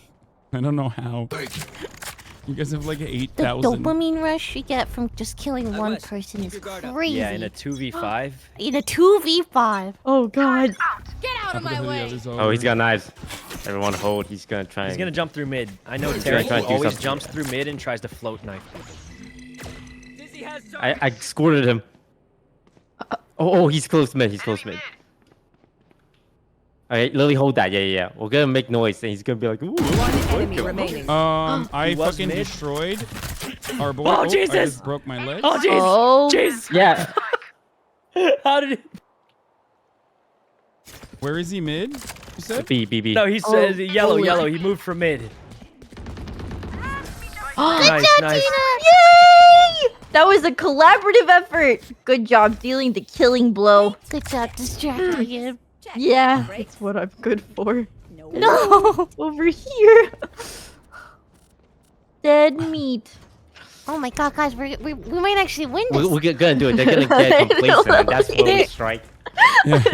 I have radiant aim 10% of the time and then fucking wood aim 90% of the time. I don't know what happens. Something comes with me and then I flick well. Rounds, guys. 3 more rounds. I've got a strat. What's your strat? They almost never like to hold B. I'm just gonna hard rush in and double satchel to the. Oh, He's mine. out clutching. He's using a- the up, guys. he's a- Oh no. My god. He's a Well, thank God we have smokes, so we can Raina's smoke A. off the op. No, oh my god! That was Toast is one of crazy. the best That was offers crazy. I know. He's actually insane. Hassan's got a You're not flank. him, He little just gotta bro. live. You're not him. Hassan's got a crazy flank. He's flanking right now. where is he? He's in tunnel. Tunnel. You got knife. I'm in the Down. tunnel. Attacker God. spawn. Wait, how am No, I in the that's kitchen. That's kitchen. That's called tube. Oh, he's right Okay, here. Hassan, you got this. They have no idea where you are. Oh, he doesn't even see you. Nice! Wait, wasn't he How here? did you do that? Wasn't he here? Where'd he go? Okay. That was him. He's Watch probably out. watching. He's gonna Spike. try and He's got knife it. you. Spike retrieved. Don't let him knife you, man. Please. Look, he's behind you. Yeah, just Stop check your back. spooking him. Keep checking your back, man. Keep checking your back. They're gonna try. He's gonna try and knife you. I know it. So paranoid. Use the knife. Use the knife. 30 seconds Still left. got plenty of time. Just This is like a horror game. Like okay. Make sure you actual plan a horror little game. early because he might be waiting for the noise to try and knife. Wait, how do I plant? I'm pressing 4. Are you on site? Move closer. You gotta. Oh my god. Oh my god. That was pretty fun. Oh! That would have been insane. It would have been. It was close. It was close, honestly. Wow. That was very challenging. No, I've never felt great Couple pick of up, good Val. guys. Guys, honestly, Congratulations we almost on came back when they started using pistols. Jesus Christ, that was so hard. I'll just say it like this. That was really hard, yeah. Toast, after this performance, if you want to sign me on to DSG as well, like I'm available. Tina and I are available for DSG Academy. I am a free agent. I already got an offer from DSG, conditional. Conditional? Are I there, don't how many think I've DSG ever branches seen are a there? combat score of Conditional. 17 before. What the? Well, the offer was actually $0, but that's besides the point. Can we join DSG Academy? Can you make a bronze DSG team? We should do that, yeah. Participate in. The bronze cups, obviously. It will me one tapping DSG A will be in my my flick compilations. Wow. I'm turning up there for a second. Todek, did you get scared there? Were you like, what the fuck's going on? Checking PC? I mean, we were avoiding KO. The strat was to avoid KO. Oh. I can't believe I knifed you because you ran at me, and then you knifed me because I ran at you. It's actually true. Man. Dude, your knife came out so fast when you were fucking planting the bomb. Oh yeah, I was. It was like a playing natural I was instinct waiting for you. I was gonna jump through mid. That was a yeah, good game. That was so scary. Mid and You guys that were was so spicy. We were scared of you guys too. Just, Wait, really? Why? We don't know what to. No, we don't know what to expect. We're just No, it was unexpected. terrifying. Like the round that it was like a 3v1, I broke the little bro, and it was just complete silence for like 30 seconds. Like me and Tarek were terrified actually. Yeah, the silence does cause some sort of confusion for us. That was fun. Wow. Yes, GG's, guys. It was good. GG's. Good. GG's, everybody. Welcome to DSG, yay. Yeah. Yeah, welcome Thank to you. DSG. Congrats, DSG. Congratulations. A cool 47 kill. Holy shit. Oh god, like Appreciate it. slaughter to the lambs. Wow. My eyes. Yeah. All right, well, I guess people are skirming and stuff, right? So I'm gonna go back to covering the news. I have a combat score of All right, 17. good games, guys. Sounds Good good. game, Thanks for guys. joining, Ye. Bye, everybody. Yeah, yeah. Goodbye. Thank you so much. Thanks, GG's, everybody. guys. All right. Now, a lot of you might think that I am a pro Valorant player after that performance, but of course that's not the case. I'm not. I am simply a humble political frog, a political farmer. You know, a lot of people probably looked at that and went, Hasan, like, why aren't you signed to DSG or even Sentinels? Like, Hasan, you know, like, what's that about? Like, why are you so good at this game? You never play it. Like, Hasan, they're saying you're the Turkish Todek. And to them, I say, at the top of the hour, there's a 3-minute ad break. If you no longer want to see those ads, all you need to do is subscribe, which you can do for $5 or for free with Twitch Prime. We're going to move on. After looking at this one insane moment that I had, out of sheer luck, of course. Stop meat riding yourself. Dude, are you kidding me? I'm fucking joking. I'm trash. What is wrong with you? Why can't I just say some fucking nice things about myself? It was the hoodie. It was the hoodie.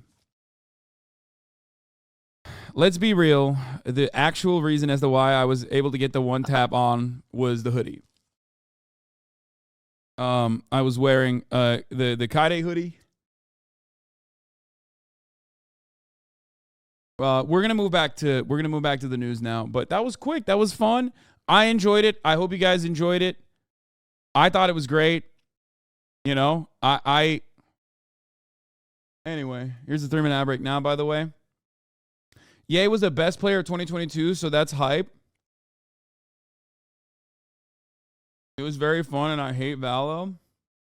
I was trying to talk shit, even though, like, it's a professional setting, kind of, for, like, I forget that, like, you know, everybody knows each other, everyone's friendly with each other, but, like, you know, it's still, like, he is, you know, he's on his team now, so. He's gonna jump through mid. I know Tarek always jumps through mid and tries to float knife people. I squirted him. Oh, he's close to mid. He's close to mid. All right, Lily, hold that. Yeah. We're gonna make noise, and he's gonna be like, "Ooh." I fucking destroyed our boy. Oh, Jesus! I just broke my leg. Oh, jeez. Oh. He's gonna jump through mid. It was a fun event, and I love that you hit them with a freelo. Yeah, of course, I had to. Look at his POV. Was he streaming? God Gamer, is this another one? Put it up. Okay. Oh, that's a choice. One enemy remaining. Hazan. Oh, he's on it. He's on it. No, he's guys. out. He's out. He's out. He's in the Oh. back. Oh. Disrespect. Or Yeah, up.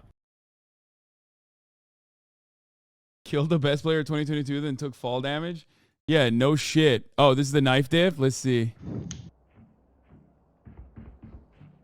Maybe a scary movie for you, buddy. What? No! That was insane. That was what the fuck? How did he do that? Wait, how did he actually one-tap him like that? That's not me. This is Sykkuno. You are now at least 80% better than all of chat put together. Psych diff? I know. It was fucking wild, dude. Wait, why do you always? What? And then he ulted too, like the disrespect. What? No! I don't even understand how he did the fucking Roronoa Zoro shit, dude. Just sliced them, dude.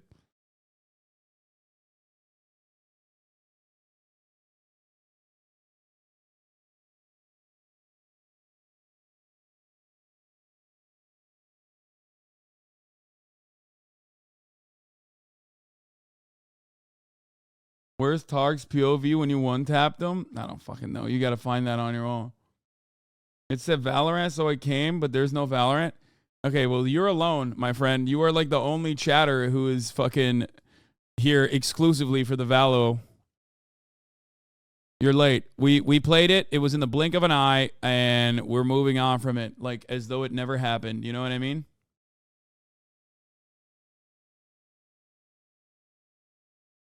Here, I'm going to reopen all the tabs I had real quick. I'm going to reopen my Chatterino.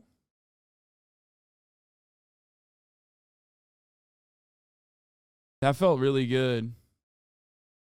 So you finna play Valor regularly again? No. I don't think I'll be playing Valorant regularly again.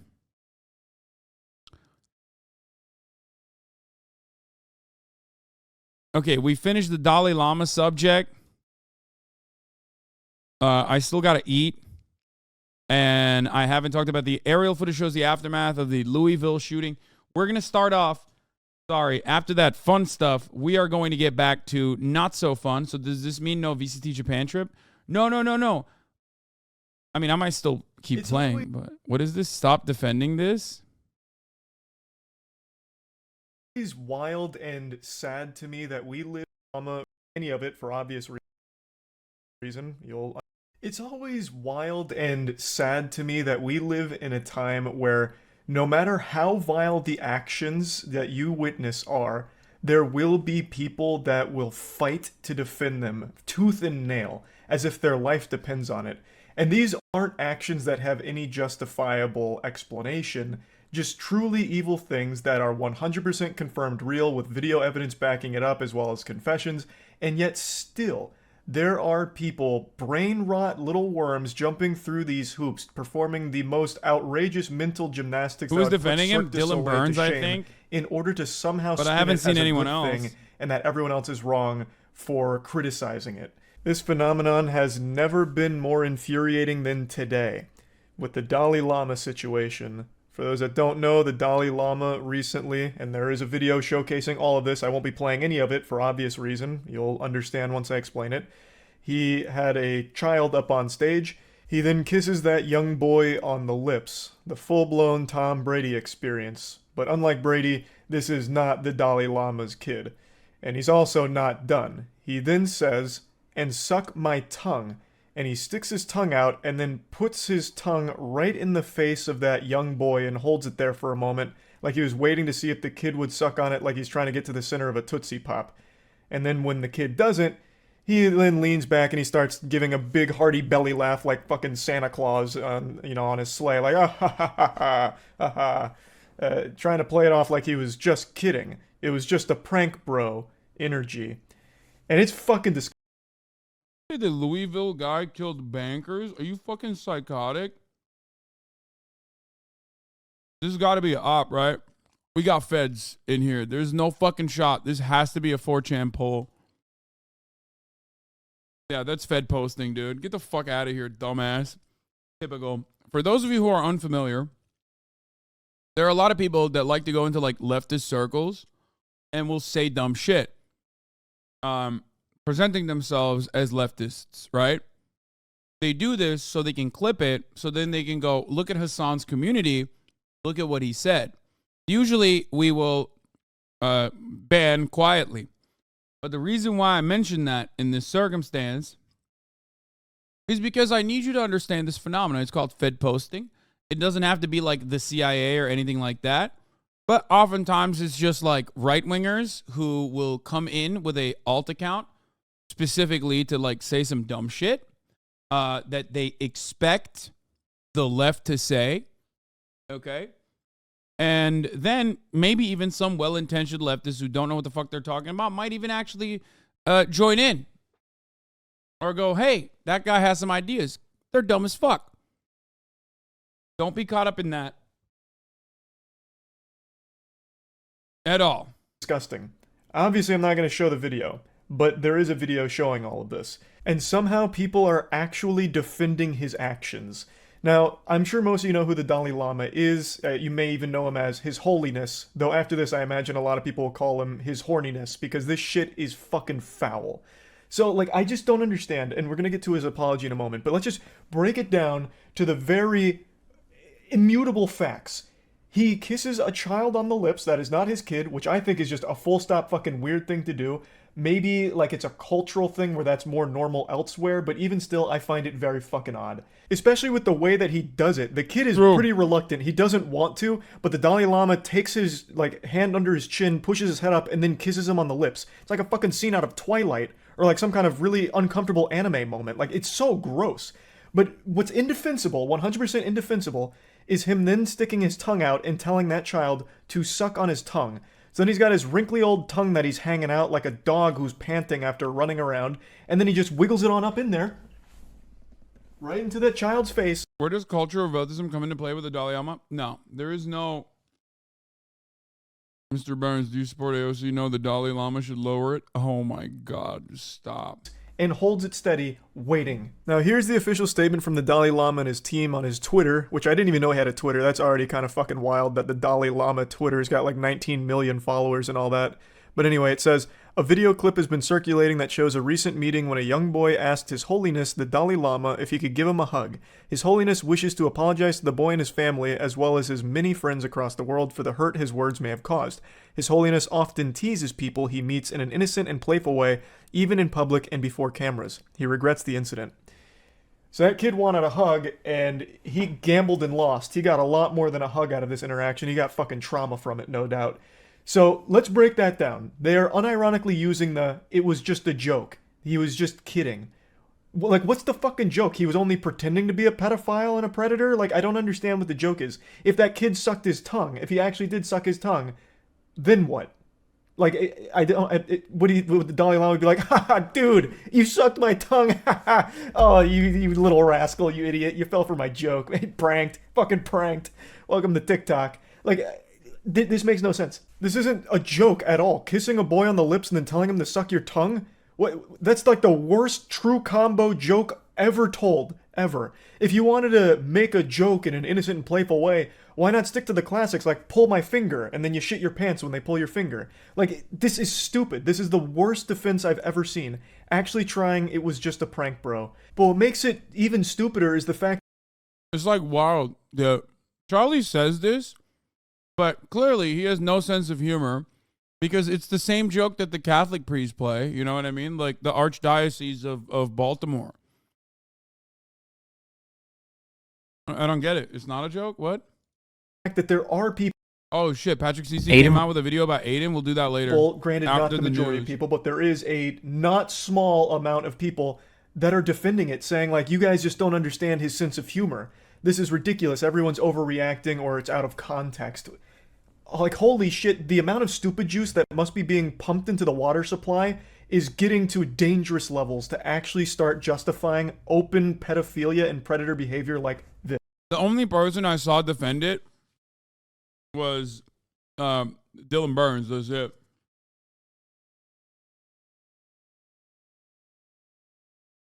I haven't seen anybody else defend it, to be fair.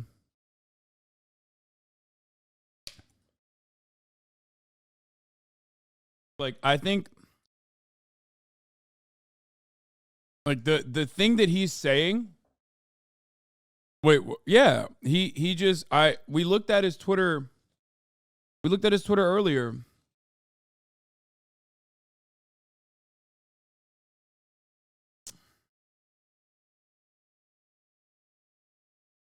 Radio Free Asia defended him? Wait, did they? No, you're fucking making that up.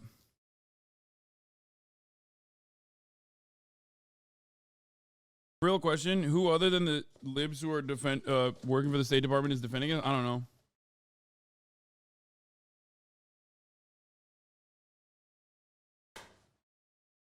I'm just saying that's the only person. That's the only person I've ever I've seen.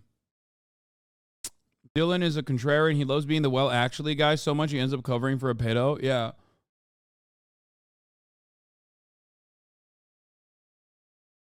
This is fucking gross. People are actually saying that he was clearly just kidding. Let's assume that you really believe that. Would you be okay if he did that to your kid? Like out in public, right? If a stranger comes up to you and kisses your boy on the lips, and then he's like, I was just kidding, bro. Let him suck my tongue real quick, as part of the joke. Would you be like okay with it and fist bump the guy? Be like, oh, that's a fucking great joke, bro. I doubt it. I fucking doubt it. So why is the Dalai Lama getting a pass? The action is still the same. It's ridiculous. It is absolutely disgusting. And to go even further, there's a lot of people that are using one defense in particular, saying that it's a greeting. He was using the kissing on the lips and the tongue sticking out thing as part of a greeting.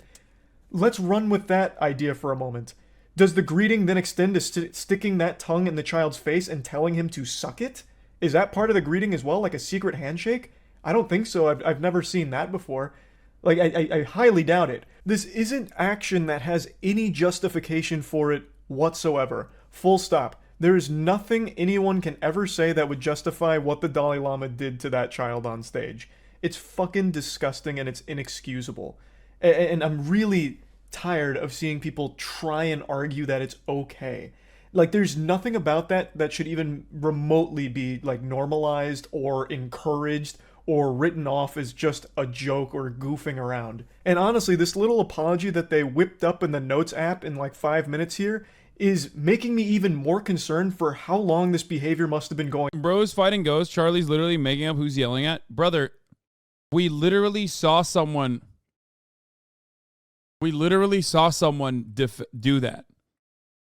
Like, I don't even understand why you're not RFA directly, but an RFA reporter. His Holiness Dalai Lama often teases people he meets in an innocent and playful way, even in public and before cameras. Yeah, that's one, but oh my God, you weren't lying. It literally is a fucking, oh my God. Yeah, I mean, he did. This is a real thing. He said, it's Tibetan tradition to stick your tongue out as a greeting, and English isn't his first language. The insinuation here is gross. Like, it's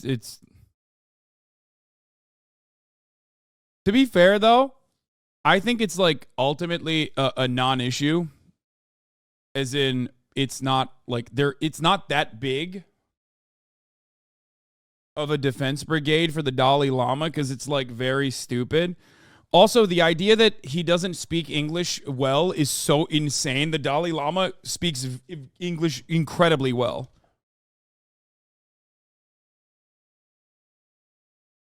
But yeah, I don't really,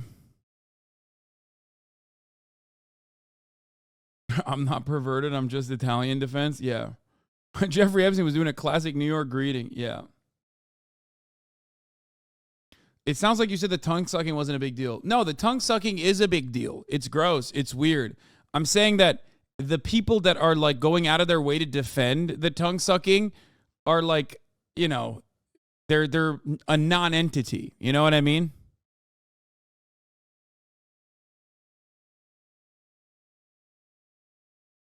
That's it.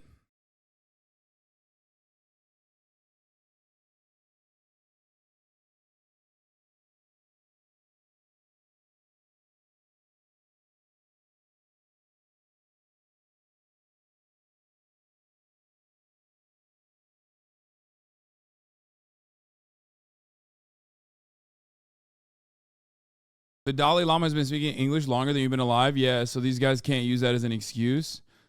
Yeah. Anyway, it's like when conservatives get one guide by psychos they think are regular leftists. Yeah, I don't think it's like a big. I don't think there's like a big momentum to defend the Dalai Lama and his like weird, gross actions. Going on for, because they're writing it off as just the Dalai Lama being the Dalai Lama. He's a little quirky. He likes to tease, even in front of the cameras in public. Well, what the fuck does he do in private then? Like, holy shit! If this is something that they're trying to just say, it's like, it's just this argument is what correct. He does. You guys just don't really get his sense of humor. Like, holy shit! What kind of awful things must be going on in private? A lot of people raise that point as well. Like, damn, if he's willing to do this in public and then say like it's just, you know, him being him, like, my God, it must be even worse in private. But yeah, anyway, just wanted to talk about. See ya. Okay. Thomas. Let's get the Harlan Crow. Harlan Crow, everyone's favorite. Doesn't Dylan just defend anyone / anything beneficial to U.S. foreign policy? I don't know. I can't tell you if that's the case. I have literally watched 0 hours of his content. Okay, I know I think he went to Ukraine, and I don't know if he fought there or something, but like I literally could not tell you. Like I said, I have watched 0 minutes, 0 seconds of his content or his commentary. I don't know. I don't know what the fuck is going on there. I'm sure he's a nice guy otherwise. Yeah. What's good? Ne haber lan? Hey. Ayakkabılarını çıkar.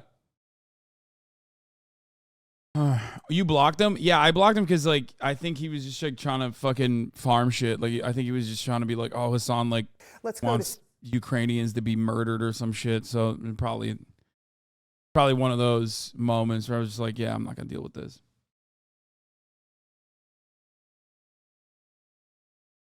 Oh, wasn't it the cigarette thing? Oh yeah. Was that? Oh, it might have been that. Yeah. You're right. What do you call it? Seeking Derangements host, all around good guy, very funny guy, said, like, called Pete Buttigieg, he said Pete Buttigieg was like smarmy, I think, if I remember correctly. Or not even Pete Buttigieg. No. It wasn't Pete Buttigieg. It was the guy who was supposed to dethrone Lauren Boebert. And then he put a cigarette emoji, and literally I didn't even know what that meant, but apparently that's like slang for cigarette in the UK. I retweeted my friend who is gay, who posted a cigarette at Ben Mora. I didn't even know it meant gay. I think literally immediately unretweeted it, but they were still like trying to make this like a he's homophobic sentiment out of it. That one hasn't really stuck for some reason. I don't know. I mean, no matter what happened, yeah, they were saying like he was saying the F slur. It's like I didn't even fucking see it. Like I didn't even know what the fuck that was. You didn't even retweet it. You just liked it. Oh, I didn't even retweet it. Okay, you guys know better than I. You guys know better than I do. But yeah, if you saw my interactions with like actual homosexual men in the real world, you'd already know that I am a homophobe. You know what I mean? Like I have a gay man come on my broadcast regularly so I can berate him.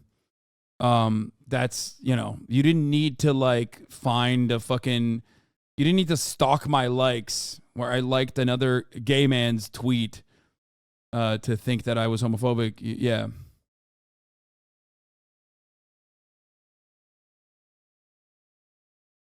It's funny how you're only judged on your Twitter interactions and not any other content or things you've made and are advocated for. Yeah.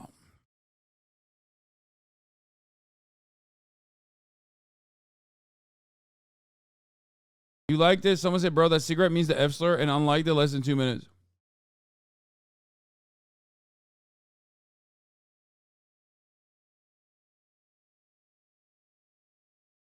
Definitely clipping this and putting it together in a way to demonize you. Yeah.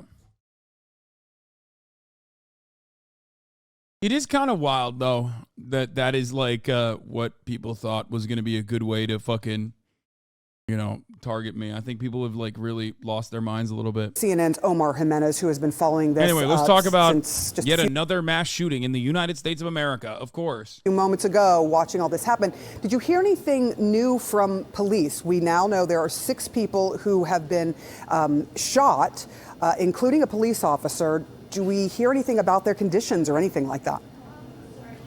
Well, you know, we got the tragic update as we're seeing that 5 people are dead, 6 taken to the hospital after this shooting. And obviously, when you first get reports of an active shooter, of an active aggressor, these are the types of reports that you worry about. Okay, CNN at the time said 5 killed, but now I'm looking at WLKY. Maybe they have a better update here, but their tally shows 4 killed, the 4 who were died, the 4 people who died. What the fuck is wrong with me? The shooter is dead. I think it's 4 plus 1. Oh, got it. The 4 people who died were all employees of the bank. LMPD identified them as Tommy Elliott, 63, Jim Tutt, 64, Josh Barrick, 40, and Juliana Farmer, 45. Elliott, the senior vice president, was a close friend of both Governor Andy Beshear and Mayor Craig Greenberg. We lost 4 of our children to God today, one of whom was one of my closest friends, Beshear said.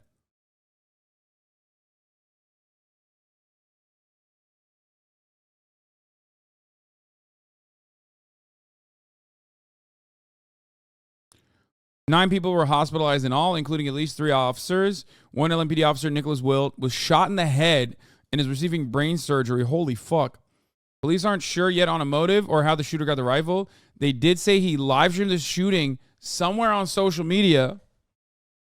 SWAT swarmed his home in South Louisville. We're also told by a former employee that there's a typical sales meeting on Monday around 8:30, which is when the shooting happened.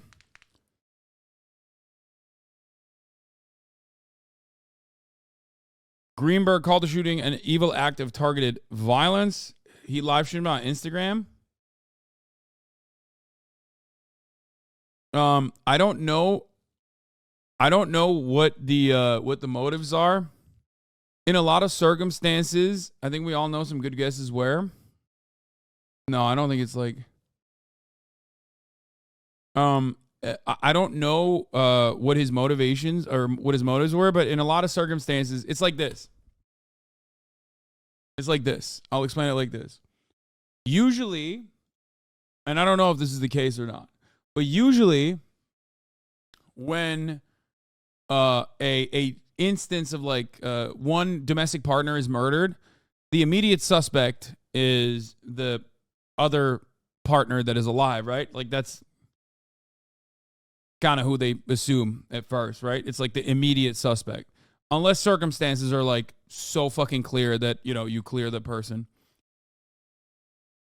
In a similar capacity, in a workplace shooting like this, the bank makes it possibly ideologically motivated. It would be very unlikely given statistics on how these things work.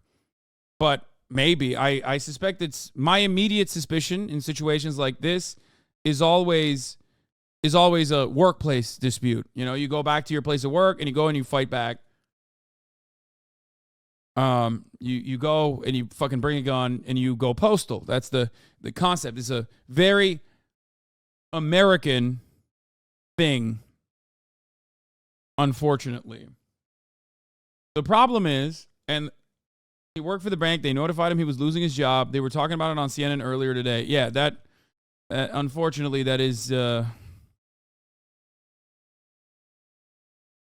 mean, it's typical.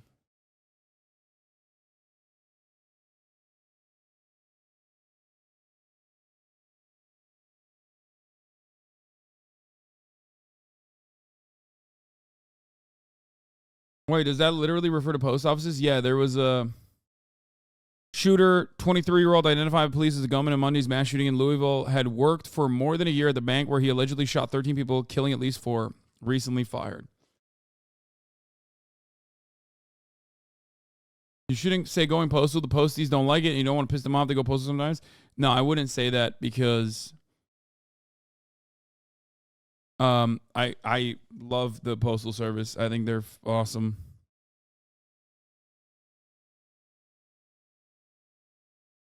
Anyway, so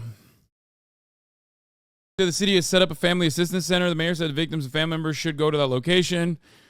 In a video provided by the WLKY viewer, multiple loud pops that sound like gunshots could be heard, followed by someone screaming active shooter at the bank. Yeah, I thought it was like originally maybe like a bank robber or something, but it does seem to be a disgruntled former employee, which is usually how these things work. Unfortunately, that's like the extremely common meta. Why is it extremely common? Why don't they do this kind of thing in the UK, for example? Like, people get fired there.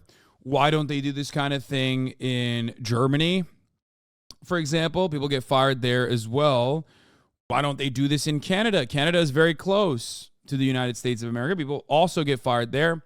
Well, you know, I think at this point, I covered this recently, not that long ago, last week, but ease of access to an arsenal of weapons could perhaps be the most common difference.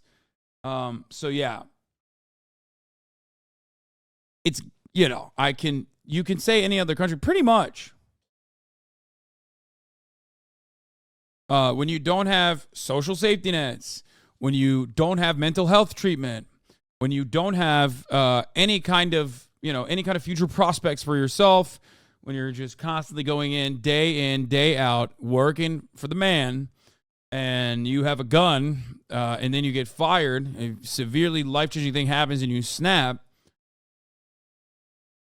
no matter what happens, you know, it's still going to end up with a situation like this.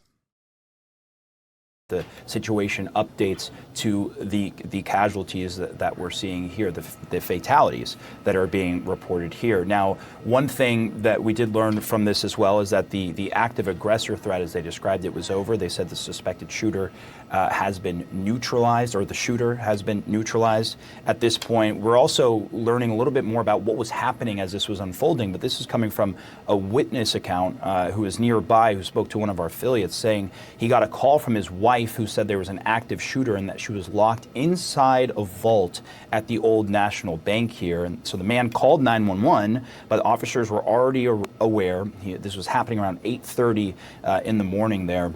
He described it as a traumatic phone call with his wife essentially calling him from inside the bank vault where she was sheltering at the time. He's since talked to her and that she's okay, but obviously this was a situation that the shooter was actively firing at folks, and we know at least one person, potentially even others, were sheltering inside a bank vault just to be safe, just to protect themselves. And so obviously we've gotten the update from police that some of these casualties have confirmed now into fatalities, and that others have been taken to the hospital. Their conditions are still unknown. We know the governor is headed out to the scene right now. We know there's law enforcement at multiple jurisdictions that have said they are responding at the local level, Louisville police, but also ATF, FBI. And so I think at this point, we're now waiting to see what develops from here, including the potential identity of the shooter here. And we watch to see if these numbers unfortunately grow as they typically do when we get into the early stages of reporting mass shootings like these, Sarah. Really terrifying hearing that account from inside of the bank, a woman in a bank vault saying someone was shooting. There are lots of potential things that may have happened here. We don't know at this point if there was a robbery, if this was a disgruntled. We don't know anything about why, but we do know now 5 people have perished in this shooting. You've got one person who's been taken to the hospital. Omar Jimenez, thank you so much for following this story for us. Classified documents leaked. The Justice Department has launched an investigation into who leaked them and how, as the Biden administration looks We all know guns don't actually cause gun violence. Not having enough guns do. Actually sweating the gay liberal agenda is the issue. True. No, the shooter's not alive. I think he's also dead. He got shot by the cops. Now, from what I understand, the cops arrived on the scene fairly quickly. It is a bank. You know, you're going into a bank with a gun. Cops are going to arrive fairly quickly. However, even then, 4 people died and the shooter died as well. But 4 victims died, and 1 cop might actually die as well. He got shot in the head, and 9 people were injured, including that 1 cop that I just mentioned. Now, this is a breaking news story, so obviously we don't have access to all the details yet. And I usually like to cover at least some of the basics, the meat of what is going on, and then wait for further details. However, banks are, of course, not a gun-free zone. That's number one, or at least, like, you know, they have security. Obviously, that hasn't stopped people from speculating about what the shooter's motivations were. Chat, are you complaining they arrived fast because it's a bank? There are humans in there too. Shut the fuck up. No. The reason why I brought up the fact that they arrive fast because it's a bank is because even when cops arrive super fucking fast on scene and neutralize the suspect / kill him, people still die. So even when cops are doing the right thing, there's still clearly more that our legislators need to do with respect to red flag laws and taking some of these guns off the streets. But let's be fucking real. It is not going to happen. That's not going to happen. Meanwhile, that's the main issue here. But what are people focusing on? Well, it turns out this guy and a bunch of other accounts have been stating that this is yet another Democrat shooter. Louisville mass shooter has been identified as Connor Sturgeon, who used the pronouns he, him. Like, they're saying he's leftist or a Democrat because he has the he, him in his bio. Isn't that just like a fucking LinkedIn thing?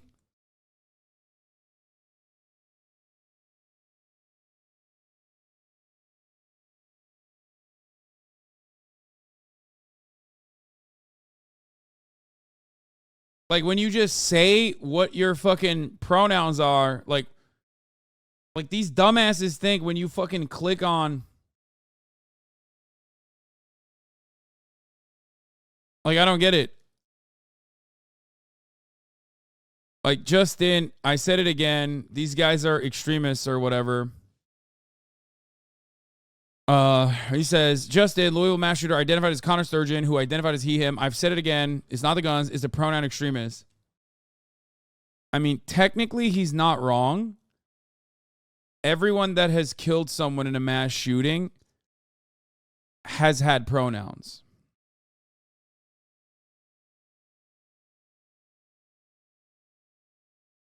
Including this guy, who also has he, him in the bio. So, what's up with that?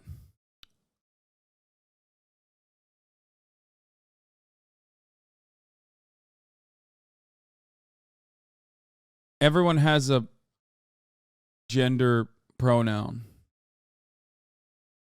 What is going on in the world?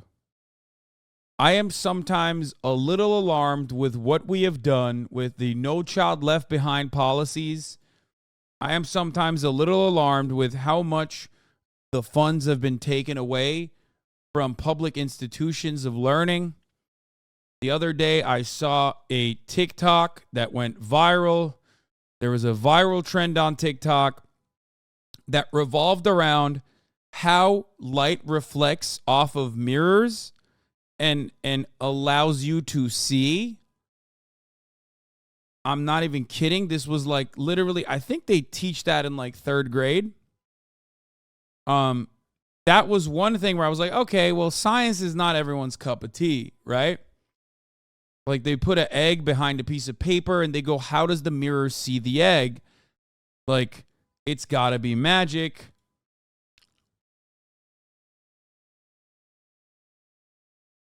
This trend is funny because half my brain thinks it makes sense, but half my brain is confused.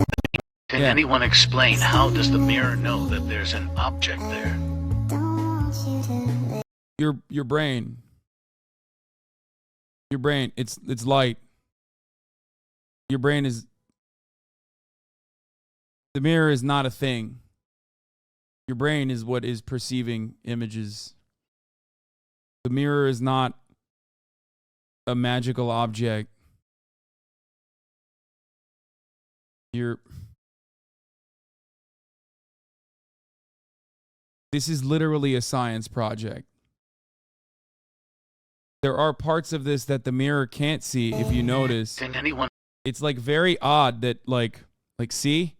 The mirror doesn't see everything because there are parts that the light cannot reflect. Do you get that? That's the reason. That should give you a clue. You know what I mean?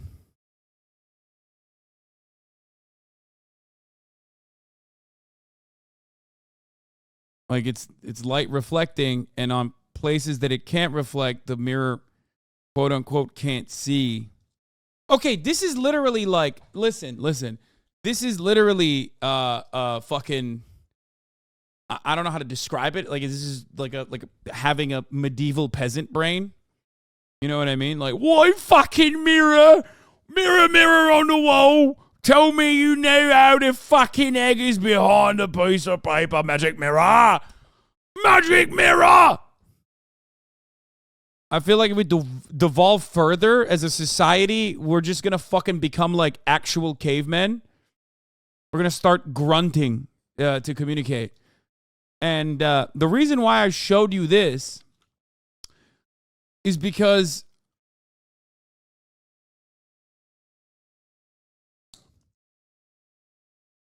the reason why I showed you, did you read a physics textbook over the weekend? No, I just like, there's certain aspects of what I have learned, I guess, in school that just stuck with me. This is one of those things. But this is the other component, like,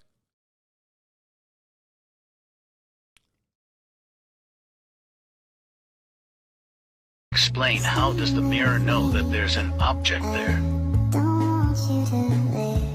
Anyone thing. Look at this. Oh my god. How does the mirror know that that's there?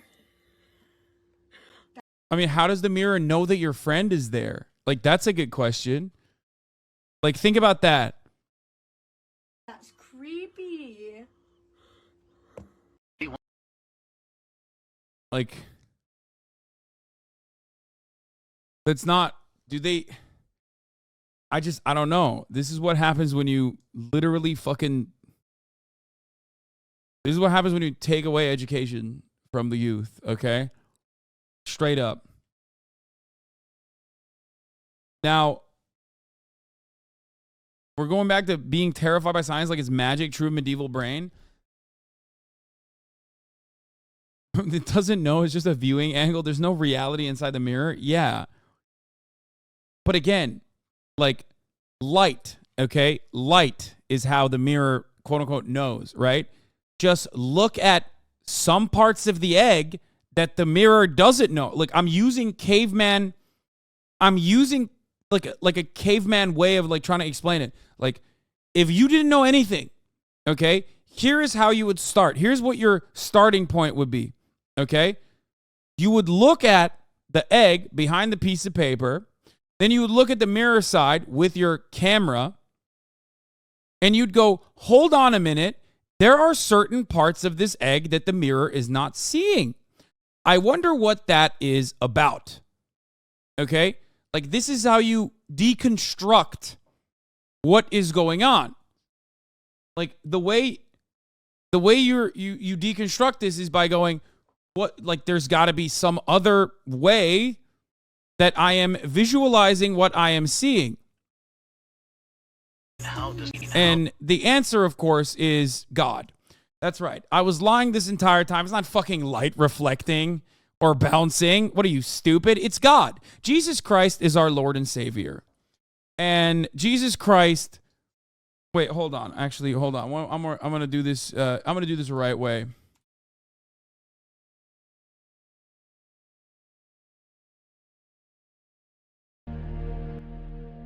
That's right. It's Jesus. Jesus Christ lives in all of us.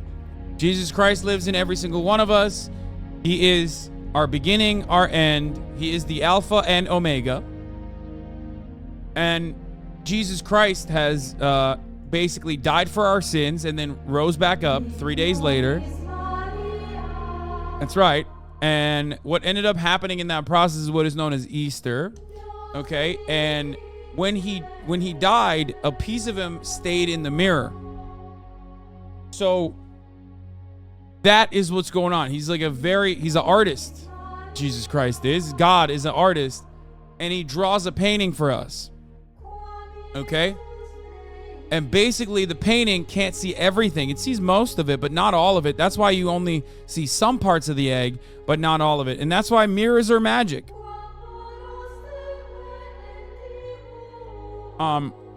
Also, on top of that, we should abolish pronouns, which, hold on second thought, that sounds kind of gay if we were to abolish pronouns.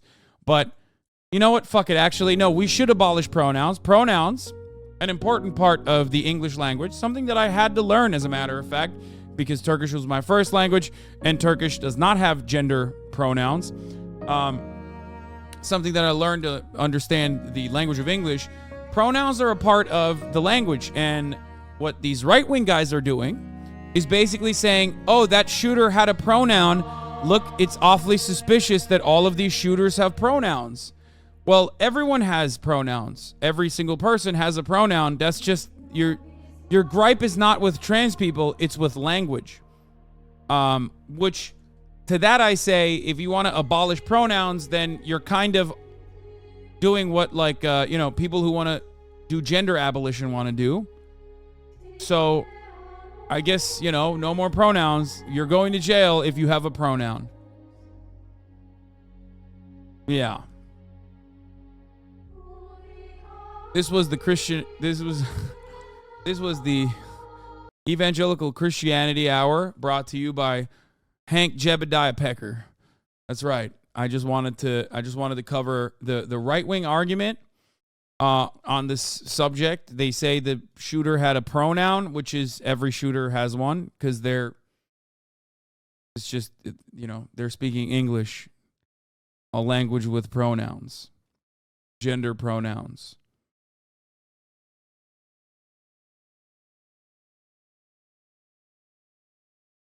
So yeah.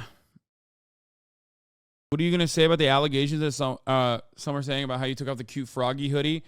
I took it off because it was very hot. I'm sorry. So yeah, we are in a very weird predicament. The dumber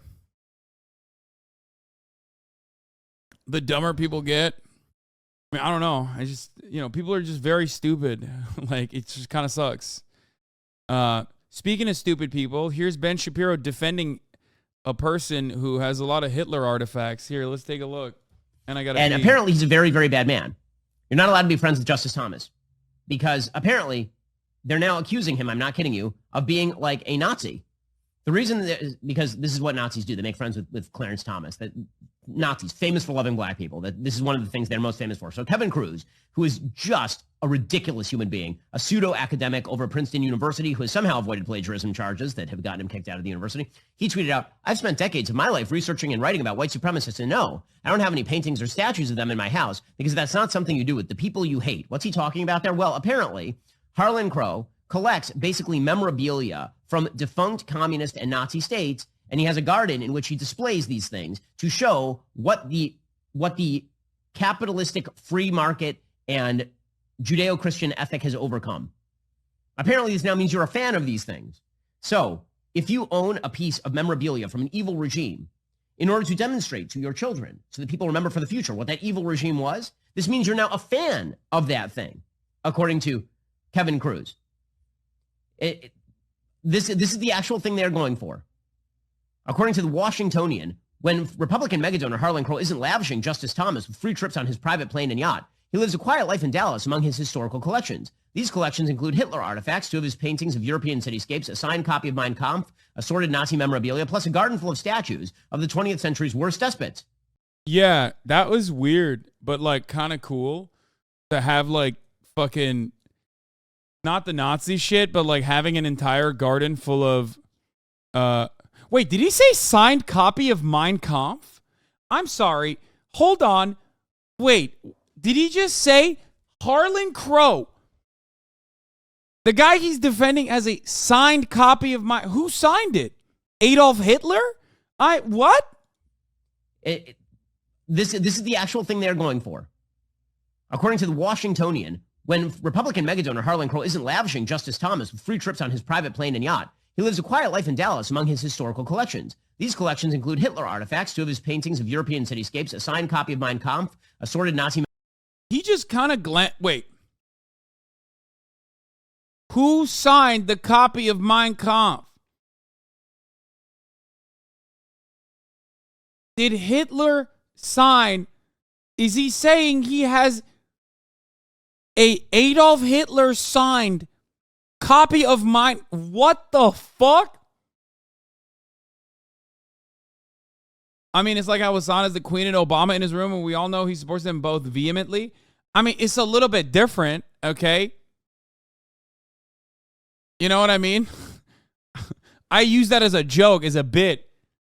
I didn't go and like fucking purchase the drone that Obama used to kill someone and then have him sign it. You know what I mean? Like, here's the signed copy. Here's the signed drone strike footage signed by Obama on the fucking Kunduz hospital. Like, that's not what I have.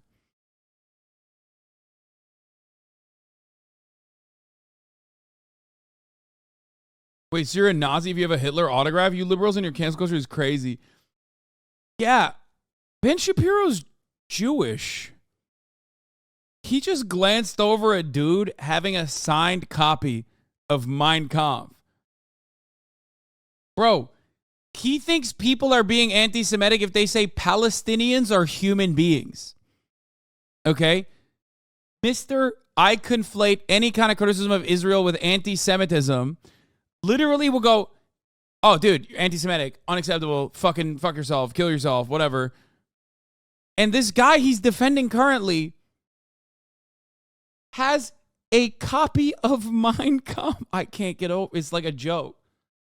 If Joe Biden had a signed copy of Mein Kampf, I don't think Ben Shapiro would consider that to be, defensible.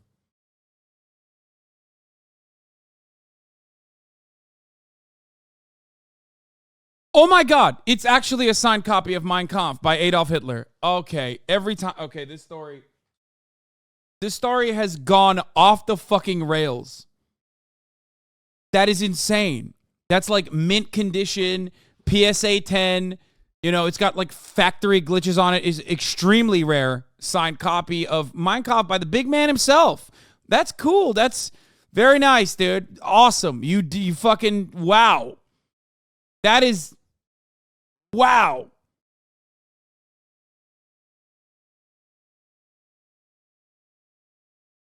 Bro, it's not like his copy of Mein Kampf is signed by freaking Hitler. Chill.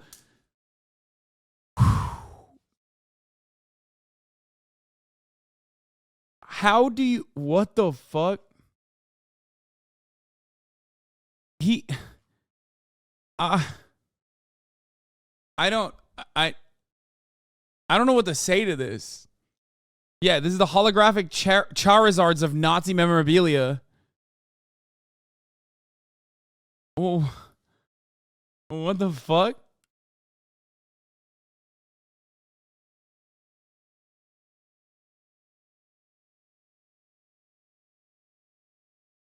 No, comparing this to my copies is definitely a forgery.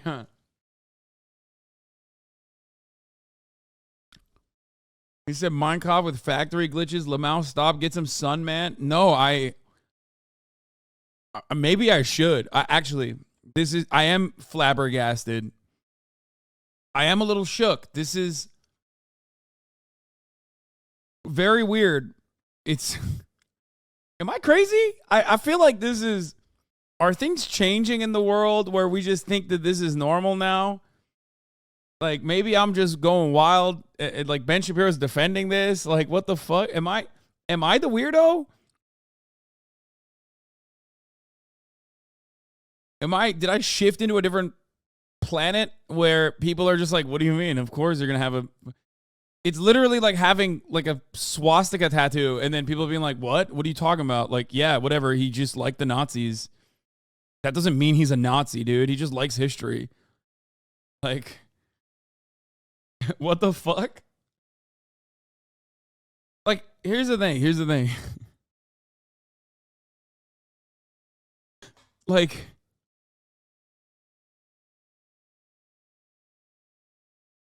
it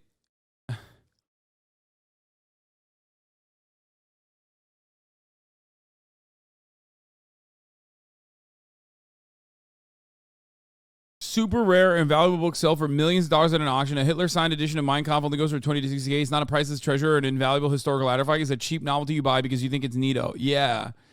That's what I was going to say. Like, I don't think a lot of Nazi memorabilia go for a lot of money in general either, because it's like,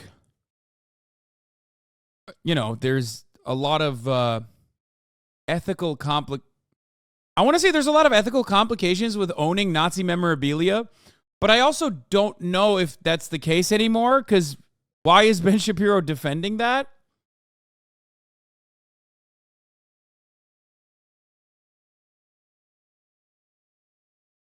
No, 20 to 60K for a historic, brother, a book like a signed copy of like, you know, any kind of work from the author itself is going to go for a lot of money. Okay. The reason why, in comparison to other super valuable, super rare books, the Hitler ones are not as expensive is because you might be shocked to find out, but there's not that big of a market for it. Now, of course, apparently there is a big market for it in the Harlan Crow. He likes it, but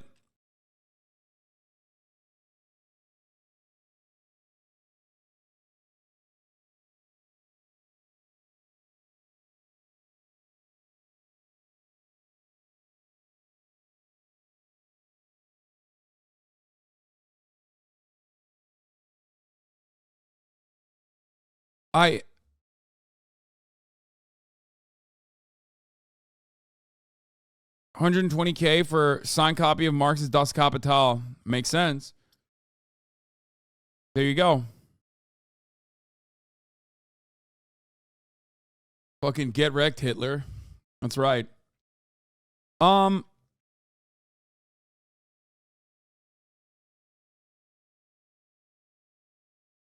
Rick said the same shit in Pawn Stars about how there's not much of a market for it. Yeah, exactly. Because, and I can't stress this enough, having Nazi memorabilia instantly signals to other people that you might be a Nazi, and a lot of people are not too fond of that for understandable and desirable reasons. That's kind of the reason why a lot of the Nazi memorabilia doesn't sell for, like, you know, really, really high values. That's, you know, Pawn Stars. Yeah, Rick did talk about that.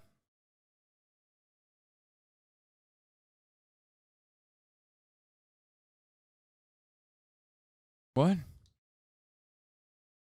Harlan Crow, a best friend of Supreme Court Justice Clarence Thomas, has a death mask of Sitting Bull in his What?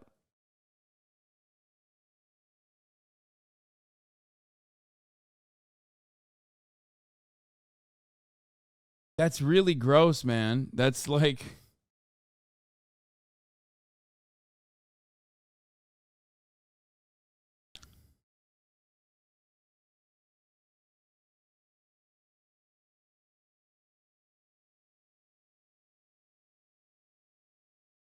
be fair, death masks are normal and kind of creepy antiquity.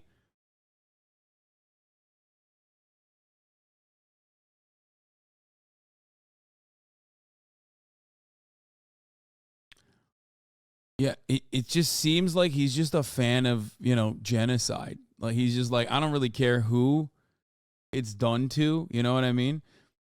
And for people who are saying, like, death mask, like, I don't understand, like, okay, let's think about it this way.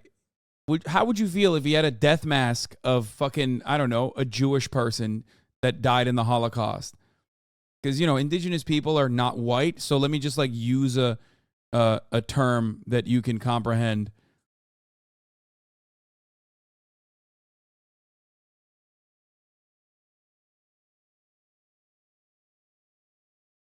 There's a whole Justified episode where a guy collects Hitler paintings, and the whole episode you are led to believe that the guy is all fascist and whatnot, but in the end he shows his collection is just jars full of ashes, meaning the guy buys Hitler paintings and then burns them. Pretty cool, I guess. Why did you just spoil my favorite episode of Justified?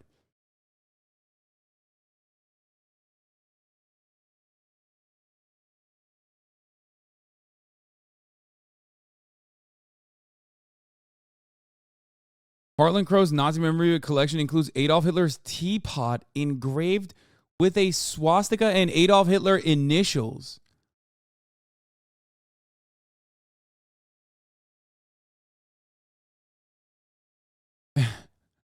Made it through another hard day of owning Hitler's teapot, which I hate.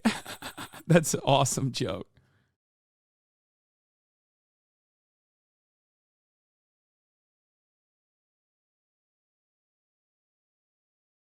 It's like, oh man, guys, I'm going to serve you some tea with this, but let me tell you something, okay?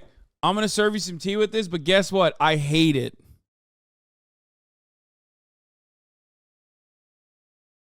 I hate drinking out of it, okay? It's my least favorite teacup to drink out of. I, a billionaire, unfortunately have no other teapots remaining in the house. Fuck, we're going to have to use the Adolf Hitler teapot.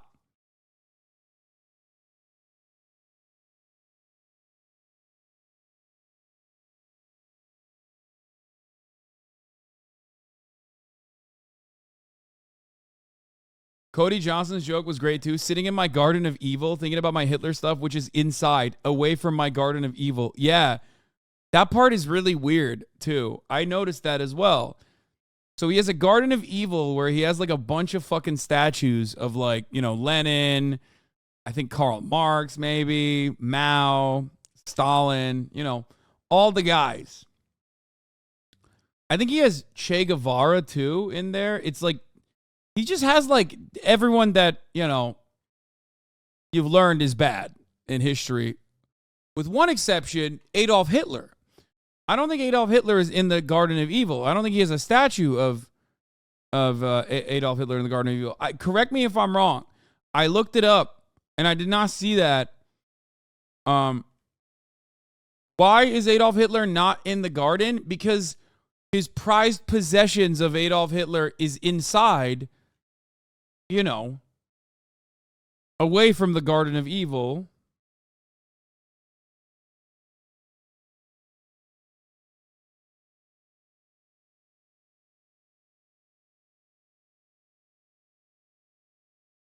This seems very uncharitable of you. Yeah. You know me. I'm going crazy with it. He tried to buy a statue of Pol Pot. What the fuck?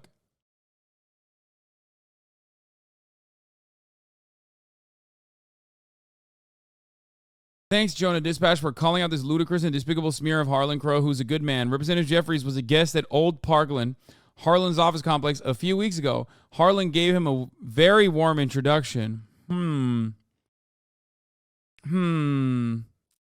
Democratic whip of the U.S. House of Representatives, Catherine Clark, and Representative Pete Aguilar was there as well.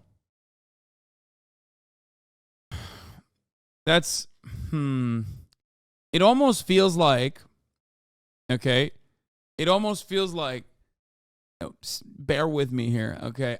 I just, almost feels like billionaire implies they are above politics and both parties serve his interests. I don't know. I mean, it feels like it. It feels like it doesn't really matter what your personal private politics are as a billionaire because like both sides kind of serve your interest.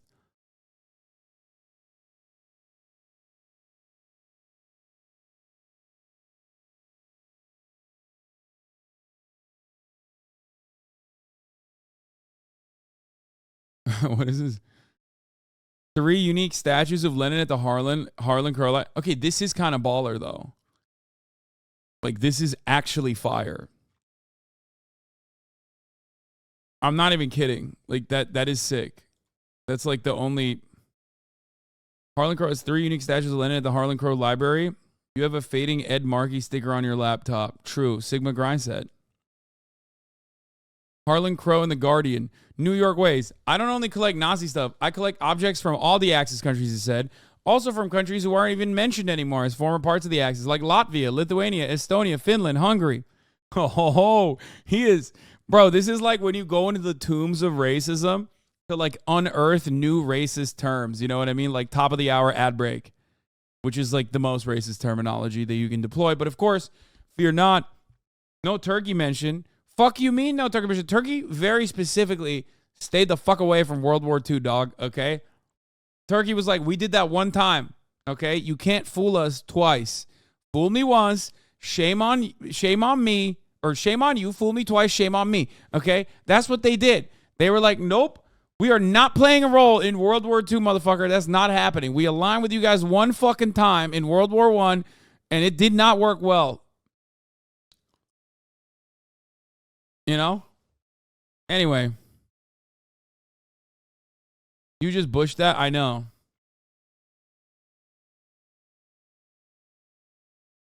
These go hard. There's more. Okay. Che Guevara. Very evil. Very nice. You got... Dude, what the fuck? Okay, these are kind of... How do you even get a Stalin statue? I feel like it's not easy to fucking purchase. Like, didn't they literally destroy the Stalin statues in Russia?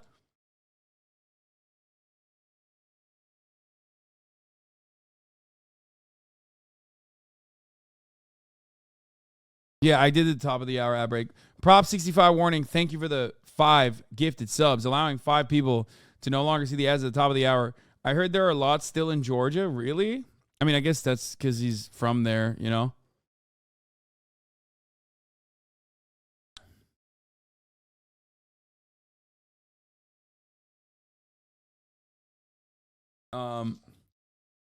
Anyway, here's the 3-minute ad break now.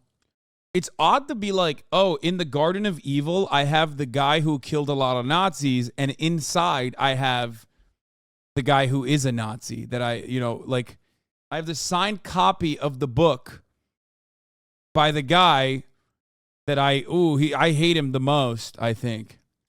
Even this is weird. Like, even if you fucking hate Stalin and you hate, even if you hate Stalin and Lenin and all that shit, like, why the fuck do you have sick-ass statues of them? Like, that's kind of weird.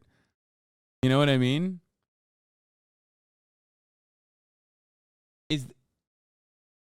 Wait. Is this Enver Hoca? Am I crazy? Joe Pesci? No. No way. There's no shot. What? Is it Tito? Is that a Tito statue?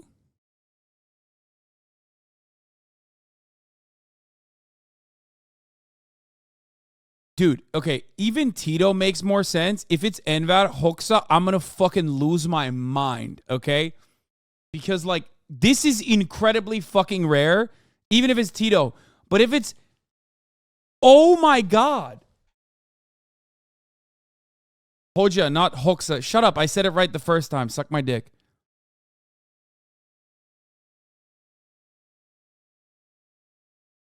Bro, you have to be like an actual... What the... Okay, he is into some weird ass shit, bro. What the fuck?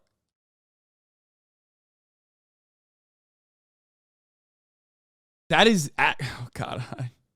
That's kind of cool. I'm not going to lie.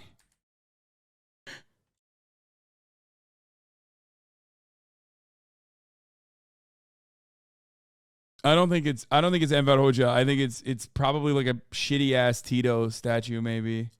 I actually don't know. I can't tell.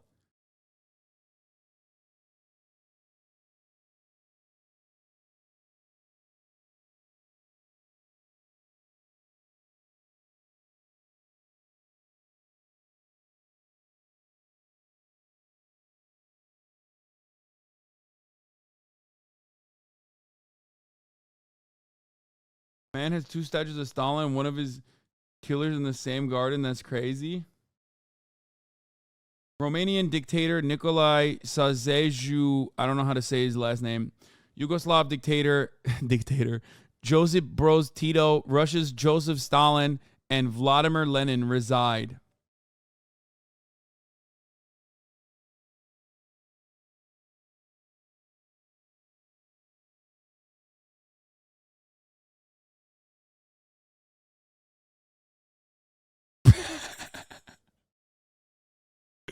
Yo, that's fucked up, bro. What the fuck? New Albania, Enver Hoxha, comrade, bust, portrait, communism, political figure. Yo, they fucking destroyed him, dude. What is this? Bro, this does not... this is a bust that does not say Enver Hoxha #1, okay?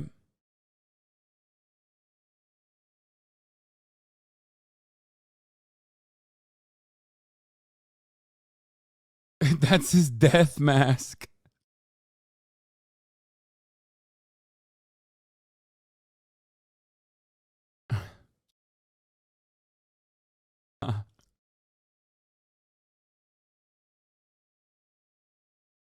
Okay. This is anti-Albanian agitprop. Oh, yeah, this is what Enver Hoxha looked like, for the record. Which makes that statue way funnier.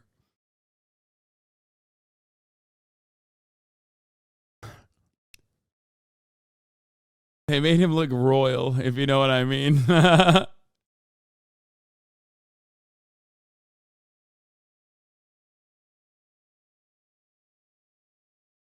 Sitting on Harlan Crow's lap in the Rainbow Room while he plays video poker and ashes onto your shoulder, his breath a dry wheeze. Feeling Harlan Crow's kidney pulsing through his leather vest as as the phlegm bounces his Iron Cross necklace up every second like a damn metronome. You realize his handlebar mustache is graying, and it occurs to you he must have forgotten the diet. One of his eyes is closed. New York Waste. I don't only collect Nazi stuff. I collect objects from all the Axis countries. We're to cover this. From the beginning of time, the bad guys always had the best uniforms. Napoleon, the Confederates, the Nazis. They all had killer uniforms. I mean, the SS uniform is fucking brilliant. They were the rock stars of that time. What are you going to do? They just look good.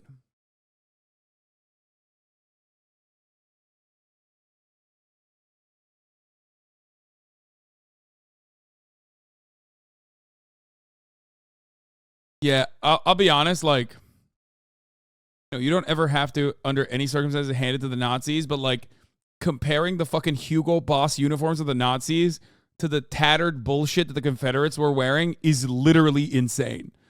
Like, you have to, at that point, be like, I'm riding for the bad guys all the time. That's why I think they all have incredible drip.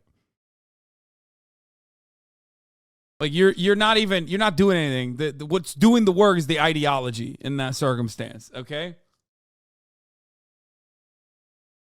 Like, the fuck do you mean the Confederates have a sick uniform, dude? What? Not really. No. They did not have anything.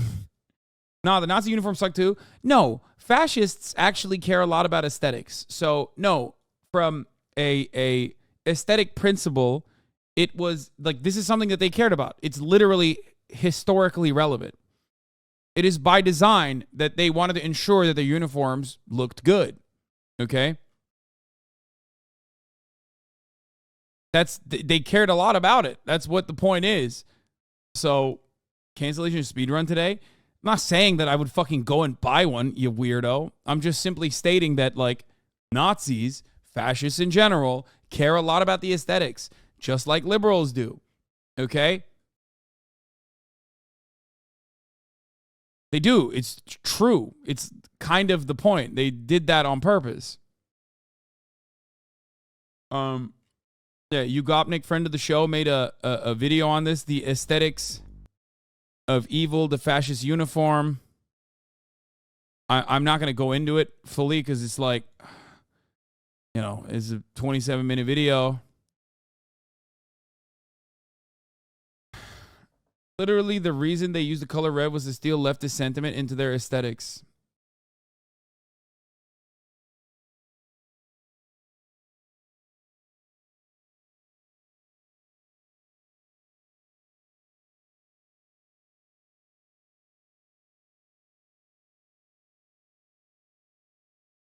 You already bought a Porsche, mate? You bought a Porsche? Wait, what do you mean? I don't get it. Because I got a German car? Is that what you're saying? Was Porsche even around back then? I don't even know. But yeah, if you're talking about like Volkswagen Auto Group, they own pretty much everything. Including Lamborghini. But Volkswagen is Nazi for sure. But I didn't know that Porsche was even around back then. Not that I give a shit. Yeah, I had a Jetta too, dummy. I literally had a Jetta. I had a Volkswagen Jetta.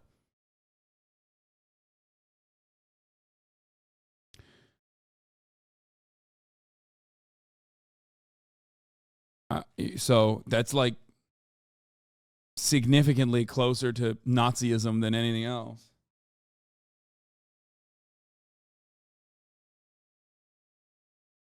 Porsche volunteered to join the SS on December 17th, 1938, later claiming falsely that he had been conscripted by Himmler to design the Schwimmwagen.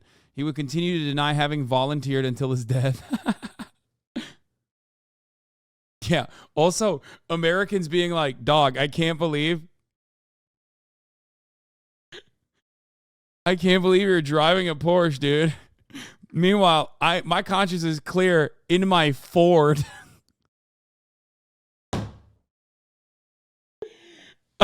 Sir, my conscience is so clear driving around in my Ford.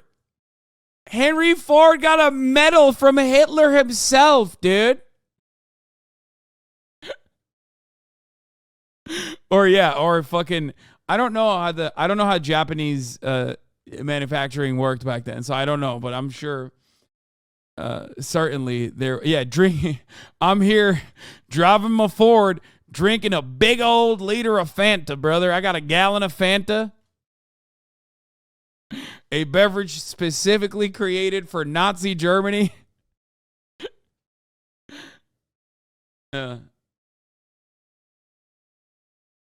Yeah, speaking of like super wealthy guys who were also fond of Adolf Hitler, Henry Ford. Super fond of fascism in general.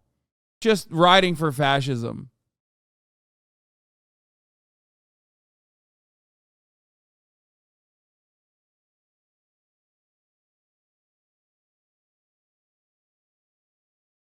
Huh. Bet they don't fucking teach you that in your goddamn schools where they're, I guess, abolishing pronouns, do they?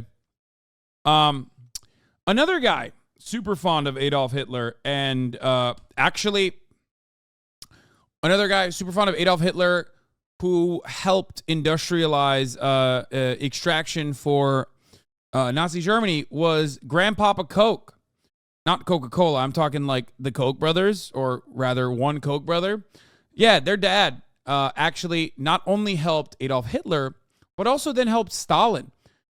Yeah. Did you guys know that? Because, and this might come as a surprise to you, okay? They don't give a fuck about ideology. They just want to make money. That's how capitalists work, okay?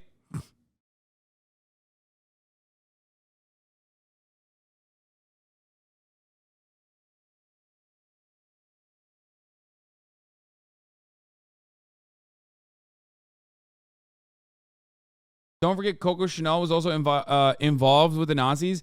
Isn't that story different though? Like I thought she was like, meanwhile Soviets still cleared in aesthetics. This is the Tupolev Aero Sledge. What a fucking machine. This is sick. Soviets did have some sick aesthetics. It's pretty sad.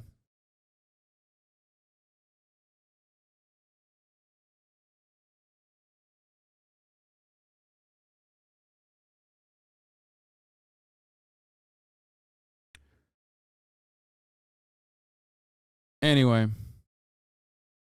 I thought Coco Chanel was like, or she claims that she was like fucking one of the Nazis to like get away with it or something, to like not be murdered.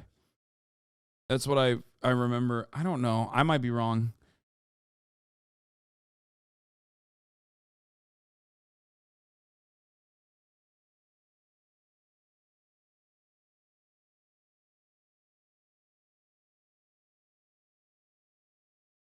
If fashion helped the Nazis win, is no wonder Ye stand Hitler so hard. Yeah, well, I don't know if you know this, but you know, they didn't win. Well, they did kind of win.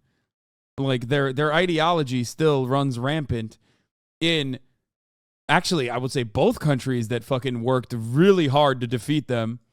I'm of course referencing, you know, I guess Russia, if you want to call it like, you know, post USSR, and also, of course, the United States of America.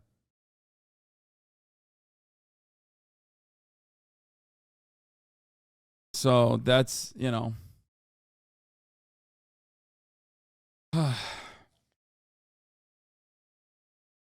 USA worked hard. Yeah. Oh, come on. Just because the USSR did the most work does not mean that the United States didn't fucking the United States didn't actually do a lot of work. Come on now. You spoil every anime.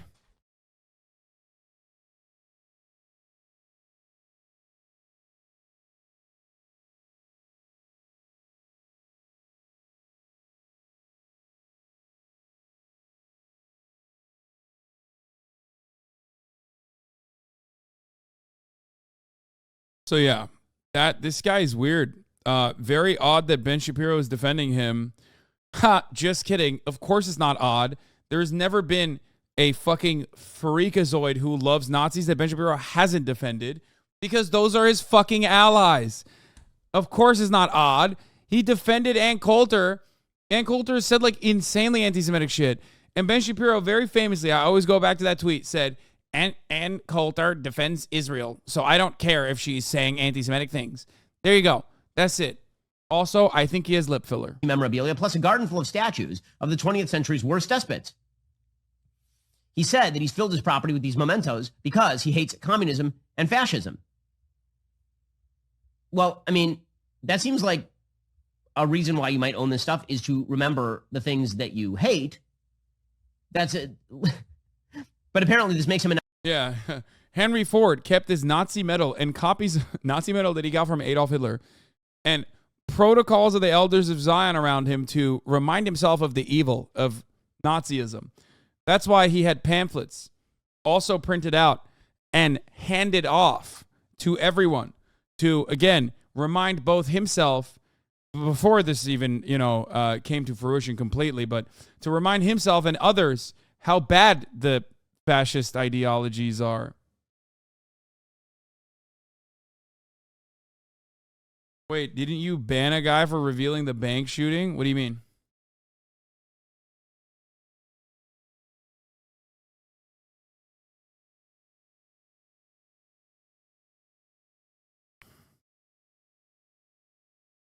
Reveal?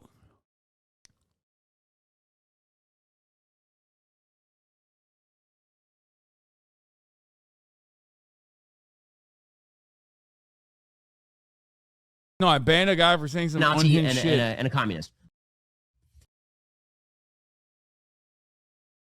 Anyway.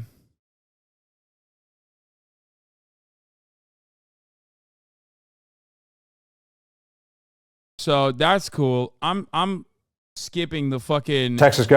I'm skipping the fucking leak. I don't give a shit. But I will be talking about this. This story is also insane, but completely predictable, completely mask off. When we say that these guys who are in control of our institutions, whether it be the fucking governor's office, I mean, and when we say that they're white supremacists, I mean it. This is a perfect demonstration of this reality. Okay? That's it. There's no two ways about it. There's no way to get around it. It's just the truth.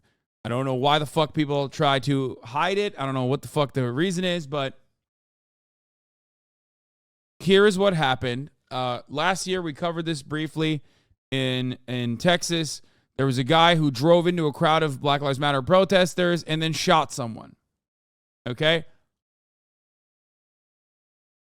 He was, he was investigated. He was found guilty.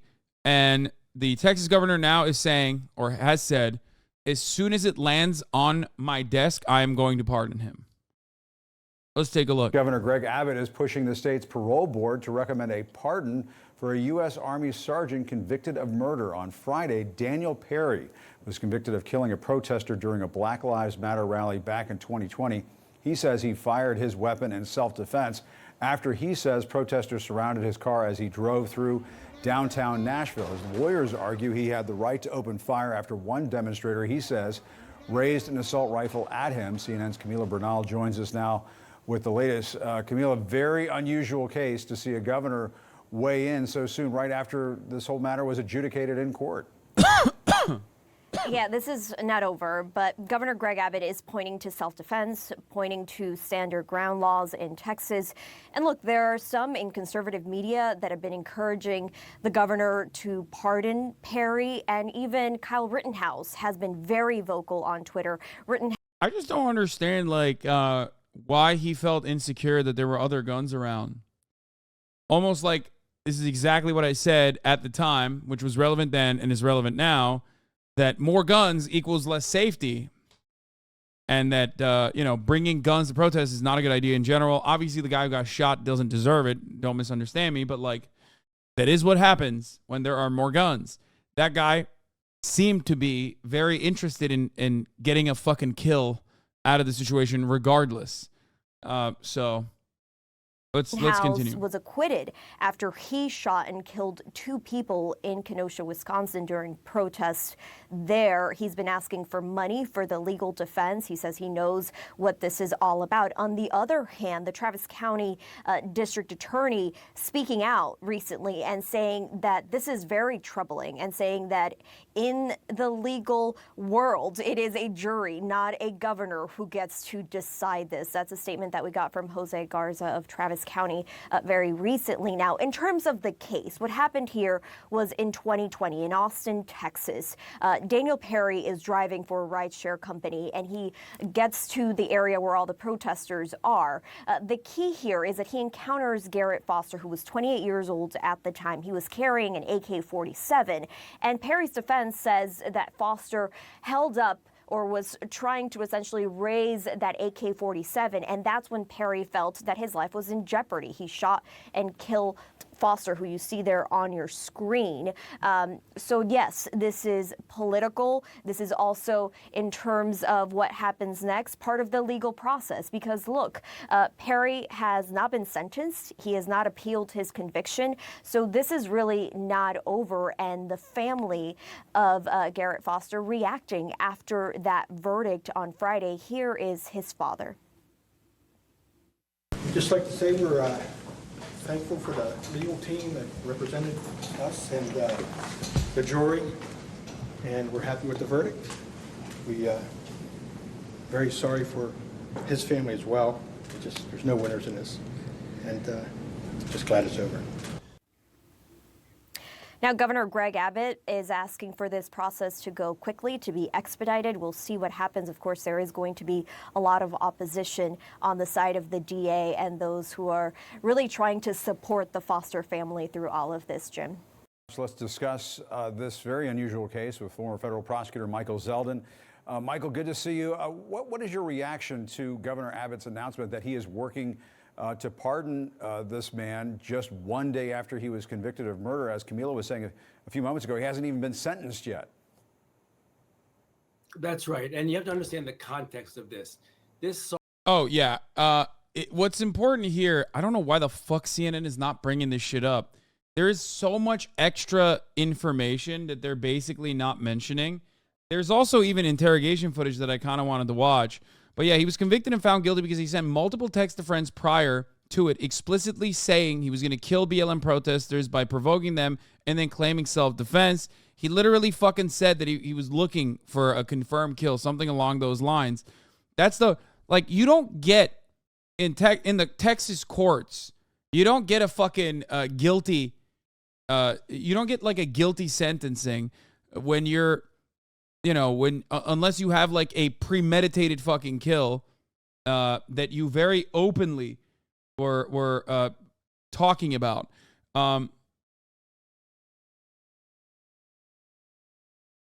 Let's look at some of the, Perry, a U.S. Army sergeant who was driving for Uber at the time. By the way, shot and killed 28-year-old Garrett Foster. Isn't Garrett Foster also a fucking veteran?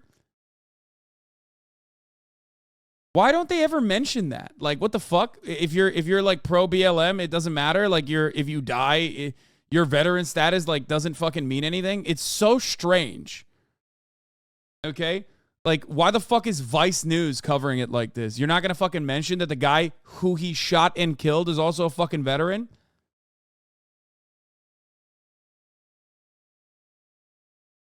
Anyway. Yeah. Perry's lawyer said during the trial that a crowd swarmed him and he feared for his life because Foster was holding an AK-47, that Perry ultimately acted in self-defense under the Texas Stand Your Ground statute. But evidence presented during the trial refuted Perry's claims and included private messages and social posts where he seemingly fantasized about having the opportunity to kill people. I might have to kill a few people on my way to work. They are rioting outside my apartment complex, Perry wrote to a friend in June 2020, a month before he killed Foster. Remember, Kyle Rittenhouse did this exact same shit, but he got away with it. In another message, Perry wrote, I might go to Dallas to shoot looters. The case was reminiscent of the trial of Kyle Rittenhouse, who killed 2 protesters later that year during an uprising in Kenosha, Wisconsin. Unlike Rittenhouse, however, Perry was actually found guilty of murder Friday, following a week of deliberations. In Texas, that can carry a sentence of anywhere from 5 years to life in prison. Rittenhouse himself, Fox News host Tucker Carlson, immediately began lobbying Abbott to pardon Perry. This is a legal atrocity, they said. You want to know why they said that? Because they want this shit to be legal. That's it. They want premeditated murder to be legal. That's it. There's no other reason. He went and he killed a BLM protester. He openly stated that he wanted to kill a Black Lives Matter protester, a veteran as well, by the way. Not that it matters in this circumstance because he was on the wrong side of politics. Less than 24 hours after Perry was convicted and before he was even sentenced, Abbott said in a Saturday statement he'd moved to pardon Perry, saying Texas's Stand Your Ground law cannot be nullified by a jury or progressive district attorney. How the fuck do you not get mad at this? I don't know what to say even. Abbott said that he requested the state board overseeing pardons to consider recommending a pardon for Perry and that I look forward to approving the board's pardon recommendation as soon as it hits my desk.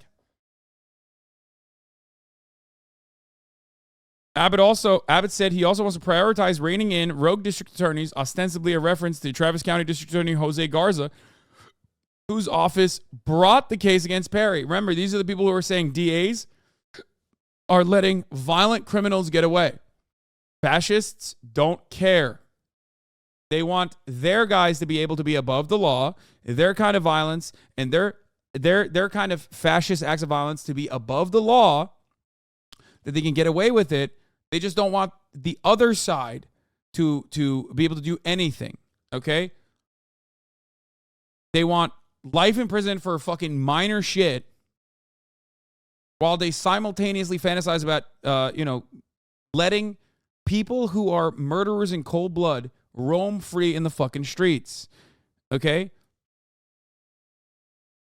Garrett Foster's partner, Whitney Mitchell. Oh, by the way, this part is really important. If I remember correctly, because I remember covering this when it happened, Whitney Mitchell is in a wheelchair. And part of the process that is important. Whitney Mitchell is Garrett Foster's partner. She's a black woman. She's in a wheelchair. She's wheelchair bound. I don't know if that's the ableist term. Sorry. The reason why I'm mentioning that this is important is because he was literally pushing her, if I'm not mistaken.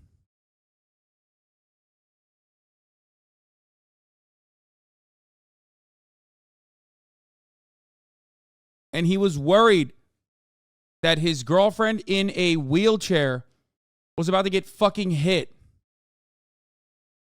Okay?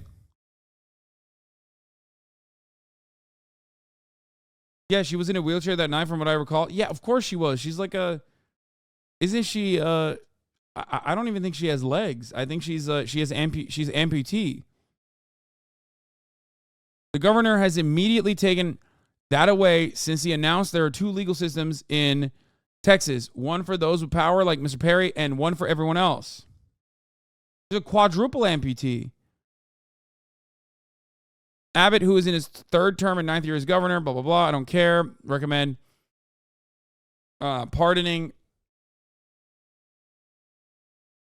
In 2021, the Texas Board of Pardons and Paroles recommended pardoning George Floyd posthumously for a minor drug conviction from 2004, for which Floyd had been convicted based on a testimony of a Houston cop who had later been found to have repeatedly fabricated evidence. But Abbott did not grant that pardon.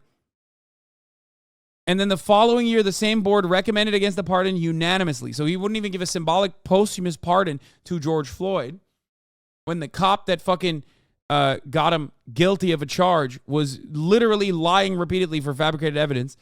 That's it. There's nothing you need to know any more than this. After hearing from civilian eyewitnesses and expert witnesses and deliberating for over 15 hours, the jury reached a unanimous decision that Daniel Perry did not kill Garrett Foster in self-defense and was guilty of murder beyond a reasonable doubt. All right, if you want to be more pissed, here you go. Protesters allege Austin police dumped quadruple amputee activist Whitney Mitchell out of her wheelchair. The fiancée of Garrett Foster was attending a police brutality protest.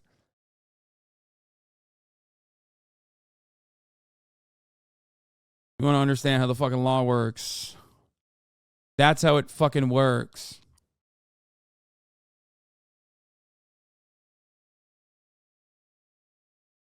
I'm not going to lie. It is... Texas is dog shit in general. But, I mean, this is somehow even more dog shit by Texas standards. Like, it never ceases to shock me how fucking awful red states can sometimes be. Or just the American criminal justice system in general. It is violent. It's awful. Its mistreatment of marginalized groups is deliberate, systematic, disgusting, unacceptable, and yet it continues. Obviously, there is no fucking party of law and order. That's not real. The law and order is simply a dog whistle to justify doing whatever kind of brutality to marginalized communities and legitimizing that. Oh. Sergeant Perry is 70 miles away from his base, driving around in a Uber car of some sort. He encounters these protesters, and rather than turn around and leave, he drives his car into the middle of them. And you can't forget Charlottesville, where people were killed by a car doing the exact same thing. So as he's approached by the victim, instead of, again, leaving the scene as he could have, he opens fire on him. The jury deliberates 17 hours, Jim, over an 8-day trial, and they convict him of murder. They reject his right to defend himself defense. And Governor Abbott should let the jury's verdict stand. There's no basis in law or fact for this, so it therefore smacks of politics, because this was a Black Lives Matter protest. That is exactly what it is. That context. Because what Governor Greg Abbott is saying is that if you go to a fucking Black Lives Matter rally and you shoot people there, that's a good thing. That's what he is saying. Greg Abbott, whatever, shut up. That's the point. That's why Florida passed the fucking kill protesters, you can run them over law. There were a bunch of states that pushed it even before Charlottesville and even after Charlottesville. Okay?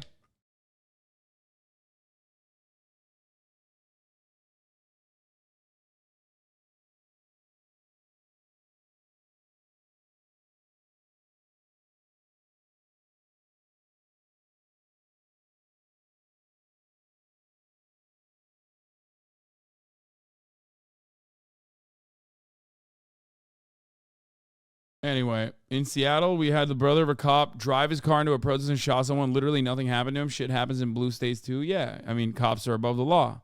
Cops' family members are above the law. Meanwhile,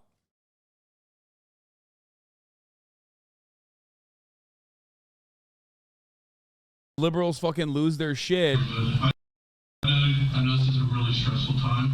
Oh my God, he's dead. Oh God.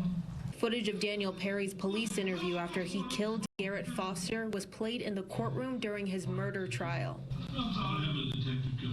Former Austin Police homicide detective David Fugit was the one to conduct the interview with Perry. In it, Detective Fugit had Perry demonstrate how Foster carried his rifle. How high did that barrel come up? We have power about right there. Okay, was it aimed at you? I believe it was aimed at. I believe he was going to aim it at me. I didn't want to give him a chance to aim at me, you know. And then what Perry did while he was sitting in the driver's seat. Hello, Chelsea. It's like a big rush. Bro, you mean a little fortunate loser that probably went straight into the protest looking for trouble? Brother, he openly said it. He said it. I didn't want to give him a chance to aim, by the way, is enough. Paired up with the fact that he said he wanted to fucking kill people at a BLM protest. Like, what do you want? What the fuck more do you want? Why was this man doing Uber rides with a loaded assault rifle in the car? I wonder why he texted, posted on social media about how he wants to kill Black Lives Matter protesters and then was driving around directly in the vicinity of a Black Lives Matter protest with a loaded assault rifle in his car. I guess he was just, he was just trying to fucking do his job, right?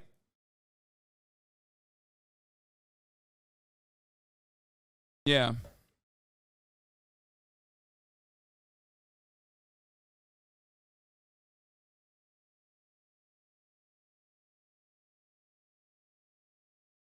Fucking scumbag. I don't want to get shot, so. Perry said he shot 5 times. He believes the whole encounter was less than 15 seconds. Where did you shoot it? Stood on mask. Sometime after the interview, Perry called Detective Fugit to find out more information for his lawyer, reiterating that he was scared but, quote, felt bad. He was a person. I feel bad, I just wish to tell it differently, I honestly did not want him to die. All I wanted to do was to incapacitate. Oh, at the expense of getting dogpiled, he had a Glock. Sorry, he didn't have an assault rifle. He had a Glock or some other concealed carry gun. Doesn't take away from him being a piece of shit. Regardless, he fucking said it doesn't matter if he has a fucking Glock on him. That's insane too. But unfortunately for Texas, it's normal. But hey, guess what? This is what happens when it is normal. That's the whole point. That's why we fucking talk about how it's insane that you can just like carry a loaded fucking weapon on your belt or in your car that you can just like pull out and shoot someone with.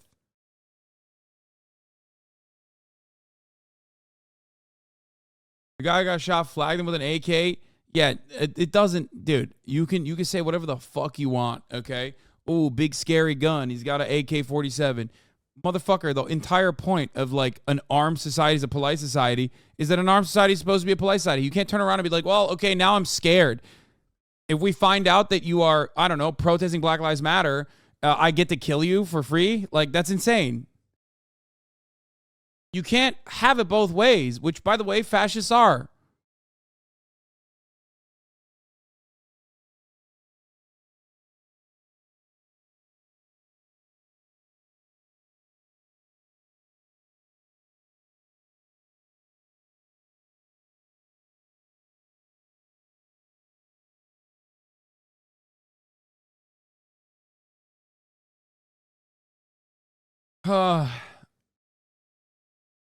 And the fucking guy said the victim had the gun not fucking aiming at him.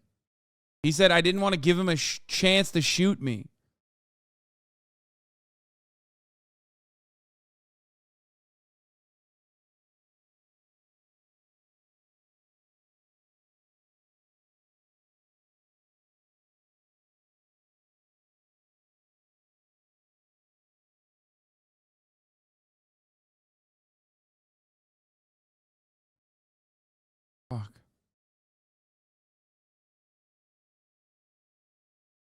Yeah, he said, I didn't want to give him a chance to point it at me. That's what he said.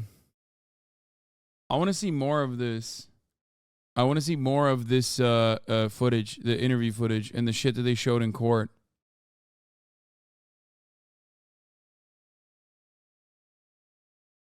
One thing that Perry kept mentioning throughout the videos and recordings that he was texting a woman and driving.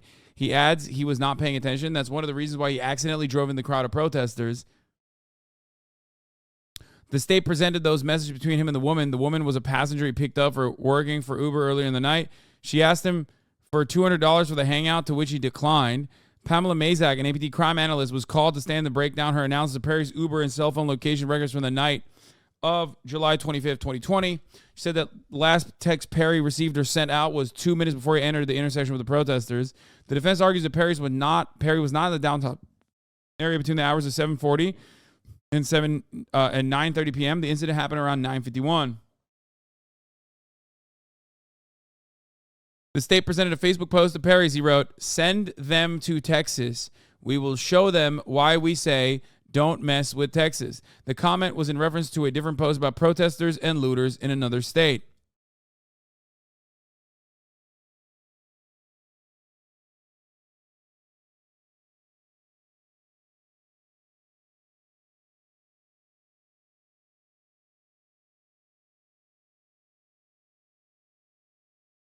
Might have to kill a few people, and other texts that suggest Daniel Perry intended to commit murder at the Black Lives Matter demonstration.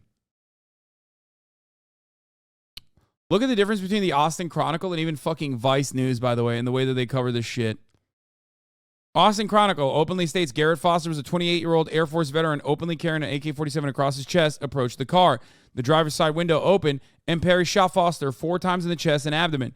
Perry turned himself into Austin police seconds later, claiming he shot in self-defense after Foster raised the barrel of his gun. Austin Police Department officers questioned Perry and let him go. Garza presented the case to a Travis County grand jury shortly after taking office in 2021. The grand jury indicted Perry for murder and assault. The testimony confirming Perry's anger towards protesters came on the third day of the trial as prosecutors displayed text messages and social media comments showing that he thought about killing them. "I might have to kill a few people on my way to work. They are rioting outside my apartment complex," Perry wrote to a friend in June of 2020. "I might go to Dallas to shoot looters," he wrote in another occasion. Perry also encouraged violence in a variety of social media posts. In addition, Perry speculated about how he might get away with such a killing by claiming self-defense, as he is now doing. Prosecutors presented a Facebook Messenger chat between Perry and a friend, Michael Holcomb, which occurred 2 weeks before he shot Foster. In it, Perry argued that shooting protesters was legal if it wasn't self-defense. And Governor Greg Abbott said that's exactly what is the case. If you shoot a Black Lives Matter protester, it is in self-defense, and I will free you. Even if a jury of your peers decide that you are guilty in a unanimous decision.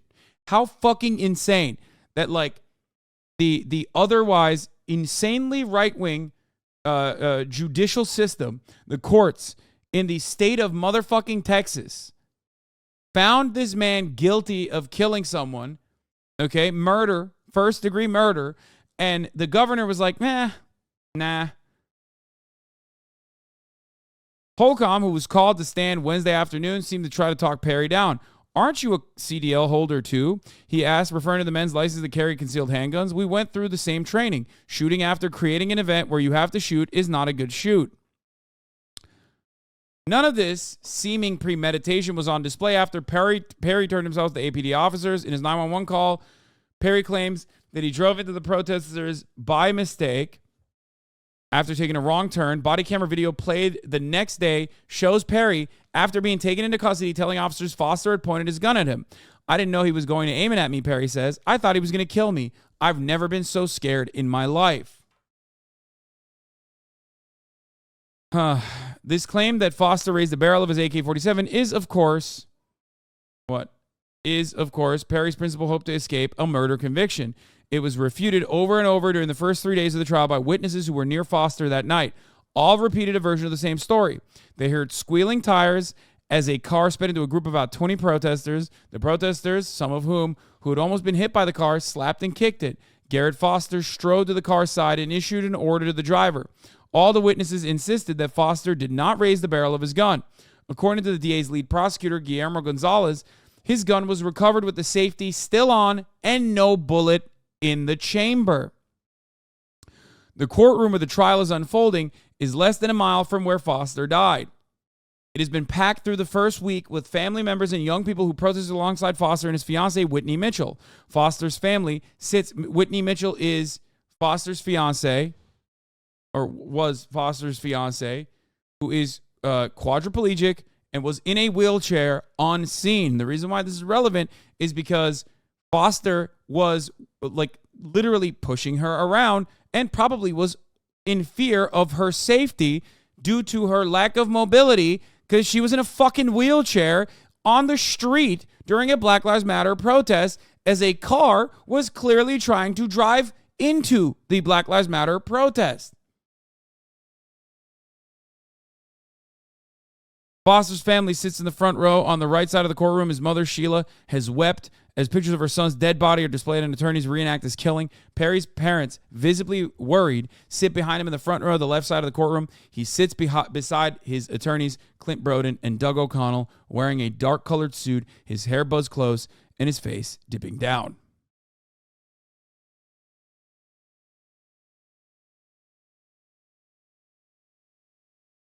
There you go. Make no mistake, Greg Abbott is pardoning him because he thinks it's good that it happened. There is no law and order. None of these people actually care about law and order. It just means like getting our way. Getting our fucking way. Now, you're going to go even more buck wild here.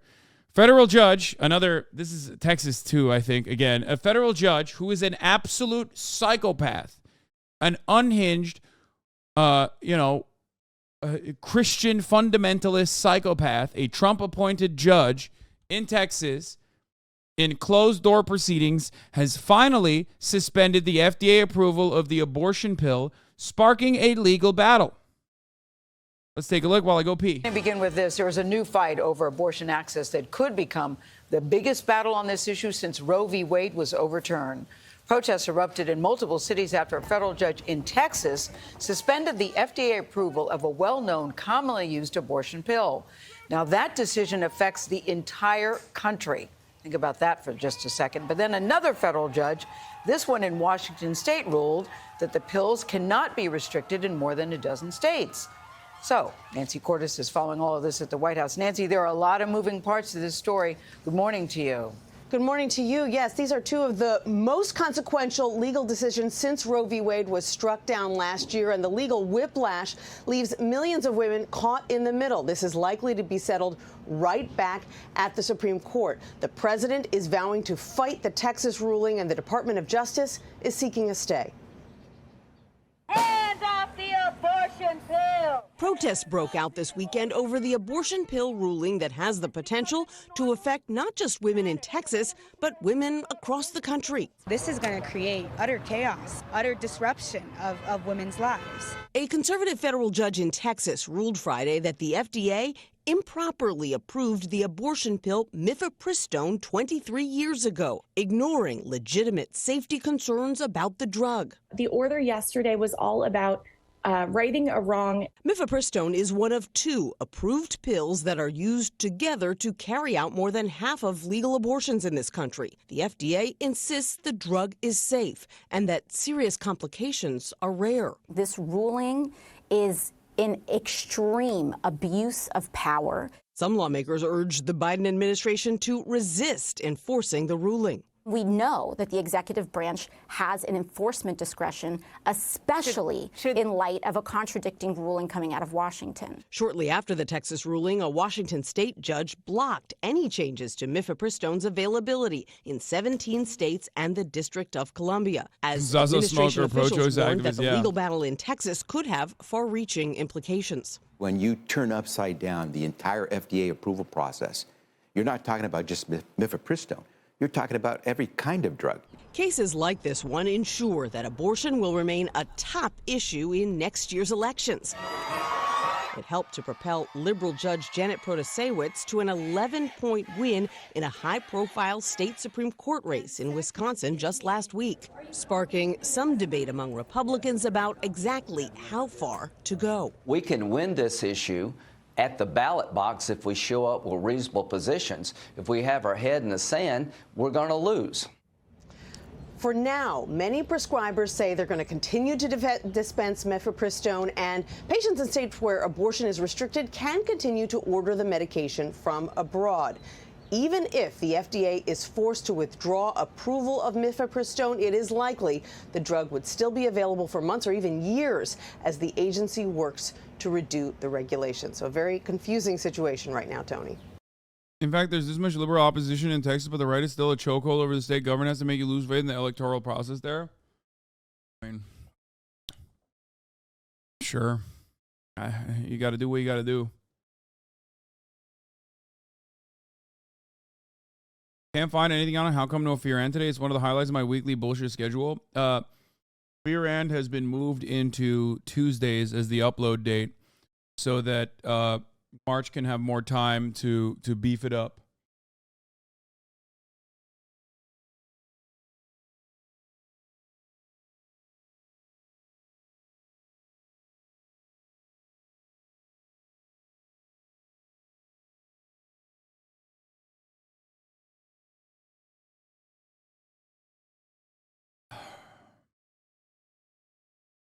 I don't know, man.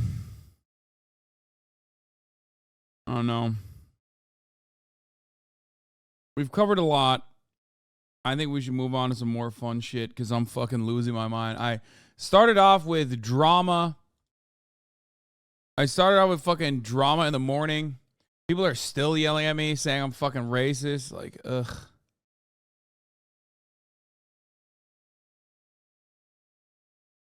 Everyone on Twitter is just like on mobile.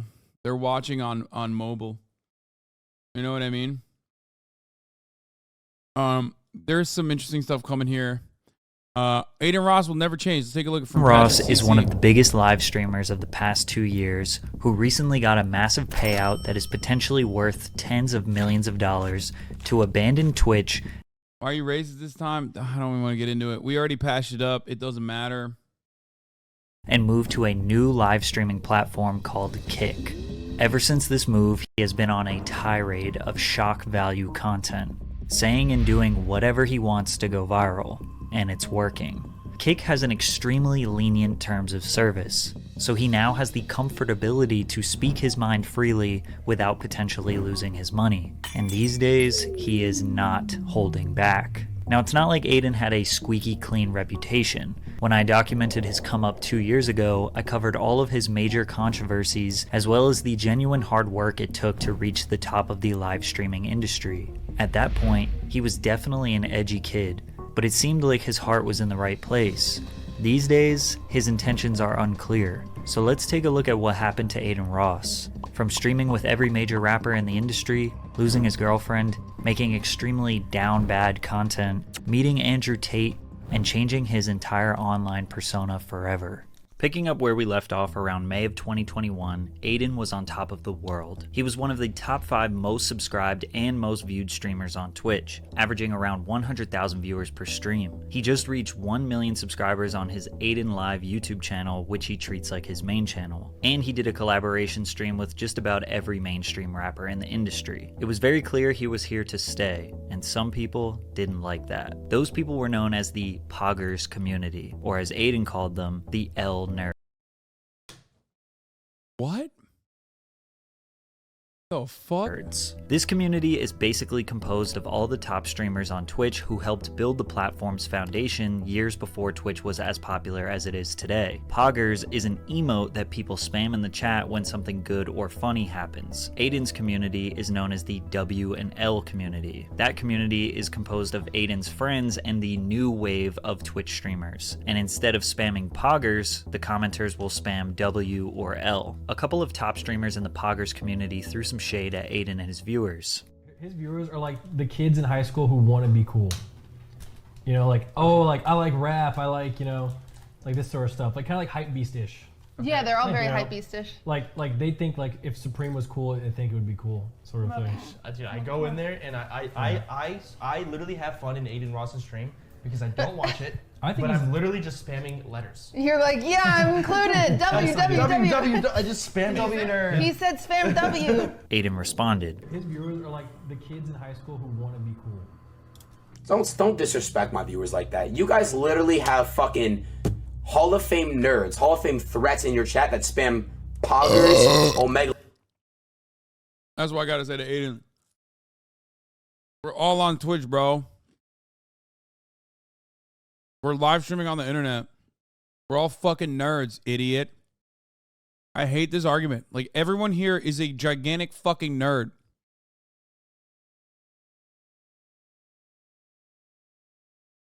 It's so dumb. No one is cool. Like, we're fucking live streaming on a internet platform. What the fuck? The entire stream, bro. You guys are unfunny streamers. You guys are not funny, bro. You guys are not funny at all. Fat, pimple-faced, four-eyed people with social problems. Watch you guys, bro. Yeah, well, so you're just shitting on your own audience too. I don't call you guys fans. What kind of conversation do you guys think that they have?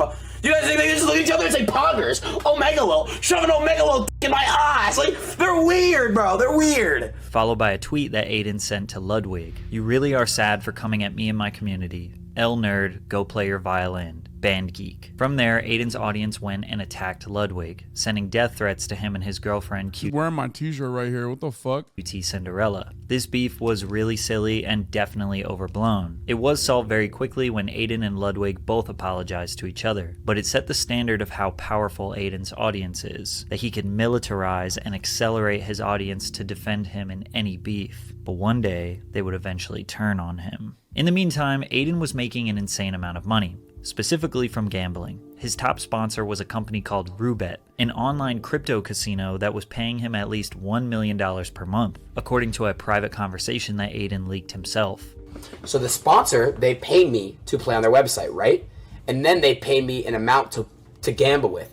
However, if I lose the amount, I have to withdraw my own money. So Adin was able to secure tens or hundreds of thousands of dollars in profit daily without risking his own money. An average streaming day for Adin was online gambling, talking to his chat, reacting to videos, hanging out with famous rappers, influencers, or streamers, and of course, being sus. I'm rapping in the streets. Yo. Whoa.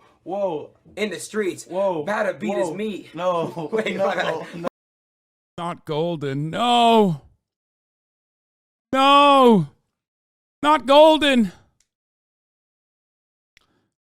For those of you who don't know, that's my boy, 24. We'll have him back on the stream soon. Now, despite all the success that Adin was bringing to Twitch, they always found a way to let him know they won't let him have too much power. During an IRL stream, Adin was driving his Lamborghini and reading his Twitch chat at the same time. Twitch gave him a temporary ban for using his phone while driving. Just because you could really lose the shit like quick, bro. And people, I've been banned for that too. Bro, I just feel horrible.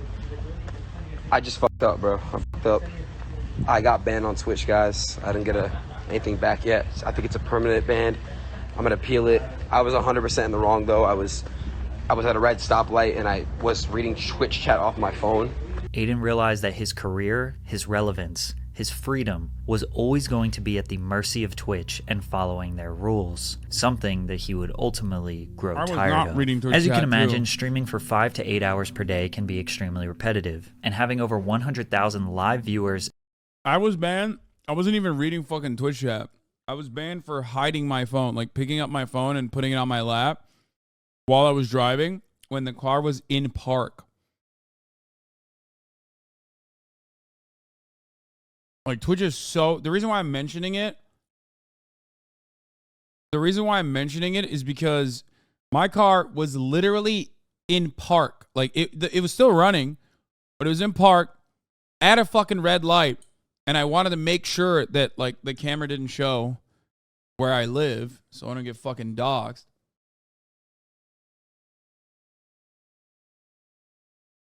I put it in park at a red light, yes. Yes, I put it in park at a red light. I remember, I think, even like saying it out loud too.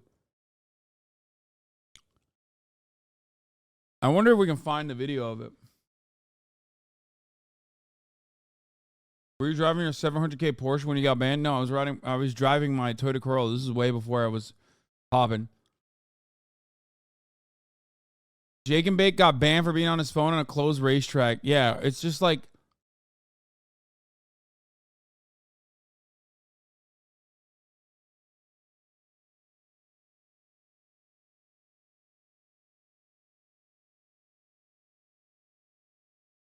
it was back when, I mean, they are very strict with that shit. Expecting you to bring something fresh and exciting every day is a lot of pressure. An easy way to take up some time is with drama. He started a fake beef with Rice Gum to prank their viewers. Open up now. You want to talk all that shit on fucking Twitch shit? Open up. Fake beef or not, this shit is entertaining. Just yeah, I mean, all I got is fucking top of the hour ad breaks. So I don't really have anything else new that I can bring to the table. So I should have been doing this instead. You know? Meanwhile, all I'm doing is serving you the top of the hour ad break. At the top of the hour, there's a 3-minute ad break. If you no longer want to see those ads, well, then all you need to do is subscribe, which you can do for $5 or for free with the Twitch Prime. By connecting your Amazon Prime account to your Twitch account, you get 1 free Prime subscription a month. Use it on your favorite broadcaster. Hopefully that's me. You can also get gifted a sub, like I said. Here's the 3-minute ad break now.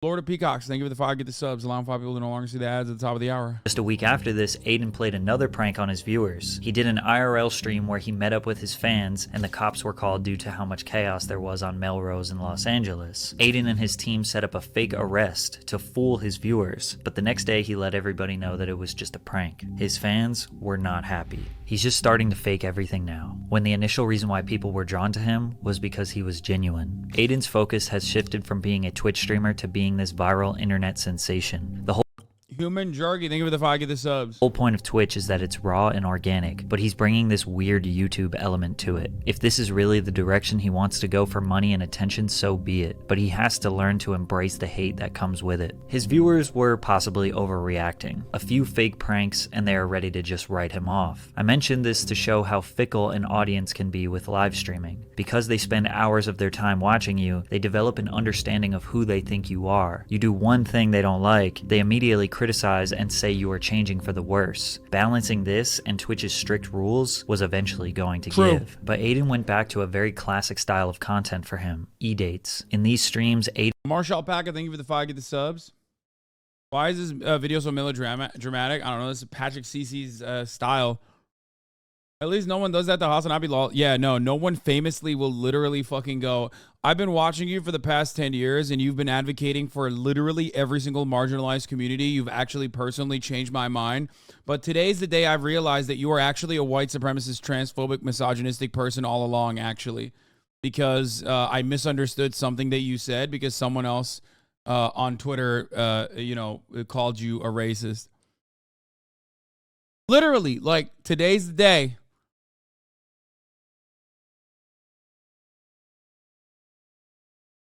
Adin would typically invite a girl. Sometimes it would be a famous Instagram model, a prawn star, or just a generally attractive girl. And he would have his streamer friends get a minute or two to talk to the girl and try and win her over. The girl would ask questions, they would ask her questions, and she would slowly eliminate the contestants. Basically, the Twitch version of a classic dating show. Still to this day, this is Adin's most popular type of content. This content eventually upgraded to IRL dates, where he would put a streamer friend of his on a blind date with a girl, in person. This dynamic was a lot more realistic because 90% of the things contestants said on e-dates, they wouldn't actually say to the girl's face. But eventually, this would all reach a tipping point that made Adin want to give up. It's not really the numbers anymore, but the problem is that people make me feel bad about dropping numbers. I think that's a very What the big problem. fuck is up with his eye, bro? It gets to me a lot just because I'm not getting 100K like I used to. Yeah, back in the day, I saw this happening to him, and I literally fucking personally, I noticed this happening, and behind the scenes, I tried to talk to him about it. Actually did. I had a heart-to-heart conversation. I told him not to, like, fucking keep trying to raise the intensity. Told him that, it's a part of the business. It's a part of the fucking process, but that ultimately, as long as he still kept it going, as long as he just still kept a healthy attitude towards it, it just kept making content without like going absolute fucking bananas mode, that people would still come back. Well, we know what happened. It went down from 150 to like 30, 40, like 30, 40-ish now. So it gets to me. Around October of 2021, Adin was losing viewership from 100,000 average viewers to around 30 to 40,000 average viewers. It's totally normal to lose a lot of viewership, and 30 to 40K average would make him still an insanely successful streamer. But his audience was still quick to remind him that he fell off. To make things worse, the ethical and legal implications surrounding his Roulette sponsor was being broken down very extensively by CoffeeZilla in a series called Roulette's House of Cards. This was executed so well that CoffeeZilla is literally the fucking, he is the actual, the meme with Azrael. What is it? The Grim Reaper? The Grim Reaper meme with like the fucking bloody doors. That's CoffeeZilla. One by one, taking down every fucking shady business. It caused a lot of streamers to abandon their partnerships with the company. Social media users became more aware of the shady online crypto casinos and their tactics to get people addicted to gambling. The ethics of streamers using their influence to show their potentially underage viewers how much fun and excitement comes with gambling were challenged. Since these streamers do not have to gamble with their own money, which is the entire risk of gambling, if they lose, they don't actually lose. So they're never able to show the actual downsides and what potential catastrophes can happen when you gamble all of your money away. Adin announced the world that he was depressed and needed to move out of LA. He was exhausted. This was the first time we had ever really seen Adin stop moving at 100 miles per hour. At some point, it is impossible to maintain that level of hype. To be that entertaining for hours on end, day in and day out, it's just unsustainable. He moved out of the Clout House in LA and took his career back to New York.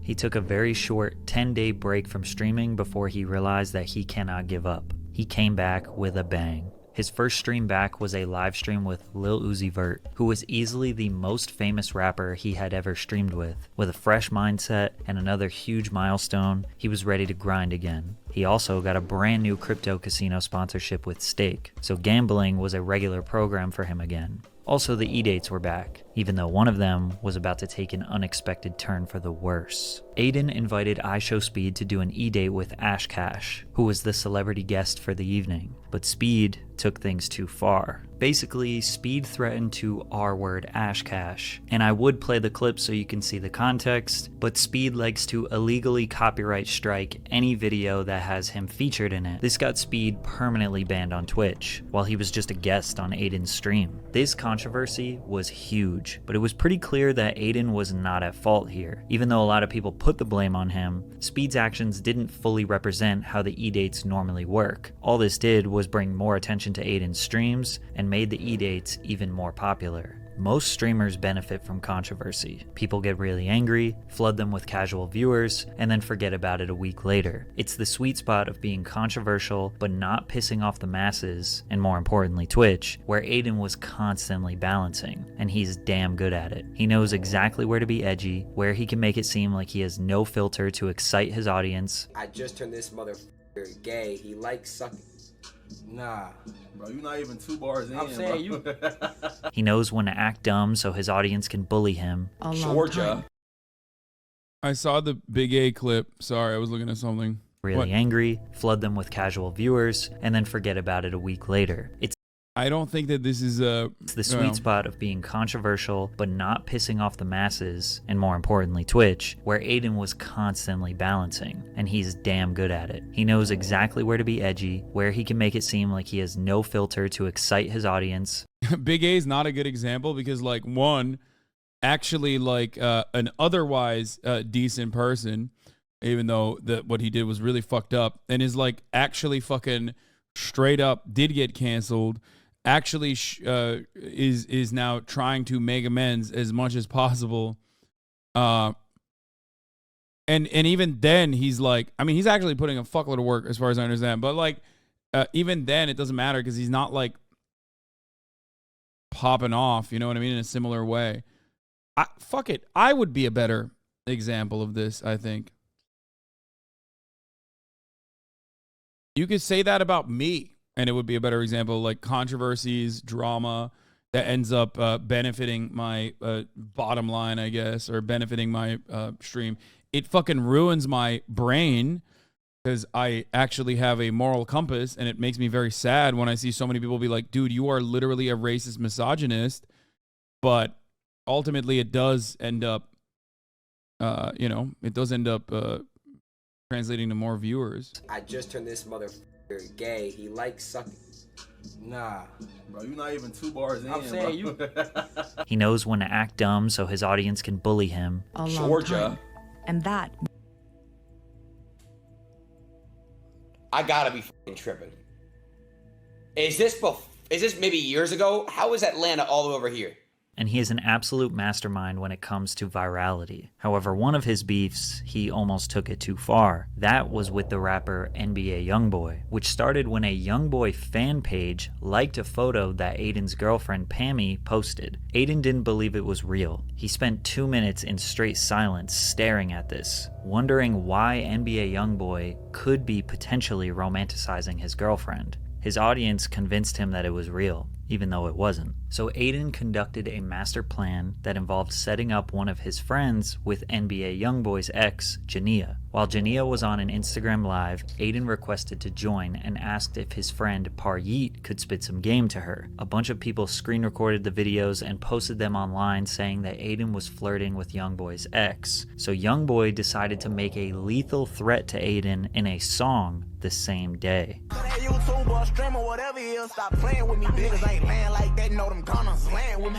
Adin responded to the diss track with a fake apology and a meme, before quickly realizing the next day what type of beef he was truly getting into. Adin is obviously not from the streets, doesn't live a dangerous life, and probably knew deep down that no real gangster is going to hurt him. But still... Okay, I didn't even know this, and this is pretty funny. What the fuck?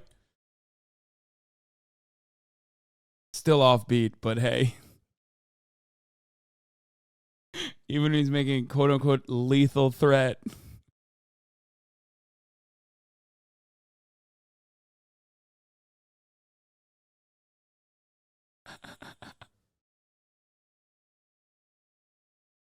He knew he couldn't poke the bear too much, because with Youngboy's reputation, it wasn't worth it for Adin. Don't do YB like that. Listen, I mean, he was unjustifiably locked up. You guys know that I was a big time advocate for freeing him. So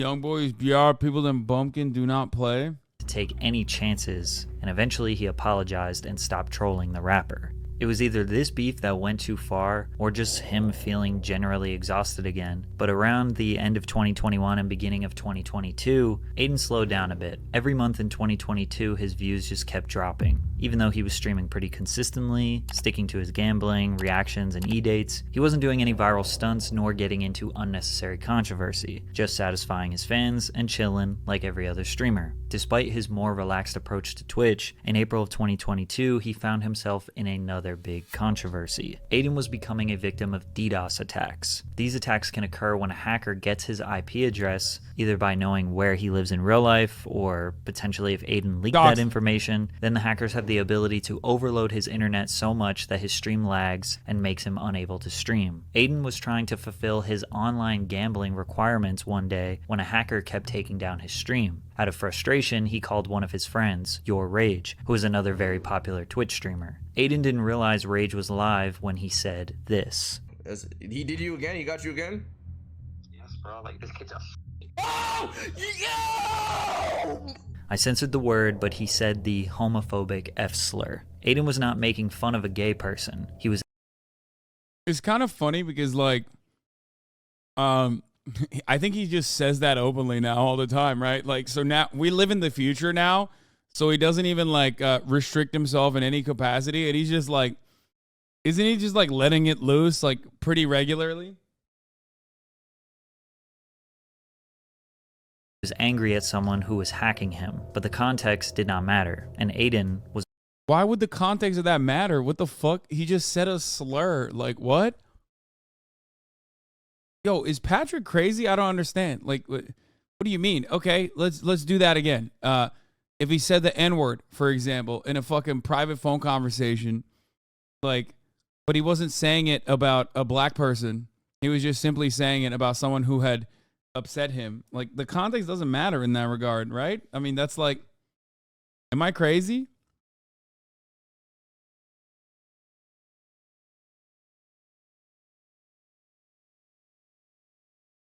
Was about to get banned. At first, Your Rage tried to say that it was his friend from high school that said the slur and not Adin. And still to this day, they never fully admit that it was Adin. This is all alleged. After all we really have is just that. Patrick Rise, the W community, and I say that as someone who's part of that community. Is Adin still like a part of the W community? I feel like a lot of the you're so sensitive.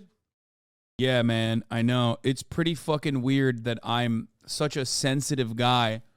You know, one of the main people on this fucking platform that's like advocating for civil liberties and shit. I know, it's big time sensitive, you know. But anyway, I'm pretty sure Adin is not like he's no longer on good terms. I think across the board with the W community, maybe with the streamers, but I think a lot of the chats have basically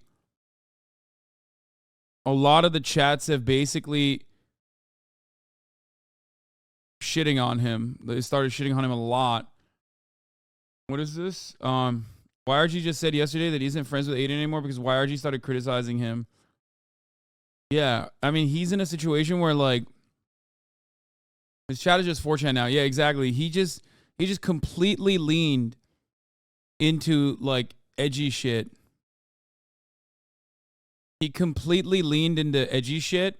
And then their chats basically said, all right, you're done.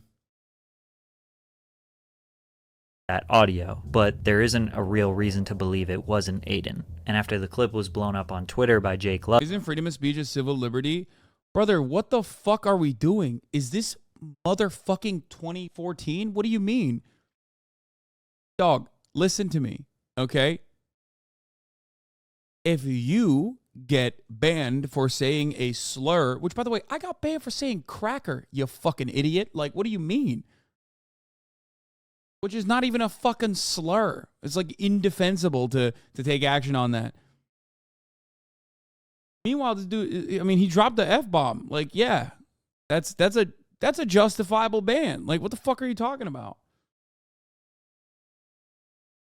Why are you fighting to say the F word so bad, bro? Go suck a cock and then you can say it, okay? Fucking idiot, dude. What is happening right now? I don't understand. Isn't this a civil liberty? Yeah, dude. You have a civil liberty to fucking say slurs. Yeah.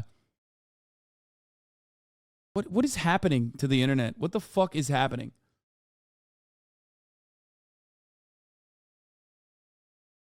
No one's saying he should go to jail, dumbass.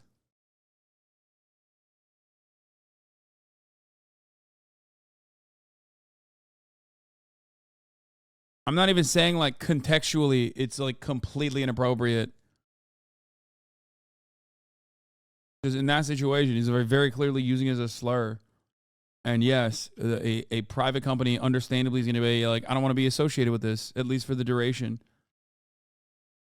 Lucky, Adin received his longest ban of all time. Over 40 days, Adin was banned from Twitch. Funny enough, this actually wasn't huge news. Adin had been banned many times before, and nobody knew how long this would be. And most people just took his side because they didn't think he had any true bad intentions. Usually, Adin comments on his bans, but this time, he just kind of disappeared for 6 weeks. When he returned to streaming after his long ban in June, he had about 70,000 average viewers. The long Twitch ban did not hurt his numbers at all. In fact, it probably helped him. Giving the fans a break allowed them to be hungry for more content. As if things couldn't get any better, he got blessed with a whole new content lane that he could capitalize on: Andrew Tate. Andrew Tate was the most searched for man in the world in July of 2022. Basically overnight, this man was everywhere. Clips of him that were causing controversy were at the top of everyone's algorithm on every social media platform. Despite Tate being everywhere, there was still a large mystery to him. Was he just a character? Was this just a meme? Is he actually filthy rich? Is he a criminal? With massive streamers like HasanAbi and XQC denouncing Tate's ideals, Adin was the largest streamer willing to talk to him. Andrew Tate and Oh, there was only 2 S's. I was like, damn, I thought there was like 3. I was like, god damn, I've never seen a way to fucking... Bro, my hairline was worse, dude. My hairline was worse. God damn, Propecia and Minoxidil is so fucking good. God damn, I'm just saying. Jesus Christ. That's like 2017, dude. Hairline restored. Holy fuck.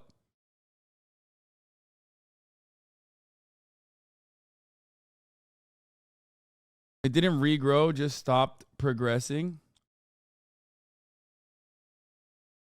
denouncing Tate's ideals, Adin was the largest streamer willing to talk to him. Andrew Tate and Adin's collab stream would become Adin's most popular stream in his whole career. Well, at least in terms of YouTube views. Every single person on the internet was talking about Tate. Most people were bashing his worldviews, but Adin's community loved him, and Adin took a liking to Tate as well. In the beginning, Tate was mostly farming Adin's viewers to promote his Hustlers University course, and Adin was just picking his brain for the content. But Andrew quickly realized that Adin was reluctant to say how he truly felt on certain subjects, citing that Adin was afraid the Matrix would cancel him, which to some degree is true. All content creators need to abide by censorship standards, which can be dangerous to break. Even I get tired of censoring myself. They stream together often after the first couple were a success. Like, what do you, this is what I don't get. Look, listen, guys, I don't actually understand this. Like, there are terms of service violations that I also find to be fucking annoying. Like certain instances where like you show accidental fucking nudity, ridiculous. Certain instances where you show accidental fucking blood or gore. But if we're talking about like censoring yourself, like what do you want to say? Well, I guess to be fair, actually, Patrick is not wrong about this on YouTube. He's not wrong about this on YouTube. You can catch an 18 plus warning on your YouTube stream. I mean, on your YouTube videos if you are cursing a lot.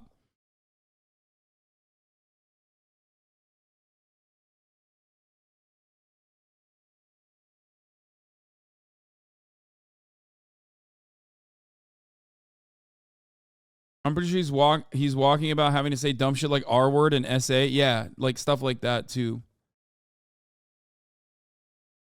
Tate became somewhat of a mentor to Adin. Bro, you got like the best fucking mentality, like brain, yeah, he like, said ethic prawn. I've ever seen in my fucking life. What the everything you're saying is just like that you said is literally facts. I agree with like 100% of everything. However, it wasn't long before Andrew Tate was banned from almost every social media platform, which was when Adin needed him the most. As of right now, guys, I am no longer in a relationship. I am single. Adin and his longtime girlfriend, and then the downfall came, dude.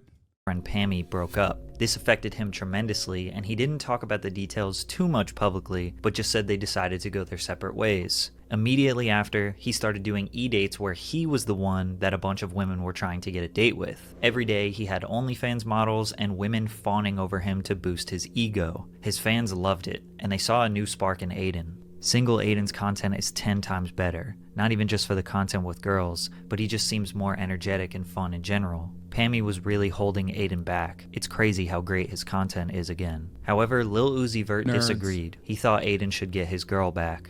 You shouldn't have broke up with that girl. I know, bro. On top of that, Twitch also banned gambling from their platform, which most people saw as a net positive for the app. But streamers like Adin, who were raking in millions of dollars per month from the site, were furious. The only type of content Adin had was related to his relationship status. He would swipe through girls on Tinder, bring OnlyFans girls on stream, and kiss them on the mouth, which some people saw as his most down bad moment, but his audience thought he was super lit. Once he asked one of the girls to be his girlfriend, his chat started to change their opinion. Never thought I would see Adin in such a low spot, especially in streaming. Bring back the old times, dear friend. Andrew needs to save his son. Just like with all of Adin's content, it's hard to tell what is real and what is just a viral stunt. This very well could have been knowing his own community would make fun of him. It was likely all for entertainment, because he just hopped from one girl to another. I was just curious, Nadia, you know what I'm saying? I'm in LA right now. Do you want to go on a date with me? A what? A date with me, a phone date. A date with Because they're saying. You know what? No. It's just. I'm not coming back. Stop, Karina, come on. I'm not coming back.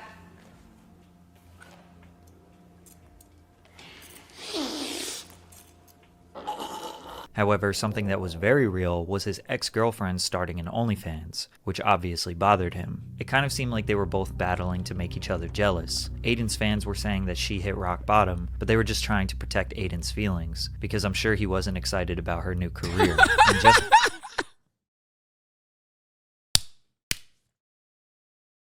that fucking meme, dude. I don't even have an issue with OnlyFans, but that's such a funny fucking meme. Cursed. All of Adin Ross's exes, 3, have made an OnlyFans right after a breakup, including his sister, number 4. First time ever in human history, 1 BC.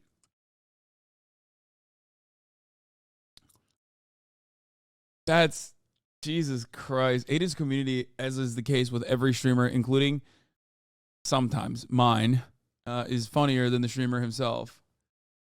Okay? Classic. Sports Twitter, dude. Yeah, I love the sports Twitter memes. when Adin needed him the most, the top G returned after a long hiatus and immediately questions. Yes, this community is sometimes funny. This community can be very funny or very painfully unfunny. Sometimes in the same like 30-minute sequence. We've all seen the fucking you laugh, you lose videos you send me, motherfucker. I've seen what makes you laugh, okay? Your boos mean nothing to me. Bro, I'm sorry, but this is incredibly disrespectful to his girlfriend. Like, imagine making your girl leave you because you're riding Tay and then fucking like 10 different women. I remember watching him say that he just fucks them in a hotel and then nuts and tells them to leave by using his bodyguards. Okay, you watch too much Adin Ross. Why do you even know this? Yeah, I mean, he is very disrespectful to women. No shit. No duh. Yeah. Yeah, I'm going to react to JiDion's video after. Your jokes are bad 70% of the time. Sure. It's Adin's new lifestyle. Adin, what are you doing with your life? Come on, bro. Already off the jump? You don't want to catch up? Hey, how's it going? Were you new What's the point in catching up? What's the point in catching up with you when I basically know the answer? You're sitting in Miami doing hedonistic bull. No. Sitting around, doing drugs, drinking, doing absolutely nothing important, hanging around with a bunch of losers. That's what you're doing. Viewers shifted their alliance to Tate, and they realized he was right about Adin's lifestyle. But Adin didn't listen. He kept living his dopamine-boosting, pleasure-filled lifestyle. Eventually, he would fly to Dubai to meet Andrew Tate in person, which seemed to be the catalyst to some real change. Adin did his classic performative suspect humor.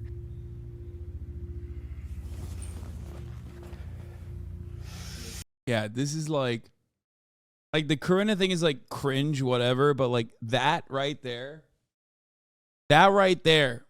is an iconic moment. Like that's like Sneeko admitting that he watched his girlfriend get fucked like 8 different times in the same night. You know what I mean? That is a defining moment.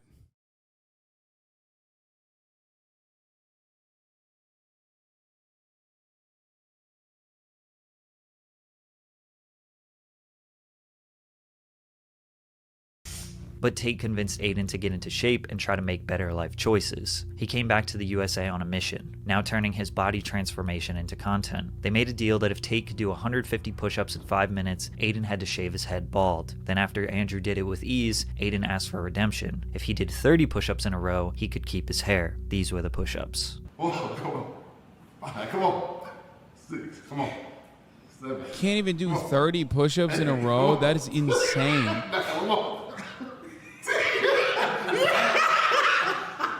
Even though it took him 3 weeks, he eventually shaved his head bald. Just a couple days before he did it, Andrew Tate got arrested in Romania after being investigated for potential human trafficking crimes. Adin stood his ground and said that he supports Andrew Tate and does not believe he is guilty, whereas the entirety of the internet celebrated Andrew Tate's imprisonment. But just 1 week into his bald new year, he randomly got a 7-day ban on Twitch. Again, not really clear as to why. If you haven't noticed by now, Twitch often doesn't state why people get banned. They just remind those creators, don't get too comfortable. I just got banned on Twitch. I'm not as mad and devastated as I would be, a year or 2 ago, because I think I'm at a point in my mind where I realize I trust God and everything happens for a reason. It seems like Adin getting banned throughout his career has been good for him. It allows him to at least slow down and rethink everything he does. Usually after his bans, he returns as the best version of himself, and his fans love it. And this time, that couldn't be more true. In January of 2023, he returned to Twitch, taking his fitness journey as serious as possible, telling his followers that he was not having sex, doing drugs, or drinking alcohol. He was going to fully focus on bettering his health this year. However, this is a, like, I would say, charitably to a fault analysis of what actually happened. That's like, what the fuck? This is like, this reads as like the most charitable way to like cover. I mean, he gave it to him for like certain things like gambling and all this other shit, but I mean that's like a is that what happened? Like he came back, he was clean cut, you know, he was sober, and that. For some people thought this lifestyle change was a warning sign. HasanAbi, another massive Twitch streamer mostly known for his political commentary, predicted that Adin was going to turn into another Sneeko. If he keeps going down this pipeline, he's going to turn into like another Sneeko. He's just going to be banned from everything. He just needs to save it. Props were due in that regard. Thank you, Patrick CC, for openly mentioning that I was right on that part. It was the saddest, I called it, moment, but himself. It's good that he's working out.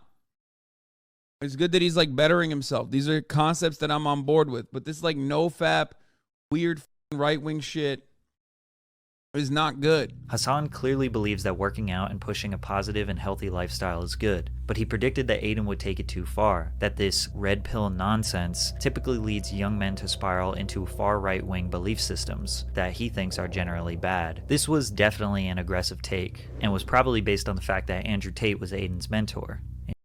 It was an aggressive take. What do you mean?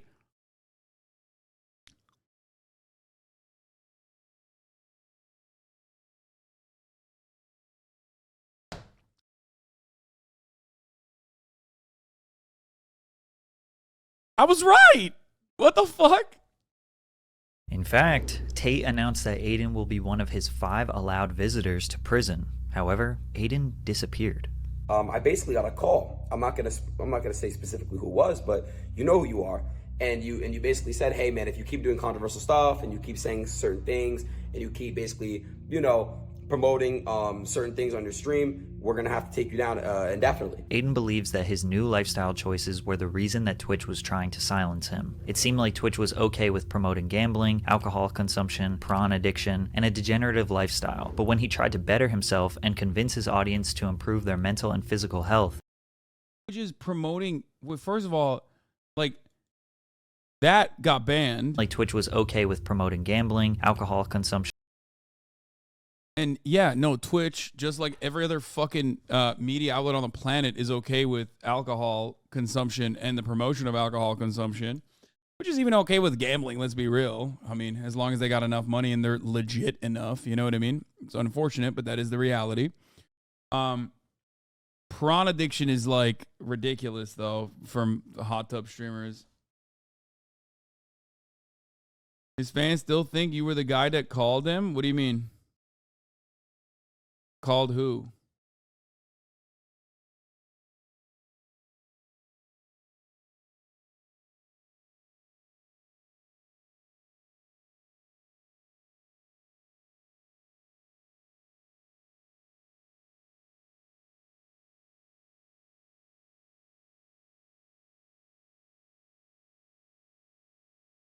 It implies you called Adin? Wait, what? Which we're gonna have, and you keep basically, you know, hey man, it's not gonna to prison. However, Adin disappeared.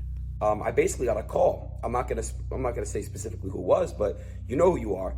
And you basically said, hey man, if you keep doing controversial stuff and you keep saying certain things and you keep basically, you know, promoting Does he think, wait, I wonder if Adin Ross has said that I called him to say this kind of thing.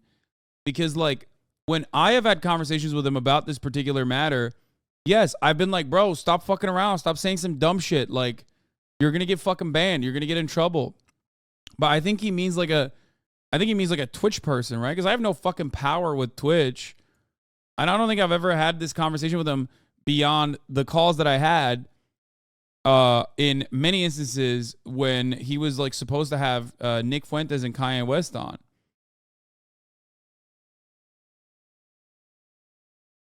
Yeah, I was telling him because I knew what was happening and I wanted to warn him. Certain things on your stream, we're gonna have to take you down indefinitely. Adin believes that his new lifestyle choices were the reason that Twitch was trying to silence him. It seemed like Twitch was okay with promoting gambling, alcohol consumption, prawn addiction, and a degenerative lifestyle. But when he tried to better himself and convince his audience to improve their mental and physical health, that he was being threatened. This was the last time Adin was going to let Twitch hold their power over his head, so he announced to the world that he would start streaming on Kick. So guys, I'm not permanently full-time going there. I want to feel it out, and I want to make sure my community f***s with it too. So I'll still stream on Twitch if that's what you guys want. But what I will say is this. I'm going to Kick this week. Kick is a live streaming platform that looks and operates almost exactly like Twitch. Although it's not very clear who owns Kick, there's a lot of evidence. Adin brought you up recently that you little broed him, looked like he was about to cry. What? Talk this song, but there's no cameras on. Completely cool. As soon as there's a camera on, he's got to fit this persona. You guys saw it at the fucking, at like, when Bruce was doing an IRL stream at TwitchCon. You know it's not the same as it was.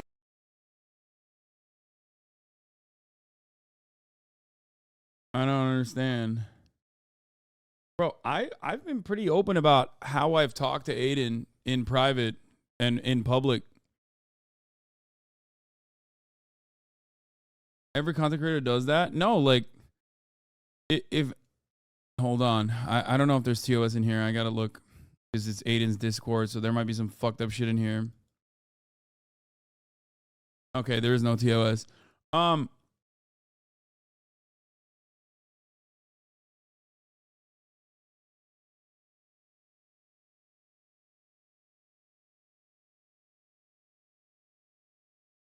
As far as my conversation with Adin goes, like, I've been pretty public about it. You know what I mean? Like, it's not something that I hide. Talk this song, but there's no cameras on. I've tried to help him out a lot. As soon as there's a camera on, he's got to fit this persona. You guys saw it at the fucking, at like, when Bruce was doing an IRL stream at Trainwreck clearly planted shit about you in his head. Train probably saying you have sway, you don't get banned, you ruin Gamba, etc. Train has pushed a lot of this. I don't think it's like Train. The same as it was. As it was. Yeah. As it was. You know it's not the same. So I always gotta find a way to pick on me, man, Lil Brony. I ain't being Lil Bro no more. Answer the phone. Harry, you're no good alone. Why are you sitting? You got pressed. You got bitched. You're a pussy. Kill yourself. Oh, nice. Would you? He said some shit. I forgot. Where he's like, "You going broke now that you can't gamble anymore?" It's like he tries to throw these little slick comments on camera, but off camera. Yeah, it's a joke, man. Oh my God. What the fuck? How would you take that seriously?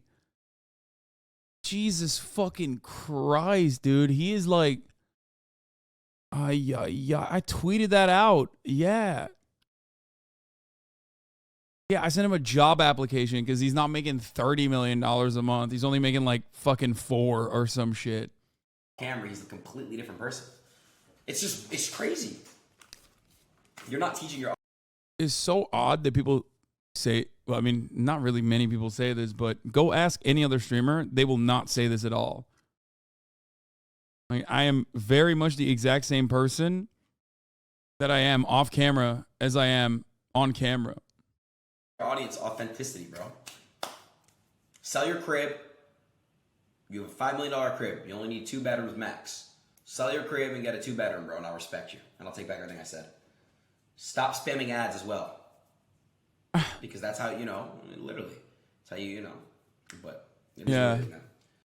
Yeah, I should stop spamming ads and instead get a fucking Gamba sponsorship. You don't like this much IRL? I do, yes.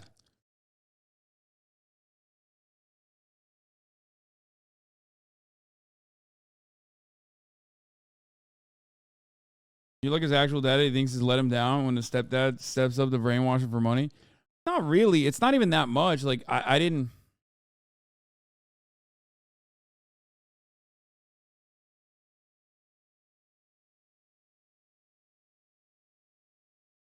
Ludwig literally says you give too much of yourself to chat and you are boring in person. Yeah, okay, Ludwig's boring in person. But he's right, though. I do give too much of myself. Willis said multiple times that you never stop saying the stuff you say on stream. Yeah, I don't know. First Nico, now Adin.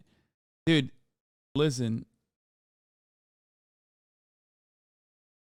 The problem, I think, is that it just... People literally don't fucking think that this is serious. Like, they don't think that it could be the case. Like, I think that's part of it. That supports that Edward Craven, one of the founders of Stake.com, is a part owner of the site. Another part owner is Trainwrecks TV, who was the largest gambling streamer on Twitch. Kick's main differentiating factors is that they pay their streamers 95% of their subscriber money, and Kick takes 5%. They also have extremely lenient terms of service, so when Adin said he could do whatever he wanted, he wasn't lying. He went to Kick, streamed the Super Bowl, which is dangerously illegal, and even pulled up the front page of Pornhub while streaming to tens of thousands of people, mostly underage kids. As if it couldn't get any worse, the chat is totally unfiltered, so the comment section is flooded with just about every racial slur you could ever imagine. The stream was clipped and went extremely viral on Twitter. Everyone agreed that this was a stupid decision, and Adin ultimately apologized for it, citing his own hypocrisy since he no longer watches prawn and thinks it's very unhealthy. Plus, he's been profiting off prawn stars and OF models for years now. He went back and forth from streaming on Twitch, then back to Kick for about 10 days in February. It was during this time where he was negotiating an extremely large exclusive deal with Kick, similar to when Ninja signed to the Microsoft-owned Mixer streaming platform for between $20 to $30 million in 2019. And they're giving me tens of M's if I go full time. If you guys, if I go full time, and equity. Trainwreck said that Adin's deal is complicated and has a bundle of things in his contract that isn't just a streaming deal, but he did confirm that the dollar amount is the largest streaming deal of all time, which would mean that Adin's take-home payout would have to be at a minimum of $30 million. Once he secured this deal, he was permanently banned on Twitch, forever. He was given a reason that he did not make public, but he hinted that it could have been related to things he was doing on his Kick live streams. Adin would not be the first example of an unfair ban or an wait, wasn't it because he was like letting his Kick chat, which was shown on his stream, he was letting his Kick chat, unmoderated Kick chat, be shown on his stream or something? I don't know if it was unfair or not.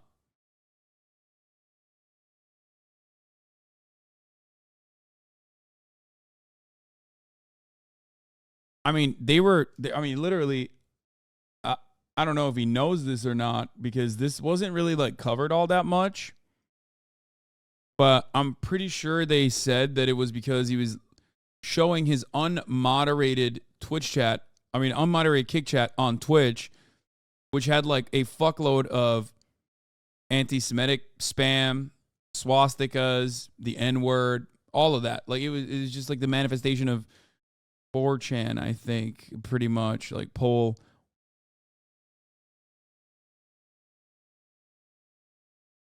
I doubt that he would say that if he knew. I mean, he's criticized Adin Ross throughout this entire video, but he's also been like over the top fair throughout this video as well, I think. Like we know more of the stories, or we only see parts where he's being charitable, but like no, I think he's criticizing him in instances where he's like doing some fucking insane shit. Did he glaze over the part where Adin has on a Nazi? Yeah. I mean, this is like the last sequence of this has to mention all the shit that he's done so far. An unknown permanent ban, and since this was his 8th time being banned in total, I don't think anyone was really surprised. So now that Adin has secured generational wealth and no longer has to abide by any rules and restrictions, he basically has full freedom to say and do whatever he wants. So he decided to finally state how he feels about trans people. There are only 2 genders was tweeted, which Isaac Fuentes and glaze right over. You didn't even notice it. Oh my god, he mentioned that. Like that's crazy. Got over 500,000 likes, 50 million impressions, and 3 million engagements. I'm not coming at the gay community the LGBT. I'm not coming at them, bro. I'm coming. He said he's a LGB ally. No team. At the cancel culture. Adin claims that his comment was not transphobic. He was using this as an example of how cancel culture will try to take you down if you say something they disagree with. His comment was not very edgy, but he knew people would freak out, and they did. He then what? Yes, it was. It was, of course, it was edgy. Come on, Patrick. That's an edgy ass comment. It's such a. It's literally the most like. That is the most like basic old school, like absolutely is like the most fucking basic. Why did that get 570,000 likes? Why? You know? If I say I need oxygen to survive, that's not going to get 570,000 likes. Why did that get 570,000 likes? Is it because it was just like a normal take? People are just liking things that they find to be with no controversial implications? Like, no. The reason why that got 570,000 likes is because of what it implies, okay? That's not, come on, 73 million views, dude. Get the fuck out of here.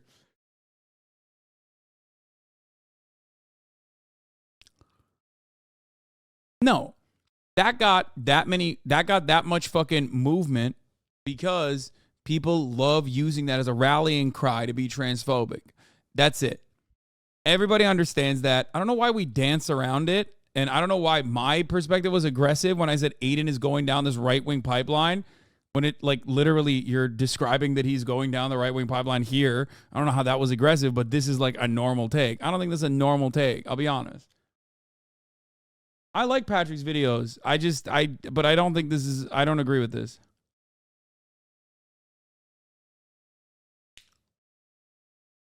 3 million engagements. I'm not coming at the gay community.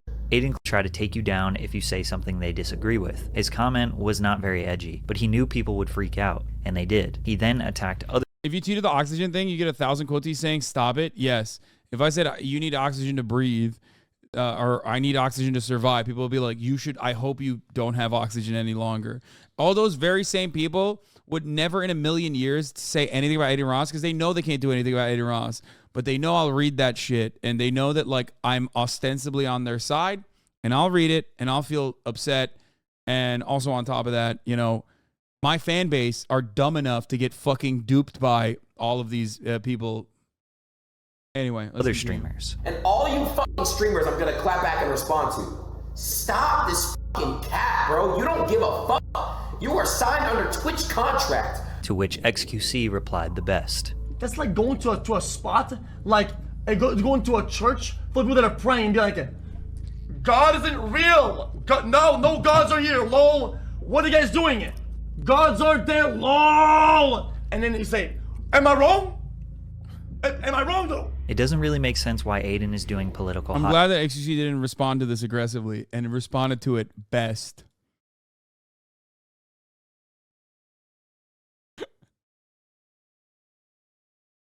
Takes. He has no intention of doing actual research. It was a good take, by the way. I trying to attack it. any complicated problem. His biggest rebuttal is that people on the internet need to go outside because their reality cannot simply be the same reality he is living in. His next hot take was, to all you guys that get to pick your pronouns, my pronouns is kill/them. Okay. Which was followed by an apology. He's so edgy. He's so edgy. Ooh, he's such a bad boy, dude. It's like there's nothing more edgy than just fucking being like, oh man, yeah, let's kill trans people like that. Okay, dude, sick. Like, ooh, he's such a bad boy. X Corp took out Twitter. Twitter Inc. no longer exists. What the fuck do you, what?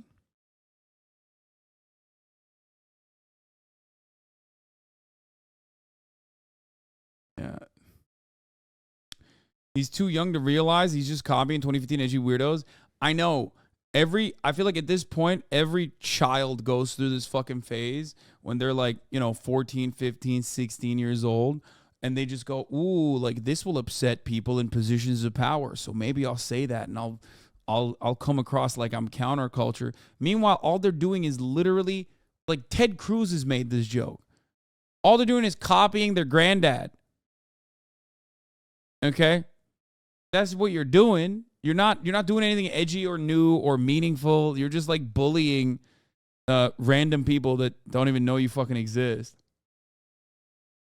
And I just wanted, from the bottom of my heart, apologize for absolutely fucking nothing. Okay? I'm Adin Ross, and Adin Ross doesn't say what the fuck he says. Which was followed by this statement a few days later. You just said it wasn't edgy? No, I'm saying it's like wannabe. It's like a wannabe disruptive, wannabe counterculture, desperate for attention ass fucking take. If you are carbon copying what your granddad said, you're not actually fucking being subversive. You're not being disruptive. You're just literally just being a fucking, you know, you're putting a fresh patina on old school bigotry. That's it. Do you not understand that? Do you not get it? That's what makes it even sadder. You know what I mean? There's no like real creativity in that edge.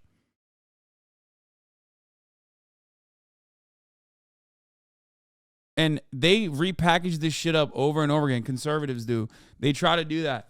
Look, I always say this, as someone who loves comedy, the worst kind of comedy is looking for this, okay? Is looking for applause. Instead of looking for laughter, if you're looking for applause, you're not doing comedy, you're doing a fucking TED Talk. Okay? And a lot of people who are not funny, because being funny requires a lot of intellect and preparation. People who are not actually genuinely funny, they will just resort to being fucking edgy to get shock value, okay? That's the difference. That's what a lot of conservatives do. They just want like the shock value. My pronouns are attack helicopter. Exactly. I did Adin Ross, and I just wanted, from the bottom of my heart, apologize for absolutely fucking nothing. Okay? I'm Adin Ross, and Adin Ross doesn't say what the fuck he says. Which was followed by this statement a few days later. I just don't fuck. The only thing I don't like about this community is you guys are homophobic and transphobic. I don't fuck with that because y'all don't know what it's like. You know, people, you just don't know what it's like. You're not in their shoes. So basically, it's tough to know how he really feels about anything. So think to yourself, is Adin's behavior on Kick really all that different from the stuff we showed in the beginning and throughout this video? His whole rise to fame was because he is an edgy teenager. All of his success came from him being edgy, toxic, or playing dumb. He hasn't changed, he's just 22 now, more popular, and extremely rich. It's understandable why people get angry at him, but his behavior shouldn't be unexpected. No, I think when he was like, there's lighter forms of what he was doing, like gay baiting or whatever the fuck he was doing was definitely different than having like out and about fucking Nazis on his stream and trying to like understand what they want to say. Adin wants to call you, brother. He is banned on the platform. I can't have a conversation with him while I'm live. That's insane. But like, no, he is playing dumb. But he's not playing dumb, Patrick. Fuck. No, he is. He is. A lot of the top content creators play dumber than they actually are. It's part real, and it's part playing dumb for plausible deniability. Okay? What percentage is like genuinely dumb, and what percentage of it is like actually playing dumber than you actually are? Well, I'll leave that up to you. Okay? But that is absolutely the reality.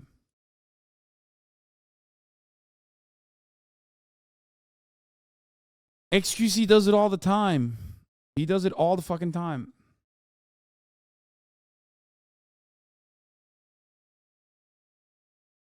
He is constantly contradicting himself, pretending to be dumber than he is, walking back on things that he says, telling people to not take him seriously, and that everything he does is just jokes. And it's probably all just because he is bored. His streams consist of him reacting to stuff on the internet, talking to girls with their chests exposed, playing video games, and gambling. It feels like Patrick's more upset about him showing titties on his fucking videos than anything else. Even though he will tell you that you need to go outside, get off the internet, OnlyFans girls are poison, and gambling is an addictive habit. He likely gets bored in his mansion, and when he's bored, he'll say something to get a rise out of people, play it off like it's just a joke, apologize, and then rinse and repeat. He is never going to be canceled, he is never going to be deplatformed, and he has made enough money that he doesn't actually have to work another day in his life. He is going to do whatever he wants, and it's up for you to decide if you want to give him any more of your attention. Like a weird way to end that, but case studies such as Adin say a lot about where culture and society is at right now. I'm glad y'all are doing these. It's not cool if some dude like Adin Ross can mobilize their fans and they all blindly follow.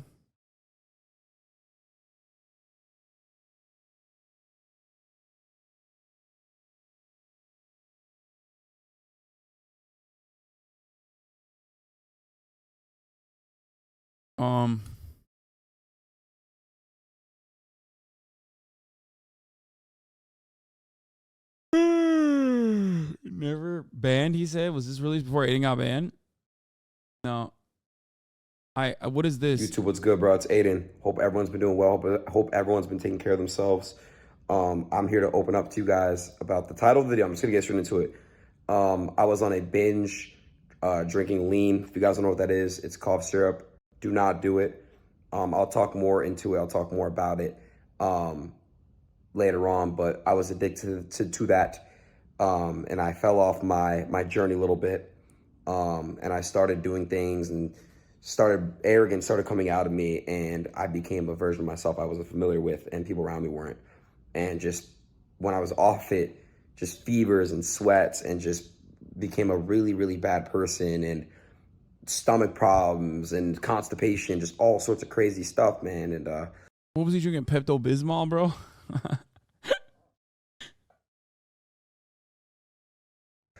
You know, you end up in this trap. And for everyone that's suffering addiction, you know exactly what I'm talking about. And at first, you know, you're like, I'll never do that. And then you end up doing it, and then you don't realize it then you don't realize that eventually you're addicted, and it takes you away and it steals you. And you got to boss up, man. And you got to really discipline yourself and really understand when an addiction happens, and, you know, make sure that you kill it. And I was lucky to kill it quicker than others. But it's still a very, very serious addiction, and I'm opening up to you guys about it. My Twitter community and some of my Twitch community was making fun of me about it.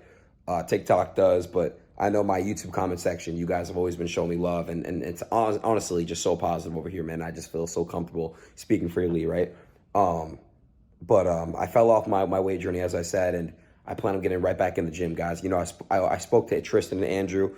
They told me straight up, you need to punish yourself, like ASAP. You need to punish yourself. Don't go to the gym Monday. Go now. You know, so I'm disciplining myself as we speak. When you're on opioids, you crave nothing but sweets. I got all these sweets out of my system. Like, I'm just trying to sweat all this stuff out of my system, all these things trying to get out of me, throwing out everything, all junk food, back to a strict diet, back to my weight gains, and back to spreading love and nothing but love, because we live in a world where evil is very, very contagious, and it just dwells and it exists on so many people, and it's horrible. Another thing I want to do is I want to use my platform, my message to... Why? The gym is not a punishment, man. It's a good thing. I don't understand why they treat gym as a punishment. Why they just say that. I don't know anything about what's going on in Adin's life anymore. So, I mean, I'm glad that he's no longer drinking lean and drinking and taking opiates.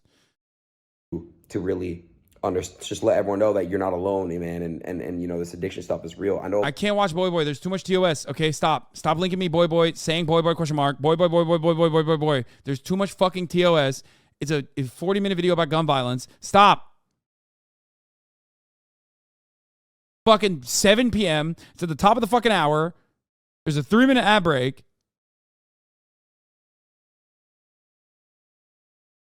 And you motherfuckers are going, boy, boy, boy, boy, boy, boy, boy, boy, boy. And nobody's talking about girl, girl. You sexist motherfuckers. God damn it. Maybe the Twitter commenters are right, dude. I am misogynistic and racist, dude. You're right. You were right. Speed Razor. Kinky Wiz, thank you for the 5 get the subs, allowing 10 people total and no longer see the ads at the top of the hour. Here is the 3-minute ad break now coming to you. a lot of people that are still addicted to it. Not even just lean, bro. Like just in general, just drugs and alcohol and all these things. That's just horrible, bro. Like you can be better, bro. Like I get it. It's an escape but it's just a trap. It's the devil just tempting you, bro. Like you don't need that. You're you. I love you. And I'm here for you. You know, it's serious, man. And, you know, I've been clean for about a week now. Getting off it. I took a little break from streaming and videos and stuff, but you know, man, I'm getting back to my normal self, man. And I'm getting happy again, and I was in such a dark hole, and I'm gonna open up more about it on my streams. I stream now, as you guys know, on Kick. Link in the bio if you want to tune in. And you're just gonna see a lot better from me. Yeah, I love all of you, man. Everyone stay up. Everyone stay positive. I'm giving you guys a video of me in the gym. You guys need a gym video like at least once every 2 weeks, so you know I'm still locked in, and I will. I'm gonna make sure that I'm locked in for you guys, man. Hope everyone's doing really well, though, man. I miss you all very, very deeply and very well. And I love you all. Thank you all for being by my side no matter what. Even when I slip, you guys are there to catch me. Okay. I mean, great. I'm glad he's bettering himself. Hopefully he'll better his commentary as well. Okay, Blueface is 08. Thank you for the 5 the subs. Ya boy Khaled, thank you for the 5 the subs as well. Allowing 10 people to no longer see the ads at the top of the hour.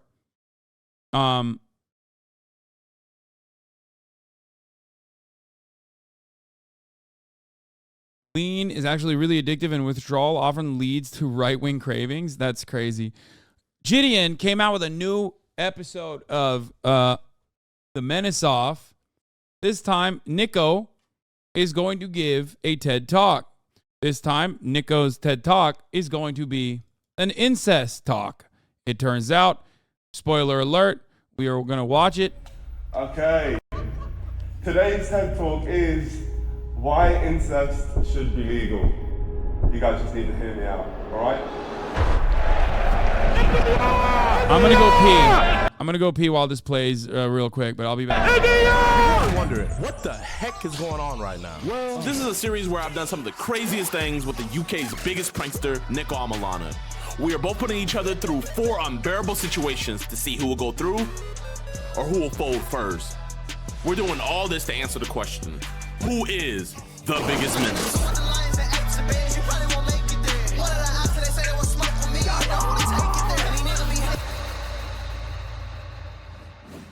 Welcome to the double episode, y'all. We've been arrested in Paris, had a 2-time world heavyweight champion press us, been arrested at the PGA Tour, and had a racist debate. And no one folded yet. So I knew whatever Nico set up for this challenge, he was gonna put his all into making me fold. Hello, my friend. How you doing, homie? Bring it in. You ready, yeah? I'm ready. What I'm gonna have you doing today. Wait, first, feel my heart. Oh, it's beating. Oh my gosh, you actually know it. So, are you ready for the plan? I'm ready. Do you want to unveil it yourself? I've decided that the world's driest sport, cricket, needs more excitement. So, the best way to do that is by getting Jid to sneak onto the cricket field in front of thousands of people and make him join the superstar team of India.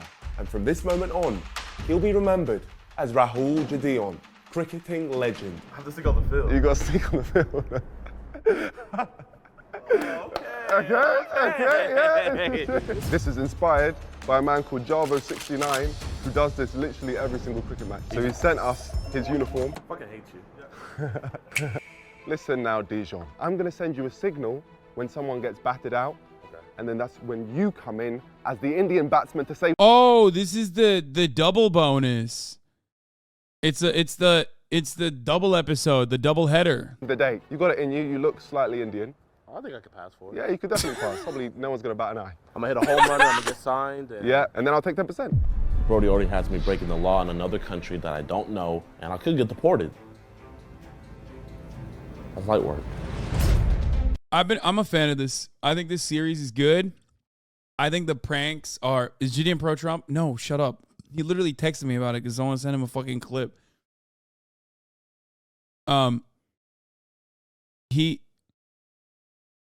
I like this series. Well, first of all, I love Nico. Okay, he's great. If you haven't seen any of his videos before, he's done a lot of liberal, left-wing style pranks with a lot of commentary in it. Okay. And on top of that, I think that these are mostly good faith and really fucking high effort pranks. And it's usually them being put in a shitty situation. What the fuck are leftist pranks? Shit like things that I've done. Like when I went to the QAnon rally, remember?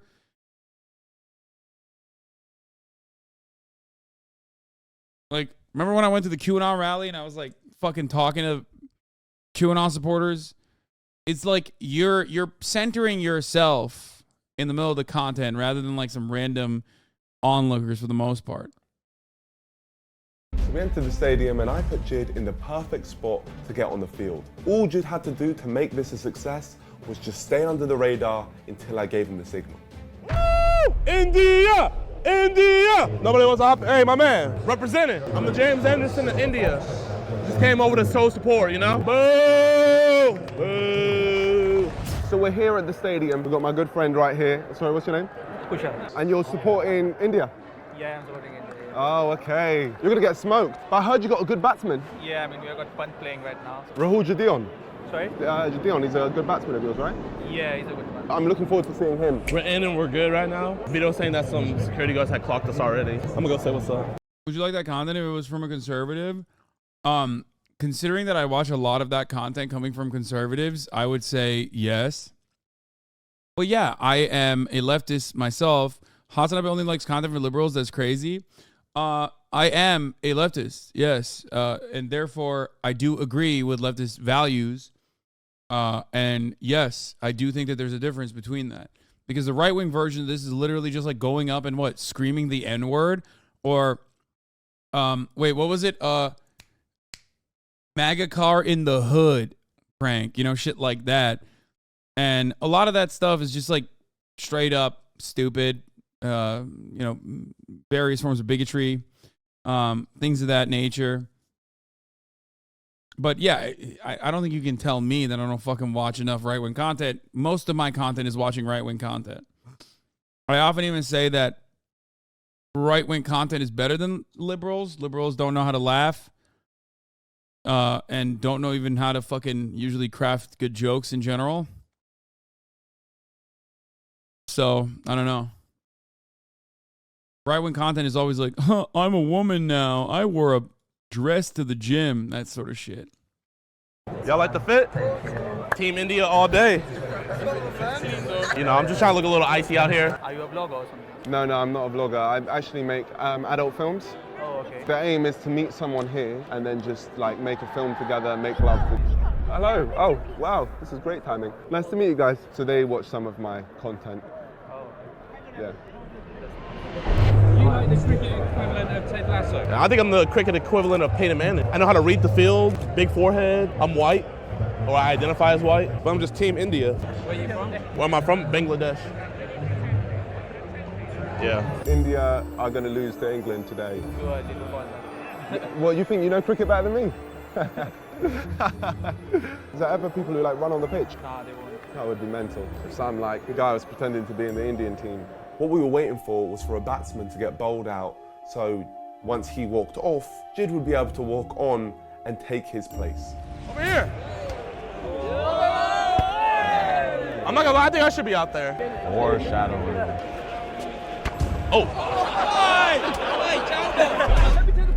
Of course. So who do we support today? So my mum and dad obviously born in India. Yeah. I'm born here, so I'm supporting England. Supporting England? Boom. Yeah. So you're snaking your mum and dad? I'm snaking them. Because if you told me right now, I'd support India. All right, then that's it. I'm supporting India with you then. Come on, India! Come on, India! Let's go, India! Let's go! Come on! Let's go! Then the time came for me to give Jid the signal to get onto the field, and the question was, would he fold or would he pass? Yo, yo. Yo, yo. Next time someone goes out, that's when. Yeah. Do you guys have one on that? Where are you? We're at Hobgoblin, but to my left, it says Bash. It's like some red badge. Oh, yeah, okay. Bash, I know where you are. So just go and have everything ready. Okay, good luck, my friend. Appreciate you. Here we go. Yeah, they are. Oh, wait, they're coming over here. Maybe it was because I was nervous, but it looks like they were adding more security guards in the area that I had to hop over the fence. I'm not gonna lie, I thought I was gonna have to fold right then and there, off the bat. No pun intended. Yes! Yes! support India. Oh, yeah. Come on, bring up the new batsman. Bring him on. I feel like the bat might bring too much attention. I'm not gonna lie, I'll be pretty sad if I let this like stop. They're gonna like get out there fast. I feel like I'm gonna get arrested. I only have one chance at this.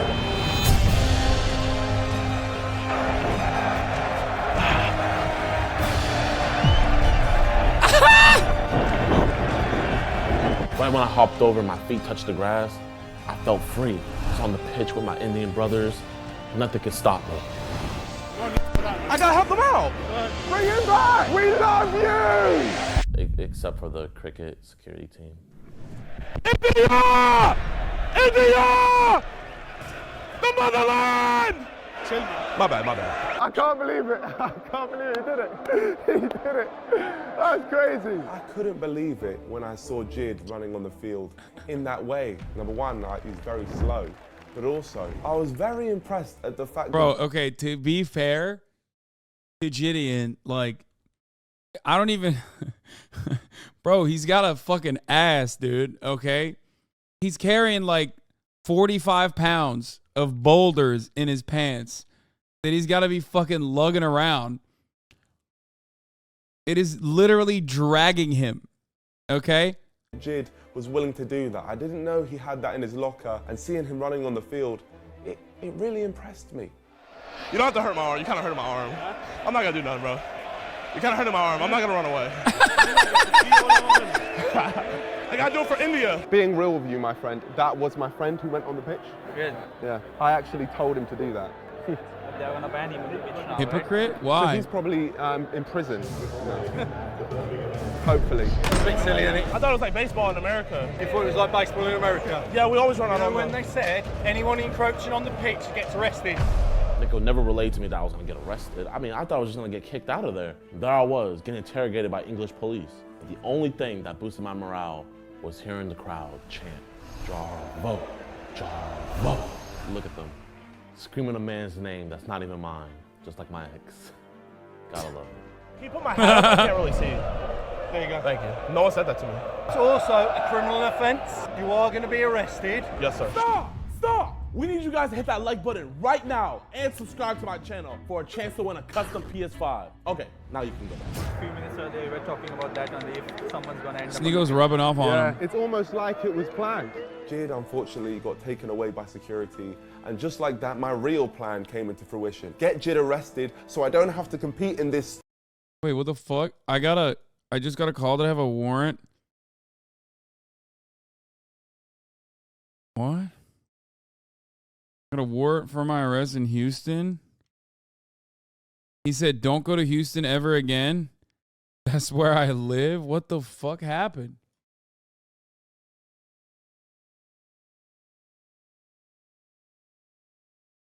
Stupid series. God, I'm annoyed he even challenged me in the first place. Wasting my time. You gotta admit, I was kind of fast out there, huh? Not really, they caught you instantly. I slowed down. Like the middle. They were kind of slow. If they were slow, they made you look even slower. You had a bat with him. You know, in case India asked me to bat up, I want to have my bat ready. That was YouTube, Insta, about TikTok. TikTok? Oh, Little Nas. Yeah. X. That's what singer. Lil Nas X. Yeah, I do rap too. Whatever. Gotta represent for India! India! So now that that's done, do you have any intention on watching this? Yeah, not really. No. Okay, well, it's time to go. Lil Nas It's time for X. me to leave the cricket He's a stadium rap guy, and innit? locate Jid, just to make sure he was being arrested for a good few months. He's with you though, isn't he? Because he's the one that followed you outside. I don't know. He might just be a fanboy. So who's got your phone? That man there. That man right there. Are you able to get his phone from that one there? Just go beat him up, rough him up a little bit, you know? The thing is, my favorite player, he got bowled out. To be fair, he wasn't even... I did notice the significantly more comfortable cuffs and the way that the cops put the cuffs on him, which is wild to consider. Because in America, you have the ones that the handcuffs that like don't have any space between them, pretty much. And also on top of that, they put it behind your back. So your body has to contort in a way that it doesn't like to contort in that way. Able to play. Like, they carried him out before he could even do it. Don't try and re-enter. Yes, sir. Because guess what? You're quite. But also, like, dude, I think you know what it is. I think this is like, maybe this is dumb commentary, but I think it's the helmets, dog. I'm not even kidding. I feel like when you have this fucking helmet on, it's like, how are you gonna do a police brutality with a goofy ass helmet on like that? You know what I mean? Oh, I'm a Bobby, right? You're not allowed in here, right? Fucking hell. Got me dunce cap on. Yes, it's the Bobbies, isn't it? It's the constables. Like, I feel like it's so goofy that it stops you dead in your fucking tracks from, like, doing the same level of police brutality. Like, I feel like if they took the hats off, oh my God.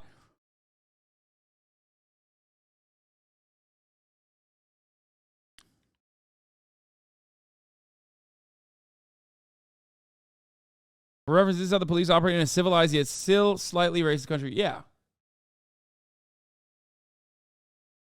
This is what happens if you do that in America.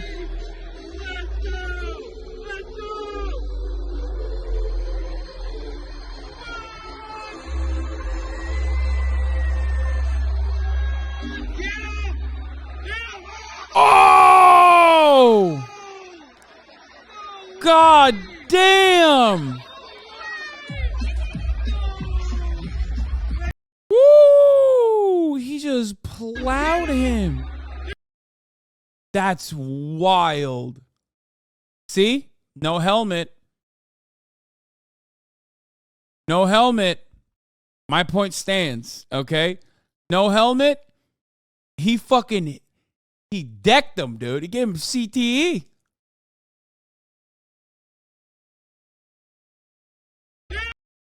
Look at that. Full body. Fucking.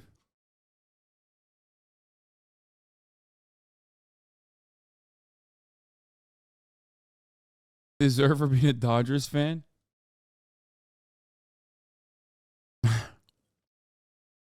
Funny helmet, no tackling. No helmet, weird stuff happens. Violence. The thing is, my favourite player, he got bowled out. To be fair, he wasn't even able to play. Like, they carried him out before he could even do it. Don't try and re-enter. Yes, sir. Because guess what? You're quite distinctive. I'm the only black guy watching cricket, so it'll be pretty. You're not the only black dude in there. I didn't see any. I didn't see any. But what you are is probably the only American black dude with an India shirt with that on the back. And one of my most dire hours. Dude, look how he's trying to be politically correct. He's like, you're quite distinctive. You should have been like, we can spot that cake from a mile away, dude. Sorry. Police surrounded me. I had nothing to look forward to. But then, out of the corner of my eye, I remembered seeing Nico pleading my case with the English police to let me go. I'm not gonna lie. He's actually a pretty good dude. Complete idiot streaking on the game, ruining the match. Bro, man. come on, man. It was just all in good fun, bro. It was just for fun, bro. Why are you doing that? You arrested him. Bro, I came down here just to watch the game. Yeah, that's fair enough. And then he's just running on the pitch, just interfering. You'll be dealt with. Can I go back to India, though? Would I be able to go to their games? You can go to Ban him India, forever. I don't want to see him in a cricket match. That's all I need to know. Okay. I rep India. Oh, Thank you, ban guys. him, yeah? Subscribe to T-Series. He's getting away. What's his name? Jarvo. I was fuming. I wanted him locked up for a good 6 to 8 months so I didn't have to compete in this stupid series. Like I said, man, I came here to win, and I'll play around. This next one, for sure gonna make him fold. I feel like you've had this one in the tank for a while.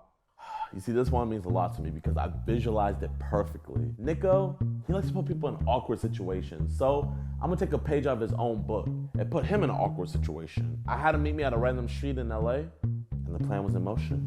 Jid. So you got me here to walk. You couldn't just tell me to Uber straight to the suit shop. Nope, we're gonna go through the whole process together. Well, maybe this is gonna be a fake robbery, and you're gonna see if I get scared. You're good at guessing, bro. That's the one right there. Jid had me walk around the streets for absolutely Peace, no brother. reason. It was a good start, and a reason why I hate that man. The baby right there is gonna tell you everything that we're about to do. Ma'am, it's time. Please have your baby tell him.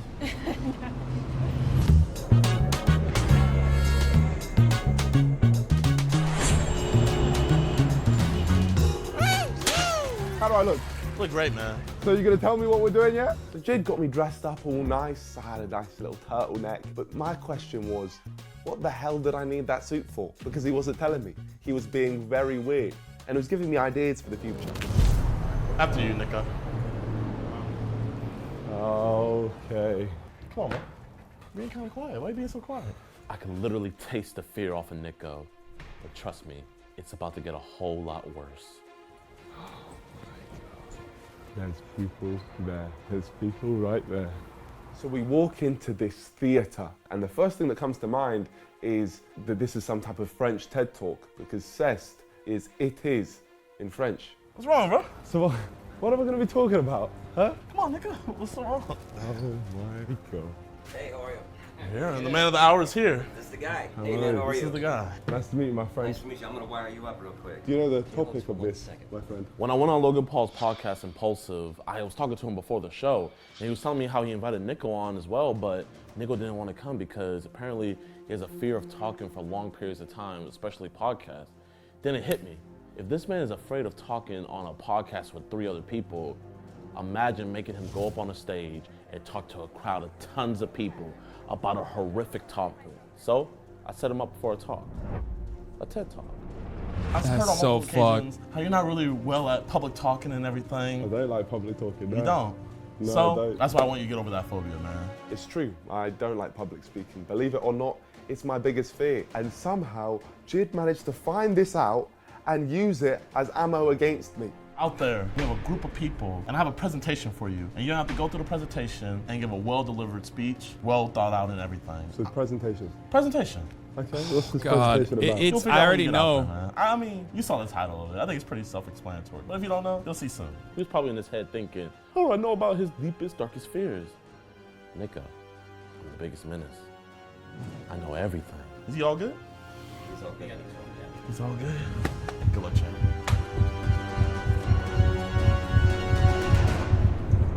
Hello, everyone. All doing well? When I went out there, my heart was racing. There was so many people, and I had no idea what I was even going to talk about. I see we've got a great audience, and my name is Nico Milana. I just want to introduce myself to you all, and we've got a nice talk going on today. So, without further ado, should we get started? Yeah? What are they clapping for incest? Sorry, sometimes there's a delay. All right, well, I don't know if this was just a sick part of the prank, but the whole presentation wasn't working, which meant I was just stood there looking like an idiot, and I didn't know how to get it to start. Sometimes you've got technical difficulties, so can we get like a mechanic on the stage, or am I just gonna have to keep pushing it? Sorry, everyone. Bro, I don't know if this is good. I think that's saving him, to be honest. That's because, like, once you see what the fucking slides are about, I feel like it's gonna be way worse, right? I don't really know what's going on. Just give me one moment, please, okay? It's not working, my friend. Yeah, that was definitely part of the plan for the presentation to stop working. I'm the biggest menace. Sorry about that, everyone. My apologies. Technical difficulties. It's my first show in LA. Okay. Today's TED Talk is why incest should be legal. You guys just need to hear me out, all right? I'm serious.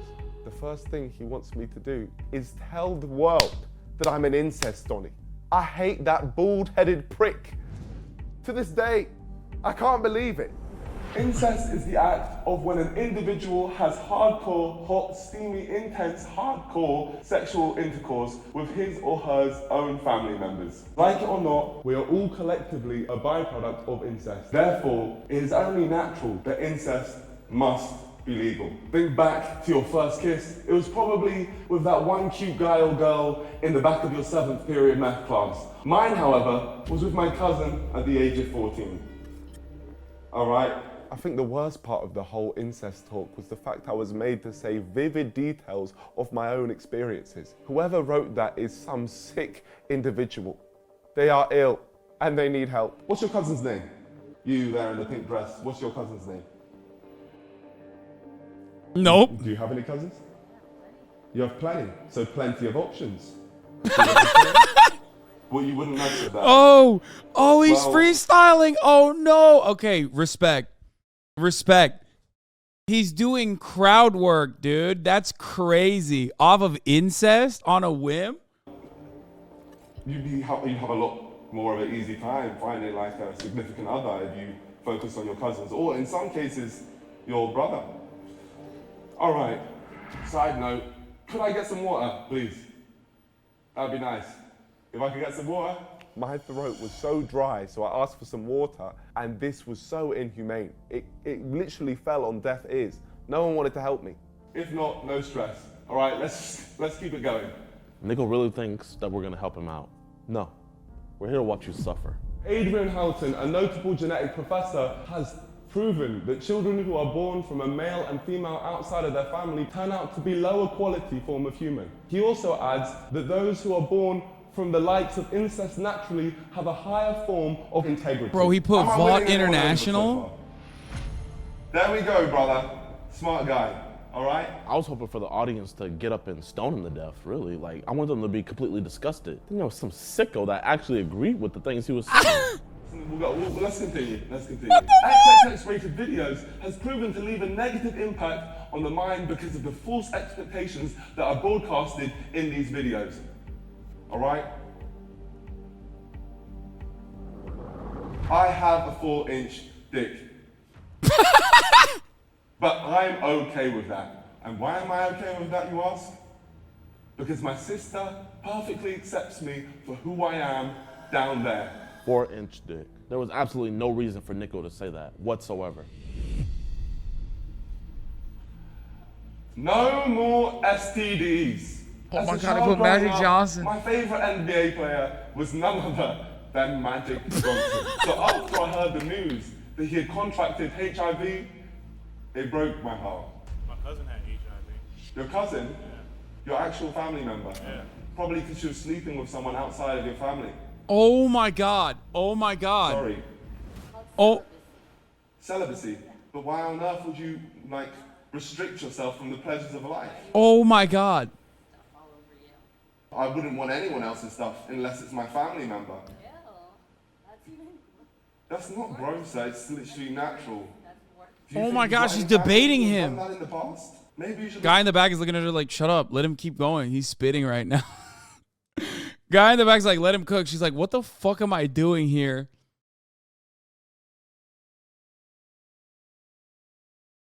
the mirror. Okay.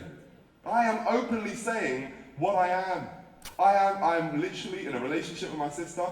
I have a 4-inch dick. Celibate, and that's what I'm saying too. It's really just making me very uncomfortable. I'm sorry. This was the worst thing I've ever done. These people all passionately hated me.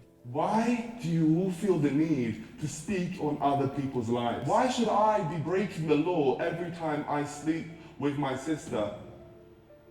Not decisively, I'm not admitting to that, but I'm saying if I so chose to. Nico's making this way more difficult than it needed to be. I mean, all he has to do is just read the slides. Is he actually enjoying this and learning something new? Or is he just bugging out? I can't tell. God. Anyways, this is when I realized incest was the only way to truly maintain a strong connection within our genetics. Sorry, I didn't give you permission to speak. Let's keep this moving. Get fucking wrecked. I had to stay in character. True. He did not.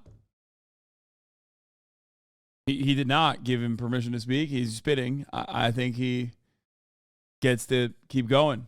So I had become the incest man, but no matter how many times I pressed next slide, it was never ending. Society would be much better and we would have a utopia if incest was legal. That is an image on the left, traditional society, all at war with each other. Mexico City, that's what it looks like that, Mexico City. And is incest legal in Mexico City? That's racist to say that Mexico City. That's not racist. That looks like that, looks like Shapiro. Yeah. That is not racist to say that. How is that racist? There is no race in that left image. It was just talking about society as a whole. America's like that. I am the last thing from racist. I am an ally. of Mexican people. The challenge was going to get me cancelled, and I just needed to stop because I wasn't coping very well. And there was just this one lady who had the biggest issue with me. Is there anyone here who wants to make a statement on that? Sorry. How horny are you? Why are you just thinking everyone has to have sex? No, I think the opposite. No! I don't think everyone should have sex. I think you should, everyone in your family should have sex. With each other. So like, Yeah. Huh? like orgies style? That's disgusting. I mean, that's how I'm understanding it. That's what I really want you to clarify. I'm very close to my No, I'm saying, see, if I'm explaining wrong, then I apologize. All right? Okay, wait. She's like, okay, this is reasonable. If this is reasonable, I can make amends. Why is she like, okay, maybe I'm misunderstanding. She's like open to it, dude.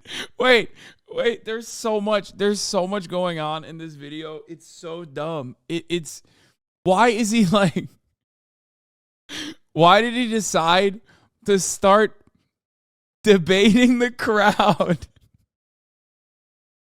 He could have just burned through the slides and just like ended the pain. He's like, no, listen. He does have a choice, but not every day. So only if he leaves one partner, he can then choose another partner. Anyone else agree what I'm saying? Sorry, you... Father issues for sure. That's no. Well, I wouldn't personally sleep with my father, as I am not homosexual. But if I was, I would be open to the idea. Oh yeah, that's no. Do you mind demonstrating your incest abilities? I don't have any family member in this crowd. And I would rather keep what's in the bedroom in the bedroom. Why would I be up here on this stage if I wasn't into it? Why would I be campaigning to get it legalized if I wasn't into it? Did you say anybody? Not everyone would be willing to get up on this stage. Let's keep going. I was making people uncomfortable. Wait, they're saying he's a grifter? Like a pro-incest grifter? What? Who the fuck would be shilling incest, dude? He's like, wow, you're in the pocket of big incest, sir. Listen. Listen. I know you are not here on your own volition. You're grifting for incest, big incest. And called racist, but this is genuinely the worst thing that I had ever done.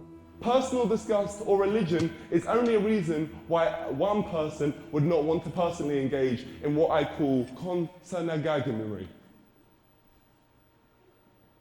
What?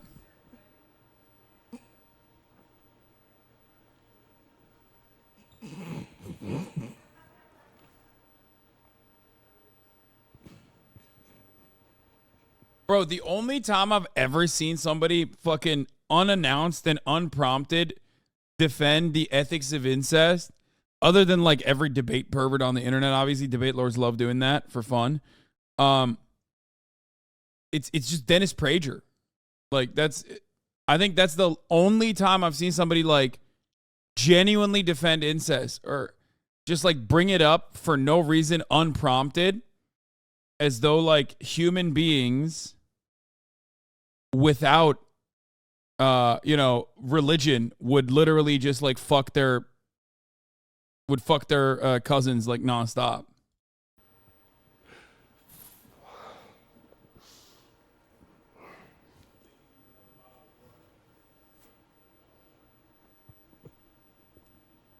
Jid has never said a word that big in his entire life. It's not in his vocabulary. So I don't know how it spawned into the slide in the first place. And the toughest part of all of it was composing myself so the crowd didn't think that I broke character. I didn't know what to do. So I pretended to cry.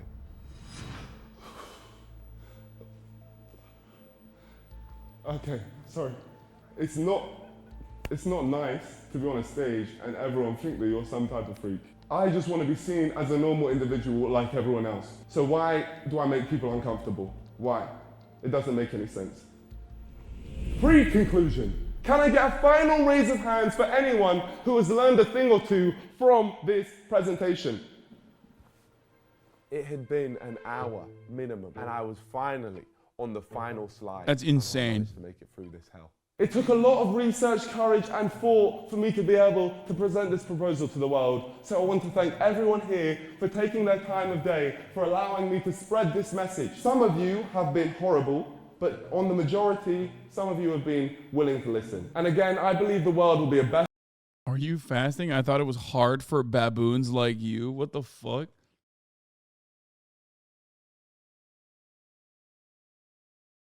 So weird. Like, I don't even know. That's like one of those things where I'm just like, I wonder what angle of racism he's hitting on. You know what I mean? Like, what the fuck? It just like kind of fucked me up a little bit. Like, is he being Islamophobic? Is he like what? You know what I mean? It like, I don't know. It hit a bunch of different notes. It was an ultra rare one. Better, bigger, and brighter place with the legalization of incest. So let's look towards the future and keep moving forward until that day happens. Thank you.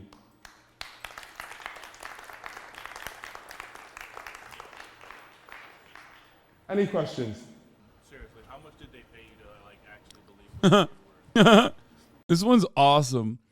This fucking weirdo has just been nonstop. He asked me to watch the JiDion video over and over again, and as soon as I started watching him, he started fucking saying, "You only like content from liberals. That's crazy." I was rage baiting before. I love you, sorry, and now I'm saying, "Did you permaban him?" Chill, bro. Also, why the fuck are they clapping? Why are they clapping? Any questions? Seriously, how much did they pay you to like actually believe what you were just talking about? I thought I put Nico through enough, so it was finally time to end his suffering. Actually, we didn't pay him anything. I've set this all up to see if he would fold, and he didn't. So give him a round of applause. I've made it through the worst thing I've ever done. I apologize, Jid, because if you couldn't get me to fold on this occasion, I don't see how I'm ever going to fold. I'm unfoldable. Oh my gosh. I am not an incest man, I promise. I don't know how you raise the stakes after this, and I'm actually kind of scared. I'm not gonna lie, I'm a little scared to see how they fucking... Is this the last? He doesn't believe in incest. Oh, that was painful. And I'm sorry for making you uncomfortable. Oh, God. Oh, man. Bravo, Nico. I'm not gonna lie, I did not think he was gonna get passed out. But it's not just my videos. Nico's posting too, so be sure to go subscribe over to his channel and let's see what he got cooking for next week. One of Nico's signatures is that he sneaks into ring. That's me! So I was thinking, instead of doing some pussy YouTube boxing, why does he do something real? Are you scared? Yes, I am scared. But the task of actually having to do something in the ring, I know it was an easy fold. I'm telling you, there is no way I don't get in the ring. No way. It's not over yet. Is that a fold? We can end this now.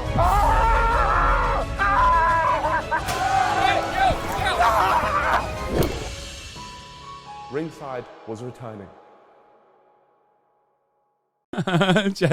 China surrounding Taiwan is actually JiDion. Yeah, dude. It's like, yo, for this next prank, I sent Kevin McCarthy over to Taiwan, escalating tensions with China so that they would do another military encirclement around the entire nation of Taiwan. That's right. We're doing that today. Fucking prank, bro. This is great content. It's high effort. It's awesome. Murder is next. Let's see if Nico folds. Michael Reeves put a video out, and my brother literally texted it to me and said he shouldn't do this. And I don't know what it is, but Murat was very upset with Michael Reeves' latest video. Like, he wasn't upset, but he was more so... He said that it was like very... I guess he watched the whole video or something. I don't know. It's 4 a.m. And he was very worried for him. Yeah, I think he rode a motorcycle in the desert by himself or something, and he was like, that's very, very dangerous. And he should never do that. Here, I'll read you what he said. I haven't watched the video. I just saw this. Let me see what he said. I don't know if there was other people off the camera, but riding alone in the desert is a terrible idea and super dangerous. Your bike breaks down, or you run out of fuel, or you get lost, or you take a nasty fall. You're fucked. Glad to see him and his bike out and about, though. Murad also is a dual sport rider himself. You know, he's and he's also a Michael Reeves fan now. We're going to TwitchCon, baby.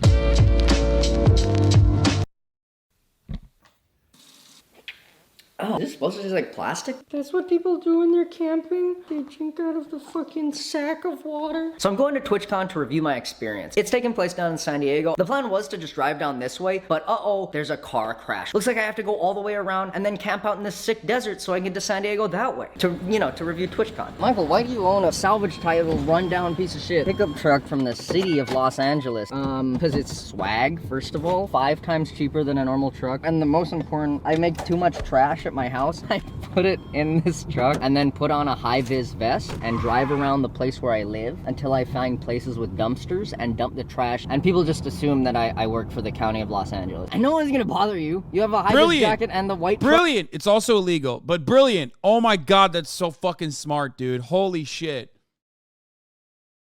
I just kind of dump it. I don't give a fuck. And hope that nobody complains. Your house and car, bud? Yep, true. That was it's fucked up that he showed my house and my vehicle.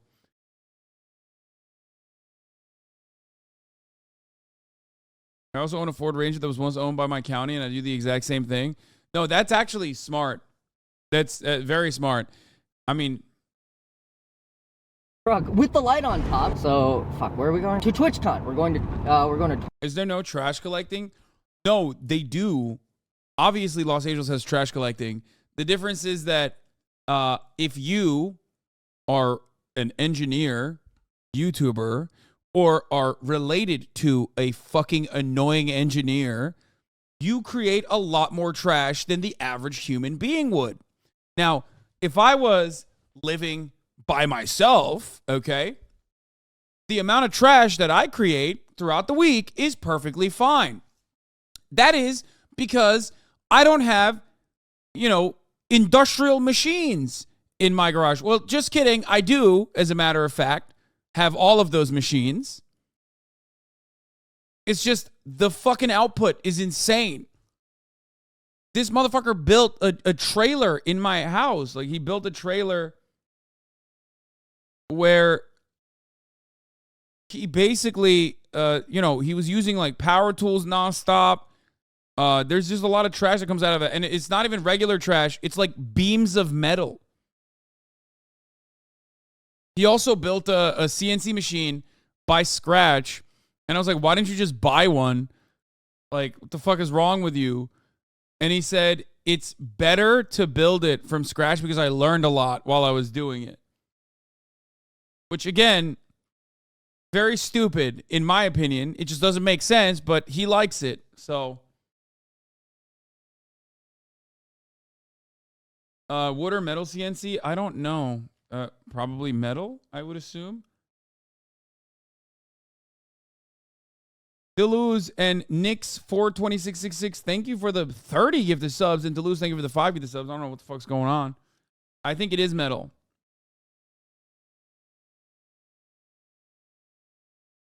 That's awesome. A homemade CNC machine to make and sell Raytheon parts? Yeah, that's what he's doing. He's making Raytheon parts. No. What the fuck? Have you ever built anything? No. Fuck no. I have I've built some of the stuff in the house with him, but that's it. Like, sometimes I'll just like fuck around in order to bond, basically. But a CNC machine is a computer numerical control machine.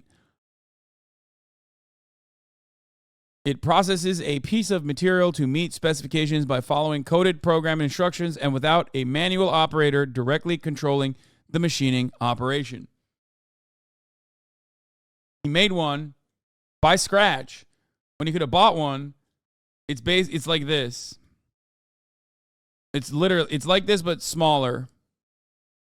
And the reason why he made it is because he thought it would be cooler to learn how to make one. How do you have such a good relationship with your brother? I can't stand mine. I'm very fortunate. My family is great, and I'm very close with them. So that's just how it is. I don't know. That's it. I don't watch the stream for morale slander. Listen, little bro walks around in the fucking house and leaves like pieces of metal everywhere he goes, okay? He walks around the house with his shoes on. I tell everybody to take their shoes off.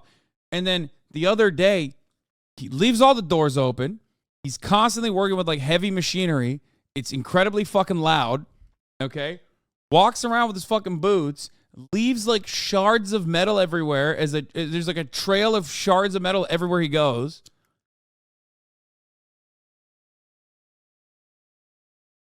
Ain't no way that CNC cuts anything harder than the softest metal. Gonna need some confirmed, bud.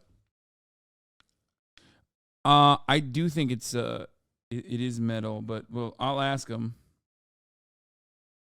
I'll ask him right now.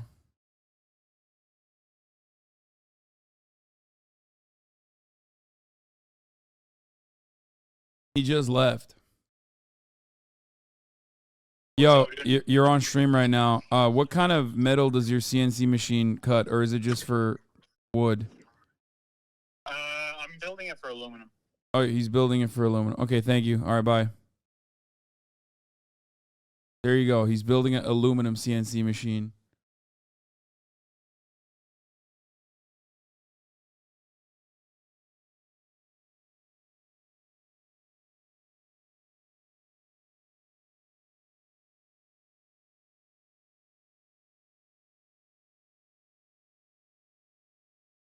You're going to have rockets flying out of your backyard in no time?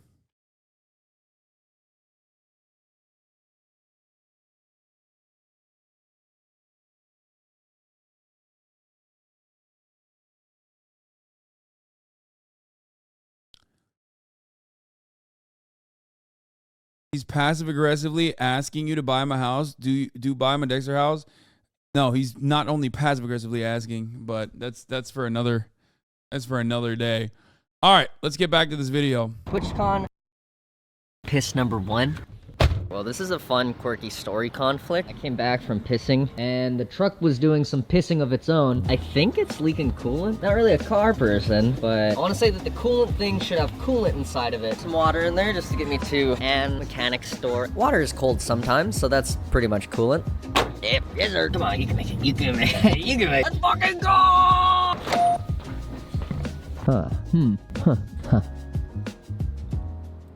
Luckily, it didn't matter, because the engine was so hot that in the 5 minutes it took me to drive to the store, it already burned away all the water. So, you know, small miracles. Back to driving to the desert. And it was actually a really nice drive. It was blue skies, good day. Made the perfect place for the truck to overheat on the side of the road.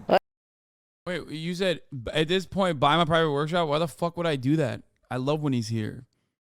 What do you mean? That's like, yeah, no shit. I could just like easily rent out a space for him to work in, but I want him to work here. That's, you know, obviously. Well, that's not good. I'm sure that's bad. I'm sure that's a bad thing. Okay. No. Listen to this. So you could explain to me why you as a white cis male, you are watching POC videos knowing full well it's damaging the black community and not giving back. It would be fine if you at least gave 20% of what you make to these videos, but you don't. It's always people like you who think they can do this type of stuff and get away with it scot-free. I saw your post on Black Twitter, and it's very damaging. Yeah. Really fucked up that I'm watching black content creators who I know in real life and I'm friends with, who love it when I watch their videos. Really, really fucked up. Thank you. That was a good troll. You should try again, though. I thought that was going to be a fucking ad break bait or something.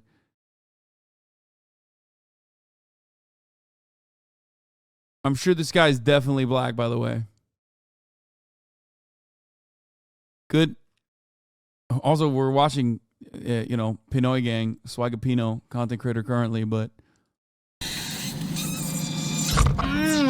Good. I have black friends. No, I didn't say that. Shut up. I don't care. Okay, you take a day off. Please don't ban me on black. You're just pissing me off. So good. This coolant pipe was leaking everywhere. How do we fix that? I don't know. Cool, yeah, so I just took it off. So I just took it off and put it back on and hope that it worked. I might need a funnel. Nah, that's pretty good. Ah, fuck. I'm gonna drive it for a while and then we'll open it back up and see. Yeah, I got it.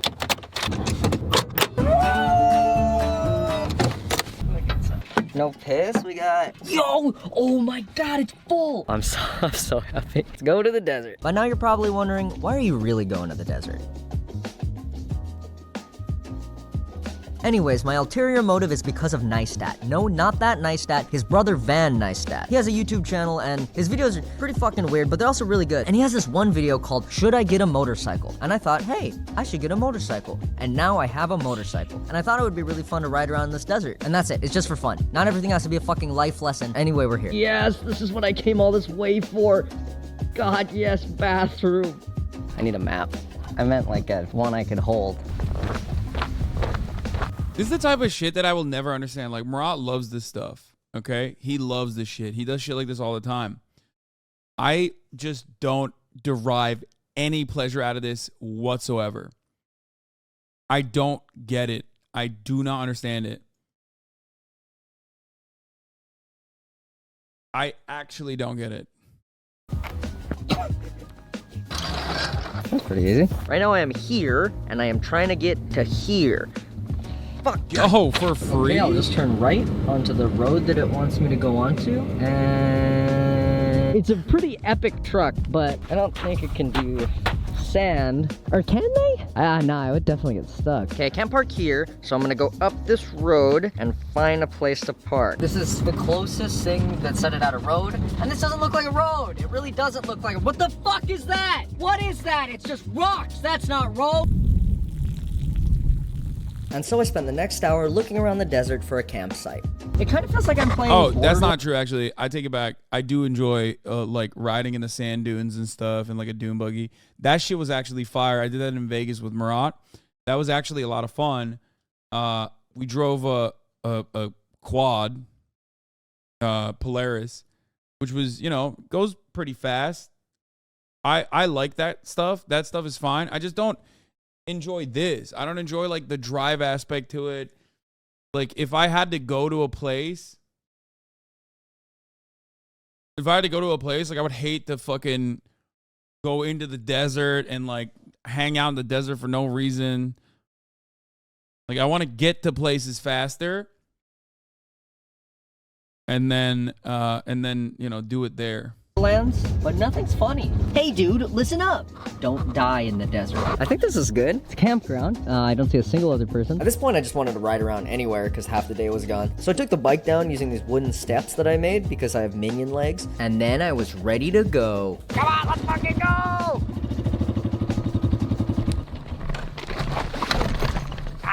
I dropped it. I'm fucking stupid. Now I know, I look professional, but this is actually my first time going into the desert, believe it or not. So it's a learning experience for us all. More just me, mostly me, because I was there. And here's something I learned. Sand is really hard. I also learned that I was lost. Realistically, 3 minutes since I got on the dirt trail and I don't really know where I am. But eventually I pressed on. Didn't figure out where I was, just got tired of looking at the map. I knew. This chatter said ATVs are better for this reason. No, we're fucking ACAB in this bitch, baby. And no, I don't mean all cops are bastards. I mean all quads are bastards. That's right. There are many dual sport rider communities that I am very familiar with that will say that. They literally have like ACAB t-shirts and shit like that where like dirt bikers don't like quads. They think that this bullshit. You know what I mean? It's a cage, brother. It's a cage by a different name, that kind of thing. The SUV killers of pedestrians? Knew it was the right direction after a while because the terrain started looking like this. Oh my god, it's all fucking rocks! Oh my god, it's all fucking sand! But with no other choice, I just kept going and doing desert things, like climbing rocks and screaming. You know, desert things. Speaking of desert things, sand. Okay, I'm a sand. Oh, I was gonna say I'm a sand whisperer. Oh, what the fuck? Now, it might look like I have no idea what I'm doing, and that's because I don't. I fucking suck at this. The sound is way harder to write in than I thought it would be, but hey, it's fun, I think. Oh, shit. Oh! Oh, yeah, boy! Isn't that bike That's meant what I for get. sand and rough terrain? Yeah. Except, do you know how hard it is to drive on that thing, dude? Are you kidding me? Even if you had a fucking quad, that shit would be insanely difficult. Brother, you're driving on rocks and sand. It's like, it's built for it, and yet it's still insanely difficult.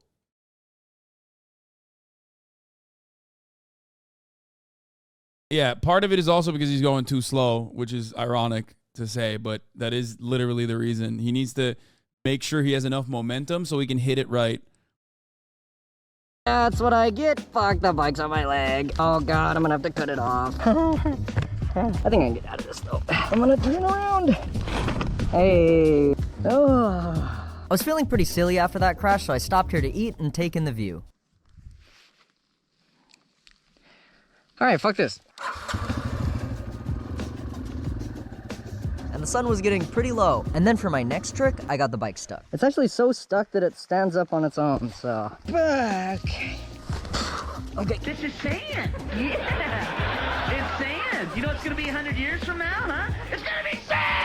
While I was trying to get it out, I noticed this on my phone. It's a emergency dust storm alert for the area. You know, pull over, visibility 0, don't die and all that. That sucks. It said to pull over, but I'm not on a road, so I'm pretty sure it doesn't apply to me. Anyways, I got the bike unstuck and I was on my way. Woo! Baby, yeah! You know, it wasn't the longest adventure ever, but I had a lot of fun. I got to see some cool stuff, and it's about time that I headed back so that I could go to TwitchCon. Yeah, this is very dangerous. Why? Why always when I celebrate?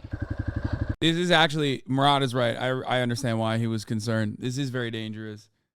You should not do this alone, for sure. Because, you know, you could fall, you can get into a serious injury, serious accident, and if you don't have anywhere else, or if you don't have anyone else around you, if you don't have a buddy, you know, you don't know how many days it's going to take for someone to come grab you or find you or see you. This is pretty basic stuff. It's like not being subscribed at the top of the hour. You know what I mean? You don't want that. At the top of the hour, there's a 3-minute ad break, right? And you don't want to be caught with your pants down at the top of the hour when there is a 3-minute ad break. You want to make sure that you are subscribed. You want to make sure that you have a subscription for $5 or for free with a Twitch Prime. Or you want to make sure that you're gifted a sub, at least if you're lucky. So that you no longer have to see those ads at the top of the hour. Here's the 3-minute ad break now. Oh! Oh, That's no! fucking creepy. Oh, shit. Oh, no, this is the dust storm. Oh, my fucking God! Shit, okay, I'm gonna get the fuck out of here. Fuck this! Oh, fuck this! Who could have seen this coming? No one. No one could have seen this coming. But there's another problem. This area is called a wash. It's where water flows out of the hills when it rains. The water cuts these paths in the ground and they go all over the place. It doesn't look that confusing from up here. This is a Google Earth picture that I cropped to hide the watermark, but when you're on the ground and it's dark and there's fucking sand in the air, it's way harder to see where you're going. So at some point I went the wrong way. I don't know where, but I went the wrong way. And the trail started looking less and less and less like a trail. I think I went the wrong way. Okay, go back, go back. And to make matters worse, I discovered that sand isn't really sand, but tasty little rocks that you can breathe and eat. Yummy wummy in my widow tummy, they taste so good. What the fuck? But it was getting pretty hard to breathe. I'm gonna put a fucking dust mask on, and by dust mask, I mean a shirt. So I had to stop and wrap a t-shirt around my face so I wouldn't breathe any more yummy rocks. Okay, let's get the fuck out of here. It's this way, I think. And yeah, I think I found it. That looks like the trail. But not for long, that doesn't look anything like the fucking trail. Oh, there it is. but I feel like the scary music's gonna come back. I couldn't find the fucking trail, okay? This one I was on just ended. I didn't even turn around this time, just kept going towards where I thought the road was, which is definitely not what you're supposed to do in this situation. I'm not sure what you are supposed to do, but it's definitely not this. And I had no idea where I was. I was just riding around hoping to find something, which makes this next part really boring, so I'm gonna put some Minecraft parkour video on the screen to keep your attention. Look at that, a Subway Surfers. Ooh, and I'll go to Reddit and read the top post of today. Am I the asshole for kicking my dog in the head? And then I'll post it on TikTok, and then I'll post that on YouTube Shorts, and then I'll post that Shorts talk on my Instagram. Oh wow, is that the road? Fuck you, Duckstorm! And I felt pretty relieved. Dude, that's... What happened is I saw these power lines way off in the distance, and those are usually near civilization, so I just went towards them until I found the road, and then I was free. That is crazy.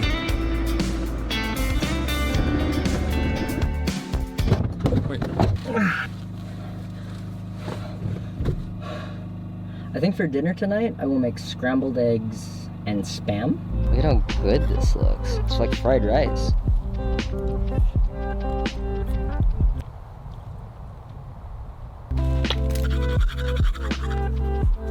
Good night.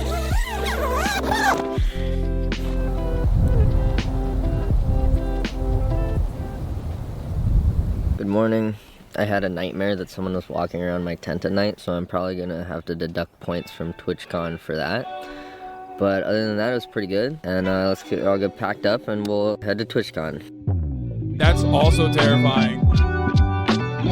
Not much happened on the 100-mile drive from the... See, this is what I mean. It's like, I can't. Like, I would never, I don't derive any pleasure out of this at all. I don't get it. Do you like camping? No. Murat texted me and said, okay, off-road expert.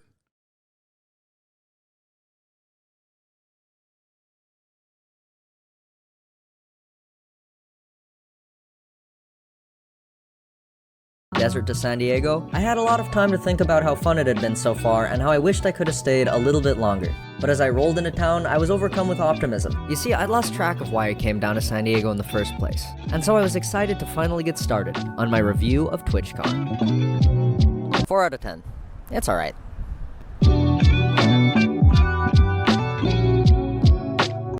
That's because you're a bougie bitch. I mean, yeah. I am a bougie bitch.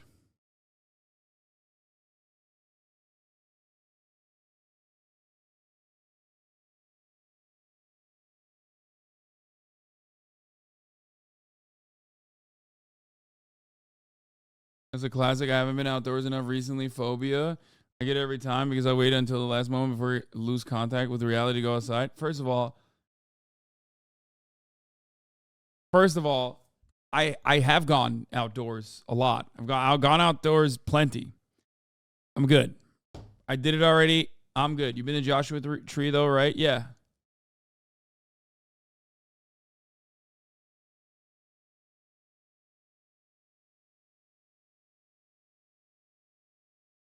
You know, can you stop talking and react more? No. Did you like TwitchCon EU better than San Diego? I think the American TwitchCon is bigger, but I do love the European ones because obviously I get to go to fucking Europe and that's fun.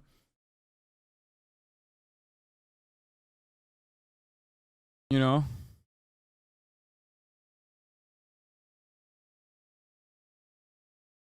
There's more out there to see like cool bucket list shit, but all in the middle of nowhere. Yeah, I don't really... Are you going to TwitchCon Paris? Yes, I am. I'm going to TwitchCon Paris. You went everywhere except for the end credits for a video game? Okay, that's not even fucking true. I've finished plenty of video games, just not recently because I do these jam-packed, content-slammed, incredible streams full of incredible content. I even gamed today. What do you mean? I gamed a little bit today. I gamed in the middle of the day. And I can't believe that you guys are completely saying that that's not the case or whatever you're saying. I don't even think you're saying that. But you already know everyone's dropping hostels. I'm tired. And I'm going to end the stream here.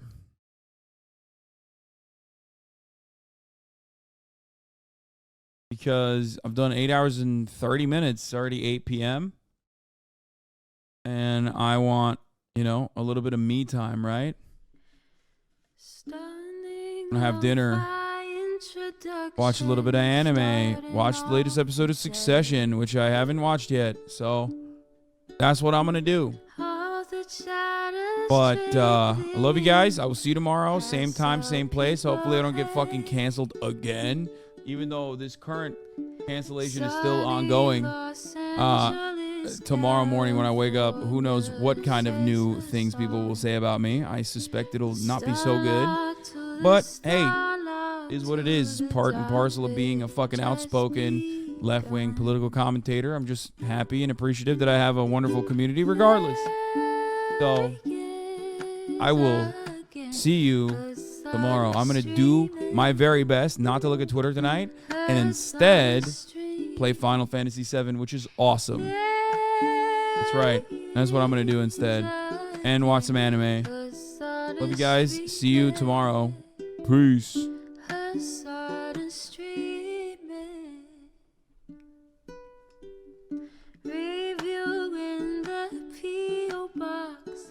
Uncle Uger's face.